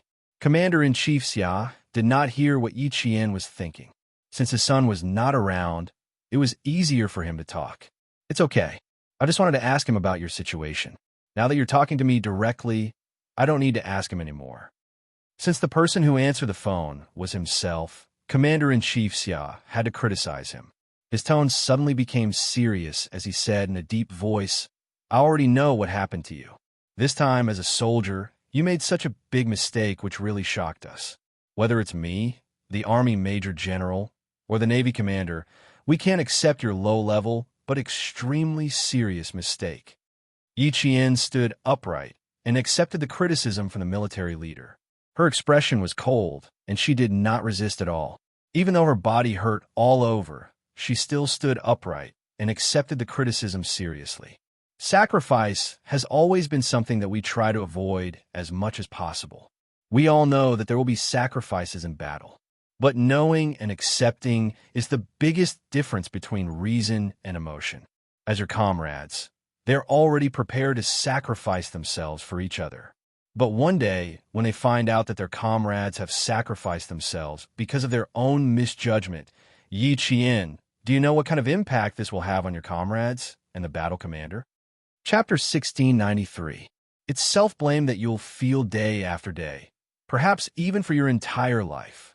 Your comrades will blame themselves for not discovering it earlier, and your commanders will blame themselves for not strengthening your training. You sacrifice yourself, but you left behind more pain for your comrades. Is this what you want to see? Yi Qian clenched her teeth and took a few deep breaths to suppress her emotions. She kept her voice steady as she replied, "No, this is what I don't want to see the most." Yi Qian was completely shaken, and the corners of her eyes were red. How could she be willing to do this? Very well, remember what I said, and remember who you are. You're a soldier who will carry a gun and fight against death at all times. Commander-in-Chief Xia did not fly into a rage. He believed that with her intelligence, she would be able to understand. After he finished criticizing her, Commander-in-Chief Xia's voice suddenly softened. The first part was a conversation between a military leader and a soldier who made a mistake, and the next part was a conversation with his future daughter-in-law. In an instant, even his voice became much gentler. Then let's talk about you and Xia Jinyuan. About her and Captain Xia. Even though the commander-in-chief's voice had become much gentler, Yi Qian did not relax at all. Go ahead. After a few words, Commander-in-Chief Xia could tell that his future daughter-in-law was a little uncomfortable talking to him. He sighed and said, "Xiao Yi, putting aside my position in the military, I'm actually your elder. You have to admit that, right? You have to admit that, right?" His change in status was too sudden. Yi Qian was so shocked that she almost dropped her phone into the sink. Admit it, admit it, admit it. Don't be too restrained. Just treat me as your father. A father is talking to his daughter properly. Commander-in-Chief Xia not only heard Yi Qian's uneasiness, but also heard her faint estrangement. The commander-in-chief, who knew her background like the back of his hand, did not get angry because of this. Instead, he was very considerate and comforted her very carefully. In the future, if you have any grievances, just call me. This is my private phone number. Remember it in your heart. Yi Qian. She seemed to know why Captain Xia was sometimes a little unreasonable. It was probably hereditary. Commander-in-Chief Xia had become a father without her noticing. On the other end of the phone, Captain Xia continued kindly, "I don't have a daughter, only that brat Xia Jinyuan. I'm very strict with him because he's a man, and as a man, he has to take responsibility and be responsible. And you're a girl. Which girl wouldn't dote on you? But you're also a soldier. I can't really treat you like a delicate daughter, but I'll definitely treat you like a daughter who needs my care, who needs me to stand up for you when you're wronged." Yi Qian, who was originally in a state of panic, heard this, and her eyes turned red. Dad. She hadn't called him Dad in a long, long time. Hearing Commander-in-Chief Xia's kind voice, Yi Qian could only bite her lower lip to stop herself from crying. She didn't have any family love in her previous life, but in this life, God seemed to want to make it up to her. She was so lucky in this life. Xiao Yi, Xia Jinyuan was ruthless this time. I hope you don't blame him. Your identities are destined to be different. The path you walk, the hardships you suffer, and the sufferings you suffer are also destined to be different. As a Special Forces soldier, you need to be agile, resolute, brave, hardworking, and have self-discipline. Chapter 1694. The crime you committed this time can be said to be a big mistake, and it's a big taboo for a Special Forces soldier on the battlefield. Xia Jinyuan did not do anything wrong as a captain and a soldier. Xiao Yi, do you understand his painstaking efforts? After Commander-in-Chief Xia finished speaking, he quietly waited for Yi Qian's answer. He knew that no one would feel good if something like this happened to her. She was beaten to the point of being hospitalized by her boyfriend. Sigh. Only his son could do something like that. The two young people were both soldiers and special forces soldiers. Even if they were on the battlefield, they could still fight side by side. Such a marriage was really one in a million. As a father, although he usually ridiculed his son, how could he sit back and do nothing when it concerned his lifelong happiness? Besides, he really admired Yi Qian. For a female soldier to be able to come this far, she was one of the best in the army. He could not bear to let such a good girl fall into his family. He could only communicate with her in advance and let her understand Xia Jinyuan's actions. Only then could they continue to be together. Yi Qian patted the corners of her eyes with cold water. After taking a deep breath, she replied softly, "Commander-in-Chief, I don't blame Captain Xia, and I understand his painstaking efforts. I made a mistake on my side, so I should be punished. It was just a coincidence that I was hospitalized. I had a fever, and I was allergic to drugs. I couldn't take it, so I was admitted. It has nothing to do with Captain Xia." Commander-in-Chief Xia was relieved by her words. He felt more and more that Yi Qian was an honest and open-minded girl. With a smile on his face, he sighed and said, "You have too many restrictions and too many helplessness. You are both comrades and lovers. You can be more casual in life, but when you're in the army and on the battlefield, you have to be careful. The slightest carelessness will lead to big mistakes. So, I hope you can understand his actions." Yi Qian listened carefully and accepted the criticism. Even through the radio, she could feel Commander-in-Chief Xia's concern and a father's hope for his daughter's happiness. Therefore, she answered more sincerely and did not try to pander because of the Commander-in-Chief's identity. "You're right. Captain Xia did make a move this time because I made a big mistake. If he didn't remind me, I might not have realized my mistakes so deeply. Understanding each other, the two of you can live a good life." Then, Commander-in-Chief Xia, who had changed his identity to father, showed concern for Yi Qian's health. He also asked how badly she was beaten. He also heard that she had injuries on her face. He said kindly to Yi Qian, "Don't worry, remember this debt." "Come," Commander-in-Chief Xia added, "now that the two of you are in the hospital, you should order him around. Don't give in to him, and don't tell him that you don't blame him. This kid is taking advantage of the situation. Listen to me. Show some authority and put down his arrogance. Order him around as much as you can. Let him do all the laundry and feed. Let him learn his lesson." Yi Qian was no longer surprised by the Commander-in-Chief's behavior. She had seen it before. She listened to the Commander-in-Chief's advice very seriously. However, she first needed to know what kind of punishment she would have to receive. As for the Commander-in-Chief's words, she could indeed consider them. Chapter 1695. Xia Jinyuan took 2 bowls of porridge and saw that Yi Jian was not lying on the bed. He put the porridge on the table and opened the bathroom door. He saw his girlfriend looking at the wound on her face in the mirror. Her eyes were slightly red. This scene shocked him so much that he sucked in a breath of cold air. A few words flashed through his mind. "I'll settle the score later. Something big is going to happen." He quickly thought of what else he needed to do. He had to do it perfectly. He had to show his little fox how sincere he was when he apologized. He had to make her forget that he was the one who caused the wound on her body. Yi Qian saw him in the mirror and saw the wound on his face. He looked at himself in the mirror again and thought of Commander-in-Chief Xia's words. He could not help but lower his head and smile secretly. Commander-in-Chief Xia only cared about how badly she was injured, but he never asked about Captain Xia's injuries from the beginning to the end. She disfigured her boyfriend's handsome face, especially the bridge of his nose, which was swollen. It was rare to have a girlfriend as fierce as her. She seemed to have hit him with the handle of a dagger. Now that he thought about it, he regretted it. Well, she hit his eyes.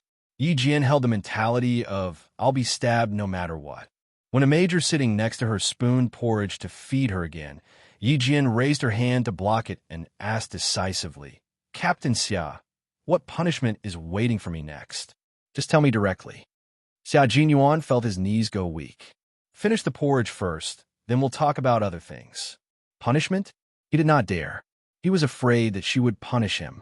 Seeing this, Yi Qian, who liked to cut the Gordian knot, took the bowl of porridge from his hand, tilted his head back, and drank it all like drinking water. She handed the bowl back to him. Okay, you can talk now. Major Xiao wanted to cry, but had no tears. He wanted to feed her the porridge and take the opportunity to apologize, but his girlfriend did not give him the chance. She did not even need to feed him and directly finish the porridge. He lost another chance to perform well. Major Xia, who had always handled things calmly and gracefully, put down the empty bowl in his hand. Let's start. He had to finish it early so that he would not feel uneasy. There is no punishment, little fox. The competition is over and the plan to capture you has also come to an end.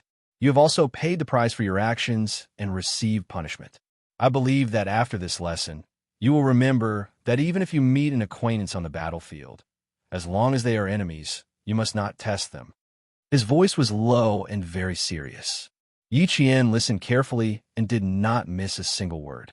He had done a lot for her, and she remembered it all. He was a man who was responsible for his personal life and had the tenderness of a soldier. I learned a lot this lesson. I won't forget it for the rest of my life.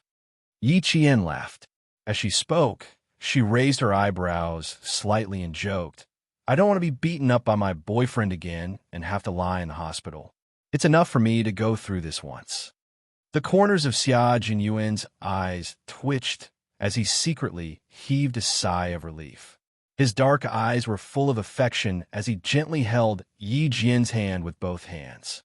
He lowered his eyes and kissed the back of her hand with his thin lips. Then, he slowly raised his head and gazed at Yi Jian affectionately again. His voice was low, and he spoke in an exceptionally gentle voice. I need to apologize to you.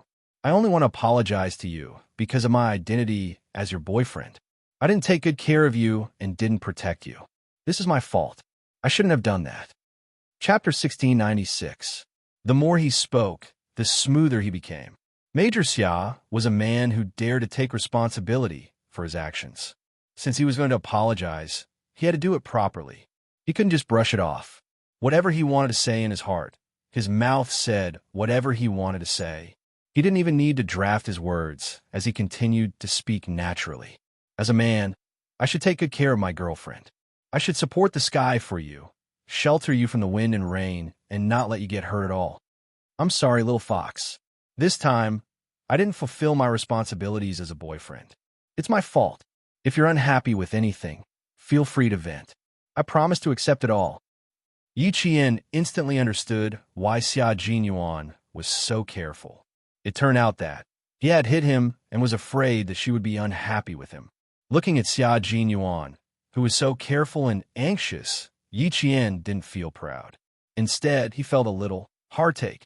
For her, such a high and mighty man had lowered himself and apologized so carefully just to not make her angry.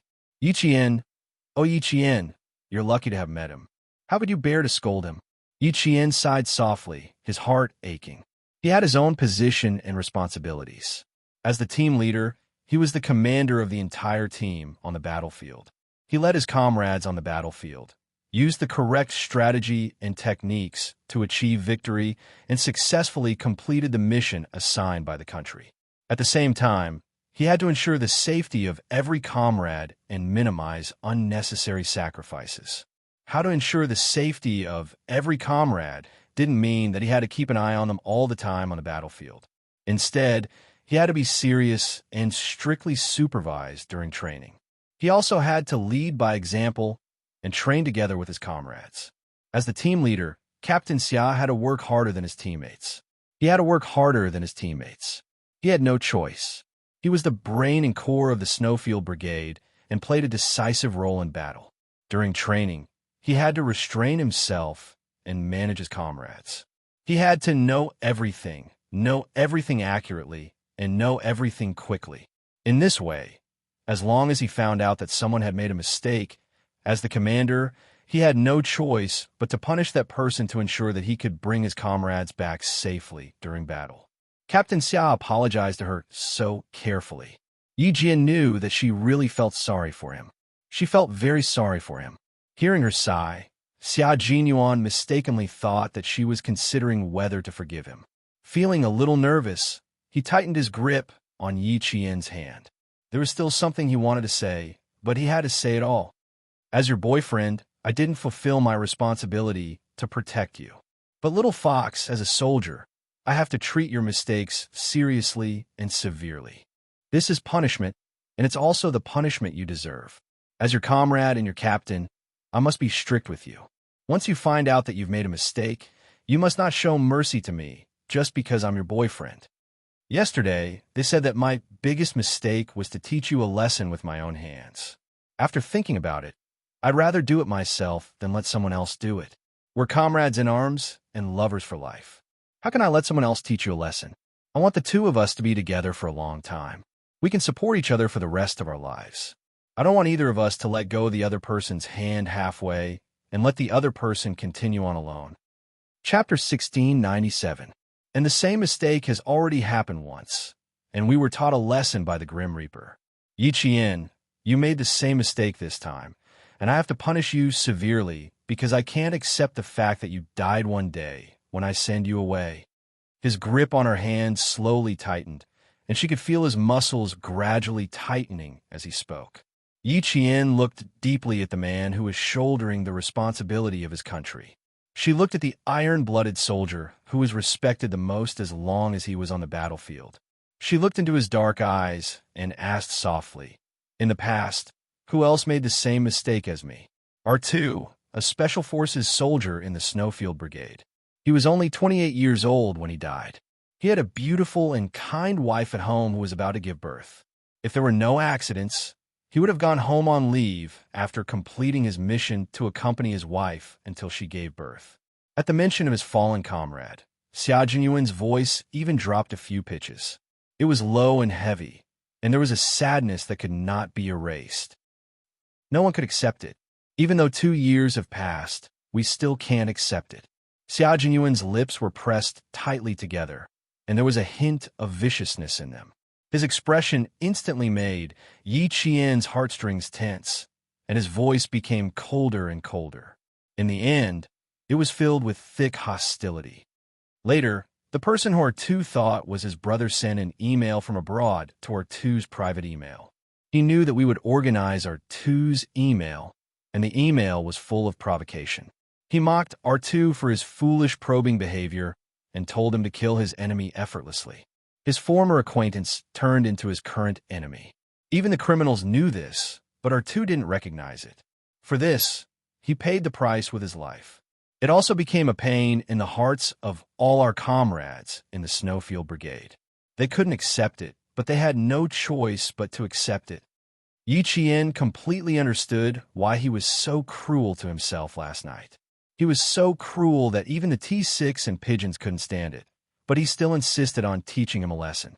It turned out that there was such a sad story. I'll remember this, Captain Xia. From now on, I'll never do it again. She said slowly and solemnly, I will never make such a low-level mistake that could cost me my life at any time. She didn't blame him at all, nor did she fear him or reject him because of this. She was still as kind as before, showing him a gentle smile with her bright eyes. The corner of his mouth was also swollen. It must be very painful. Xia Jinyuan replied softly. He lowered his head and kissed her hand. Hiding the ruthlessness in his eyes, he gazed at her lovingly. As your boyfriend, I apologize. But as your comrade, I'm sorry, little fox. I can't apologize to you. But now, I accept all the punishments you've given me. It's because I didn't take good care of you. I will perform well and strive to make you forgive me for neglecting my duties as your boyfriend. It was only right for a man to be at his girlfriend's beck and call. She wasn't angry at all when she was surrounded and beaten up by him. Now that she understood so much, it was even more impossible for her to be angry. However, looking at Captain Xia now, she couldn't help but want to tease him. Who asked him to like teasing her in the past? Chapter 1698. Yi Qian's eyes flickered. He smiled calmly and said, Do you think I'm that easy to order around? Could it be that during the training, he would take revenge on him? After all, you're the captain of this training. I don't dare to offend you. It's a pleasure to serve my girlfriend. Xia Jinyuan said sternly and took out a tube of medicinal oil from his pocket. When I came up, I went to the pharmacy to get a tube of medicinal oil for promoting blood circulation and dispelling blood stasis. Lie on your stomach and I'll use the medicinal oil to rub your wounds. I'll start with your body. When the doctor checked her back, he saw the 2 large bruises that were so deep that the tissue beneath her skin was covered with dark purple bloodstains. He couldn't bear to take another look at it. Yi Qian grabbed the medicinal oil. He raised his eyebrows and said with a faint smile, "As a soldier, I'll definitely forgive you for what you did back then. But as your girlfriend, Captain Xia, I'm not that easy to coax. It's here. The more you're afraid of something, the more likely it will happen." Major Xia, who had already gotten over the initial apprehension, looked at Yi Qian lovingly and sighed. "Come on, what do I have to do to make you forgive me?" Yi Qian thought of the kneeling on the keyboard and kneeling on the durian in the future. Her eyes flickered and she said mischievously, "Verbal apologies are nothing new. I don't see sincerity. Why don't we try something else?" Major Xia, who had always been sensitive to such matters, suddenly had a bad feeling. He sat up straight and said, "Try something else? Captain Xia, why don't you try kneeling on the bullet? Point the bullet downwards and the flat end upwards. Captain Xia, kneel on the bullet for 10 minutes. How about that?" Yi Qian blinked his bright eyes and looked at him seriously. "I think we can see Captain Xia's sincerity through this." It was a very original suggestion. Xia Jinyuan, who was opening the packaging of the medicinal oil, paused. He then stood up and began to unbuckle his belt. Yi Qian was dumbfounded. "Xia Jinyuan, why are you taking off your pants?" He couldn't keep up with him at all, nor could he figure out what he was going to do next. The young major's mouth curled up slightly. Although his handsome face was destroyed, his temperament was still there. He was still that noble and elegant young major. "It's easier for you to check if I take off my pants. Also, don't you think it's more challenging to kneel in front of bullets with bare arms and legs?" "That's a good idea. I never thought of this before. Next time, when my brothers make a mistake, I can use this move. All of you, kneel before the bullets." Major Xia, who had taken off his pants, was wearing a pair of warm pants issued by the army. When he saw Yi Qian about to throw him down with a pillow, he couldn't help but chuckle. "I'll pay attention to my image in the hospital. I won't do anything impolite." He pulled up the combat pants that he had taken off and said, "My pants are tucked in. It's easier for you to see the wound on my calf if I take it off. Little fox, after you kicked me a few times, the T6 combatant asked me if my bones were fractured. At that time, I stubbornly said that I was fine. So now I'm here to see if I'm all right." "Oh." When Yi Qian saw that he was still wearing a pair of pants, he calmed down. Then he raised his eyebrows and said with a half smile, "Captain Xia, are you saying that you want me, your girlfriend, to apologize?" Something was wrong. He needed to take immediate emergency measures to quickly stop what he was doing at this moment. Xia Jinyuan, who felt a sense of crisis, quickly put on his combat pants as if he was on an emergency mission. He unbuckled his belt and pulled on his jacket. His clothes were neat and tidy, and he looked dignified. "Absolutely not. It's just that I felt a little hot after running all the way here, so I wanted to get some steam off." Chapter 1699. He had almost angered his girlfriend again. Fortunately, he had reacted quickly enough. Otherwise, not only would he not have been able to clean up the mess, but he would have also ruined the current atmosphere. No, he had to be more careful. He absolutely could not anger his girlfriend. "Come, lie down on your stomach. I'll rub your back. It might hurt a little, but bear with it." With a quick-witted and smart girlfriend, the boyfriend would be treading on thin ice if he angered her. Major Xia's conclusion was, when your girlfriend is angry, you have to follow her wishes no matter what you say or do. Yi Qian held back her laughter and said, "Boyfriend, take good care of her. When it's over, remember to prepare all the bullets. I've never seen anyone kneel before bullets. Let's see if you can kneel before them. This is also an experiment. When you succeed, we can promote it to the team, right?" "Yes, Little Fox has a point. When it's over, I'll definitely gather all the bullets. Do you have any other instructions? Feel free to tell me. I sincerely want to atone for my mistakes." Yi Qian felt that even chatting with him was full of joy. There was a visible smile on her face. Even if the corner of her mouth hurt, it could not stop her from wanting to laugh. They were soldiers. They were responsible for the sacred duty of protecting the country. They were comrades. They needed to help each other, rely on each other, and improve each other. They were lovers. They held each other's hands and gave each other their hearts.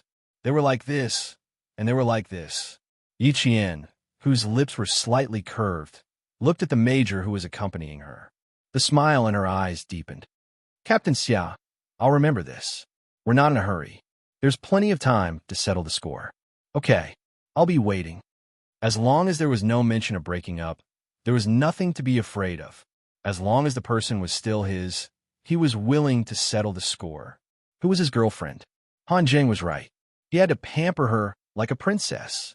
However, Yi Qian did not want him to rub her back. She held his bandaged hand and frowned in confusion. How did your hand get bandaged? It shouldn't be both of your hands. She did not know how the wound on his palm came about. It's nothing. I accidentally scraped myself when I was hugging the tree and scraped my skin.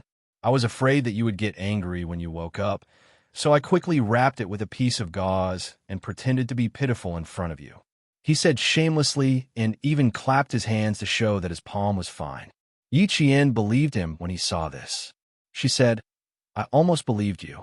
I'll give you a massage later. I know I kicked you a few times. Then she lay on the bed and waited for him to massage her. She wasn't used to having others push her around. It was better to let her boyfriend do it. Xia Jinyuan lifted her shirt and saw 2 palm-sized bruises on her snow-white skin. He tightened his grip on the glass bottle, and his eyes darkened. These 2 kicks were indeed ruthless. He removed the bandages from her hands and looked at her palms. Xia Jinyuan poured the cold medicine on the back of her hands and rubbed them with the back of his hands until they were hot. Then he placed the back of his hands on her and said gently, bear with it. The area is a little big. We need to push the bruises away. Okay, I can take it, Yi Qian said disapprovingly, but it made Xia Jinyuan's heart ache. He was the one who was ruthless, but in the end, he was the one who felt sorry for her. He had not fully adapted to the switch between being her comrade and boyfriend. Chapter 1700. Yi Qian, who was lying on her stomach, pursed her lips and smiled. He was indeed very, very good to her. Having lived 2 lives, she understood what it meant to be insincere and what it meant to be sincere. In her previous life, Ying had played a game of cat and mouse with her. Instead of ending her life, Yi Ying had teased and oppressed her. Every time she found a job, Ying would find ways to make her suffer. Sometimes, she wouldn't even get her salary and had to pack her luggage and leave. She had met many bad people and many good people. Because of this, she knew how to be grateful and grateful. She also knew the value of sincerity. She knew that Captain Xia blamed himself, but she wasn't angry. It wasn't because she was magnanimous or giving in, but because she understood. She had never loved anyone and didn't know how to love, but people needed to understand each other and put themselves in their shoes. His identity, her identity as soldiers, they needed to understand each other even more.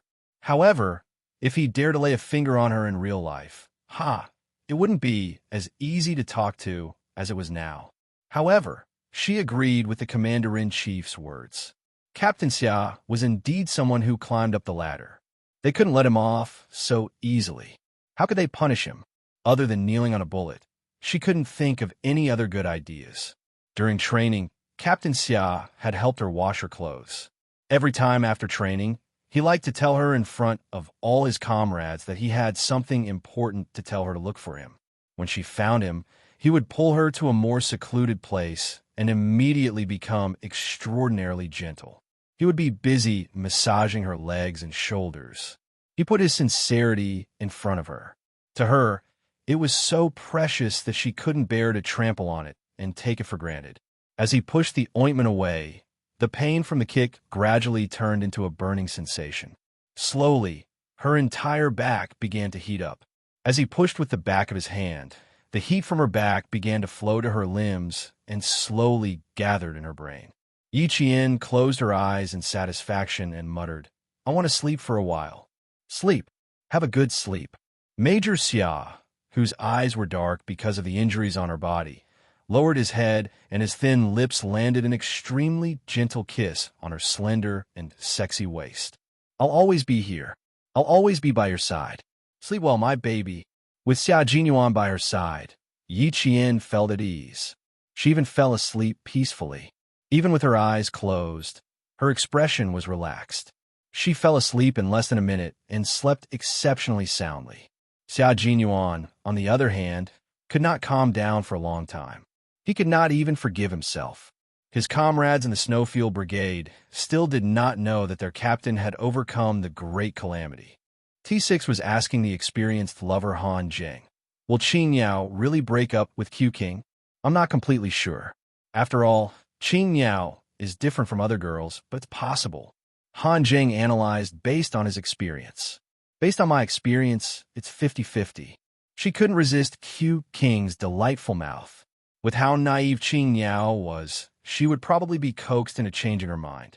When T6 heard that, he heaved a sigh of relief. Jiesin was also a well-mannered girl. If she found out that he had hit Yi Qian, there would definitely be a 50% chance that she would forgive him. With that thought, T6 immediately relaxed. He even relaxed as he leaned against the back of his seat. That's good, that's good. Let's see how Q King performs. As long as Q King coaxed Yi Qian, his matter would not be a big deal anymore. Chapter 17:01. Something doesn't seem right with you. You look like you had a lot on your mind ever since you came out of the hospital, but now you don't look like anything's wrong. Why? Are you that afraid that Qing Yao will dump Q King? Han Jing was puzzled. Shouldn't he be like K7, G3, and himself, all waiting for the day when Q King would be dealt with by Qing Yao instead? T6 looked at this scourge, who had already ruined more than a dozen girls, and said coldly, a well-fed man doesn't know the suffering of a starving man. You've already had more than a dozen girlfriends, and your taste is so wide that even a virgin like me can only look on in your dust. As soon as he finished speaking, a team member sitting in the aisle of the plane gasped and stared at Han Jing. More than a dozen girlfriends. That's a little too capable. None of us have girlfriends. It's true that I've never had a girlfriend before. T6 was not afraid to expose his veteran status to show off how fickle his scourge comrade was. I'm not ashamed of it. In fact, I'm proud of it. Han Jing chuckled. Damn, this was not a topic he should be talking about. Not a topic he should be talking about. In the future, he would definitely not talk about such topics. It would only cause public anger. Keep up the good work. Spring is coming, and so is your spring. Across from Han Jing, his comrade patted T6, who had never been in a relationship before, and comforted him very righteously. When you get a girlfriend, you can proudly tell her that she's your first love. T6 nodded. He was already prepared to fly over to find his future girlfriend after this training session. As for how Q King and Qing Yao were getting along, T6 did not want to think about it. He should focus on his marriage instead.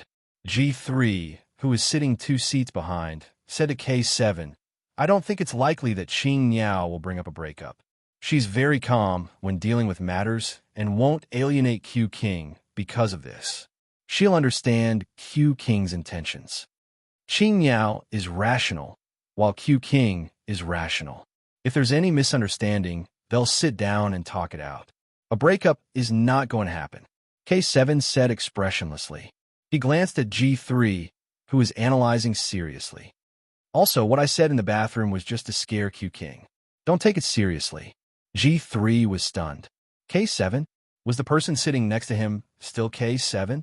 Was he a K7 that didn't eat the food of mortals and lived a merciless life like a deity? Not only did he bluff Q King once, he even tried to bluff him a second time. And then, he actually believed him. Sleep. K7 put the cap on his face and ignored his stunned comrade. Under the cap, K7's lips curled up. After the Qing Yao days, life in the military was finally a lot more interesting. The matter of Major Xia dealing with Qing Yao seemed to have come to an end just like that. Only the people involved knew. The settling of accounts after autumn had yet to begin. Commander-in-Chief Xia, who was on the phone with his future daughter-in-law, was finally relieved. His future daughter-in-law was reasonable and didn't argue with his son. He wasn't worried that his future daughter-in-law would run away. There was still a month of training left. With his son's intelligence, he would probably make up for his mistakes and perform well. He wouldn't give up such a good girl. Commander-in-Chief Xia was relieved that his daughter-in-law didn't run away. Commander-in-Chief Xia couldn't be blamed for being worried. It was mainly because Major General Liu mentioned that the Navy commander wanted to be a matchmaker and introduce Yi Qian to Li Jinyan. He even said that the two were a match made in heaven. This old dong really knew how to poach people. He even tried to poach his own family Xia. Li Jinyan, the captain of the Storm Amphibious Frogman Assault Team. He was young, promising, talented, and capable. He was calm and strategic. He was a young major with the potential to be a general. If he really became Xia Jinyuan's love rival, he would be a formidable opponent. Chapter 1702. A girl like Xiao Yi was extremely rare. If he didn't seize the opportunity, she would be snatched away by someone else. He had no choice. For the sake of his family Xia and his son, he could only thicken his skin and become the father of his future daughter-in-law.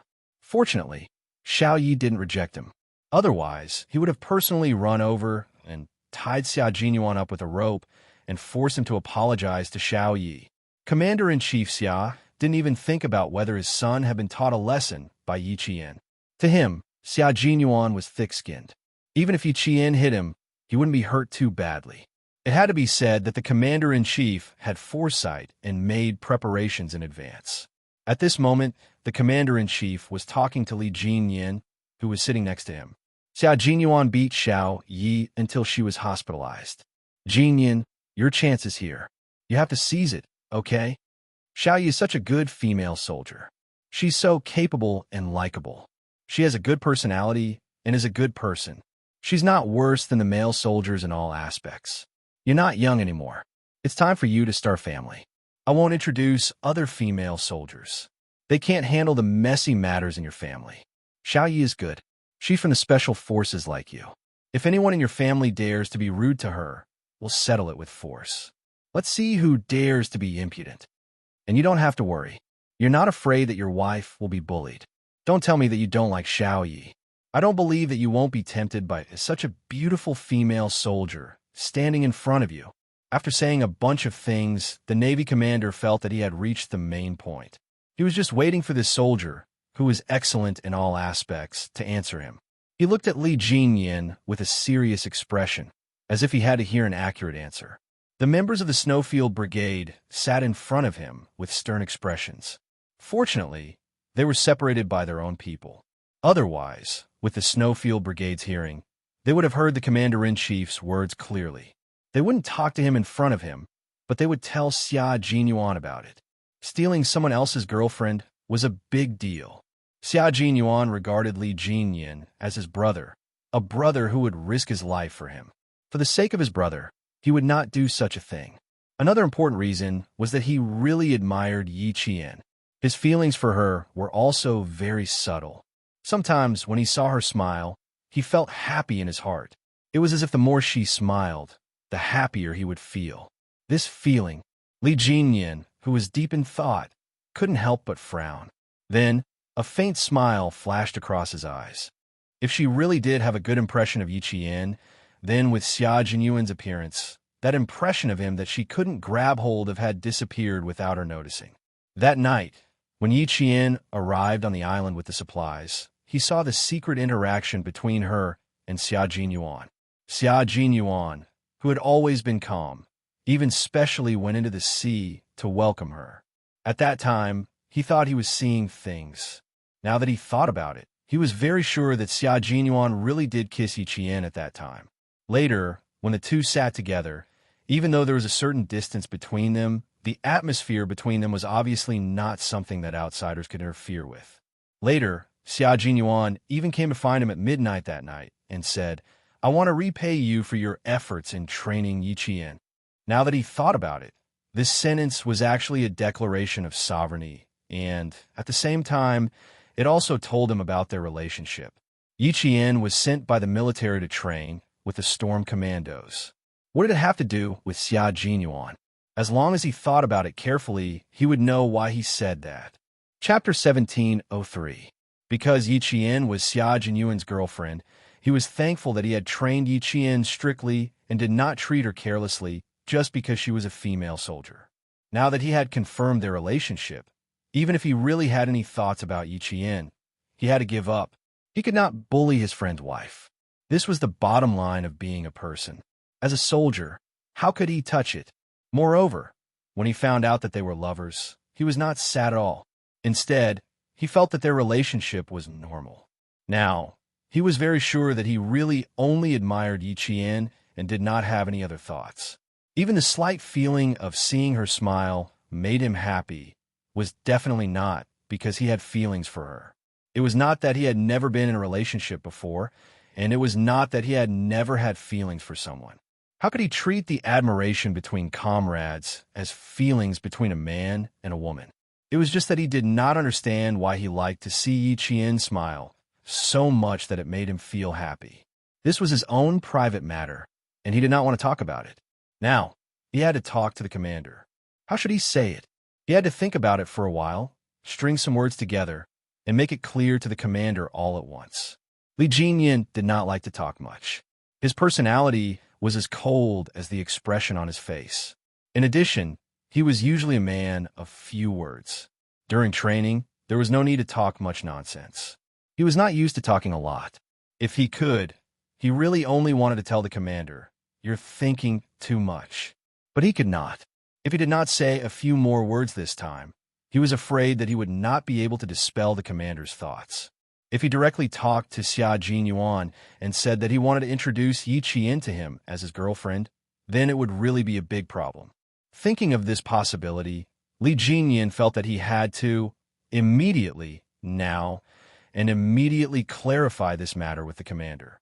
He was still thinking about it when the commander of the Navy became anxious. "Li Jinyan, are you still a man? How can you be so hesitant? Is it that hard to give me a definite answer? Or are you too embarrassed to tell me? Do you want to be alone?" The cabin was very quiet. The Navy commander raised his voice slightly, and the comrades of the Storm Commandos in the front rows could hear him clearly. They were all shocked by the commander's words. "Li Jinyan, are you still a man?" Whether or not the Demon King was a man, they knew best. It was definitely a man. He was a very, very impressive and majestic man. "Commander, what are you talking about with the Devil King? Why does it sound so awkward?" "I don't know. They even talked about whether or not the Demon King is a man." "Cough. I can prove that the Demon King is definitely a man." "Listen, what do you want to hear? I think it's quite interesting." The comrades in the front row remained motionless, but there was no obstacle in their communication. One by one, they were speculating with great interest. Sitting in the row in front of Li Jinyan were Prawn and Whale. Sitting across the aisle were the scouts and the team. Their hearing was excellent, so they could hear it even if they didn't want to. Only the three of them knew what the commander and the Demon King were talking about.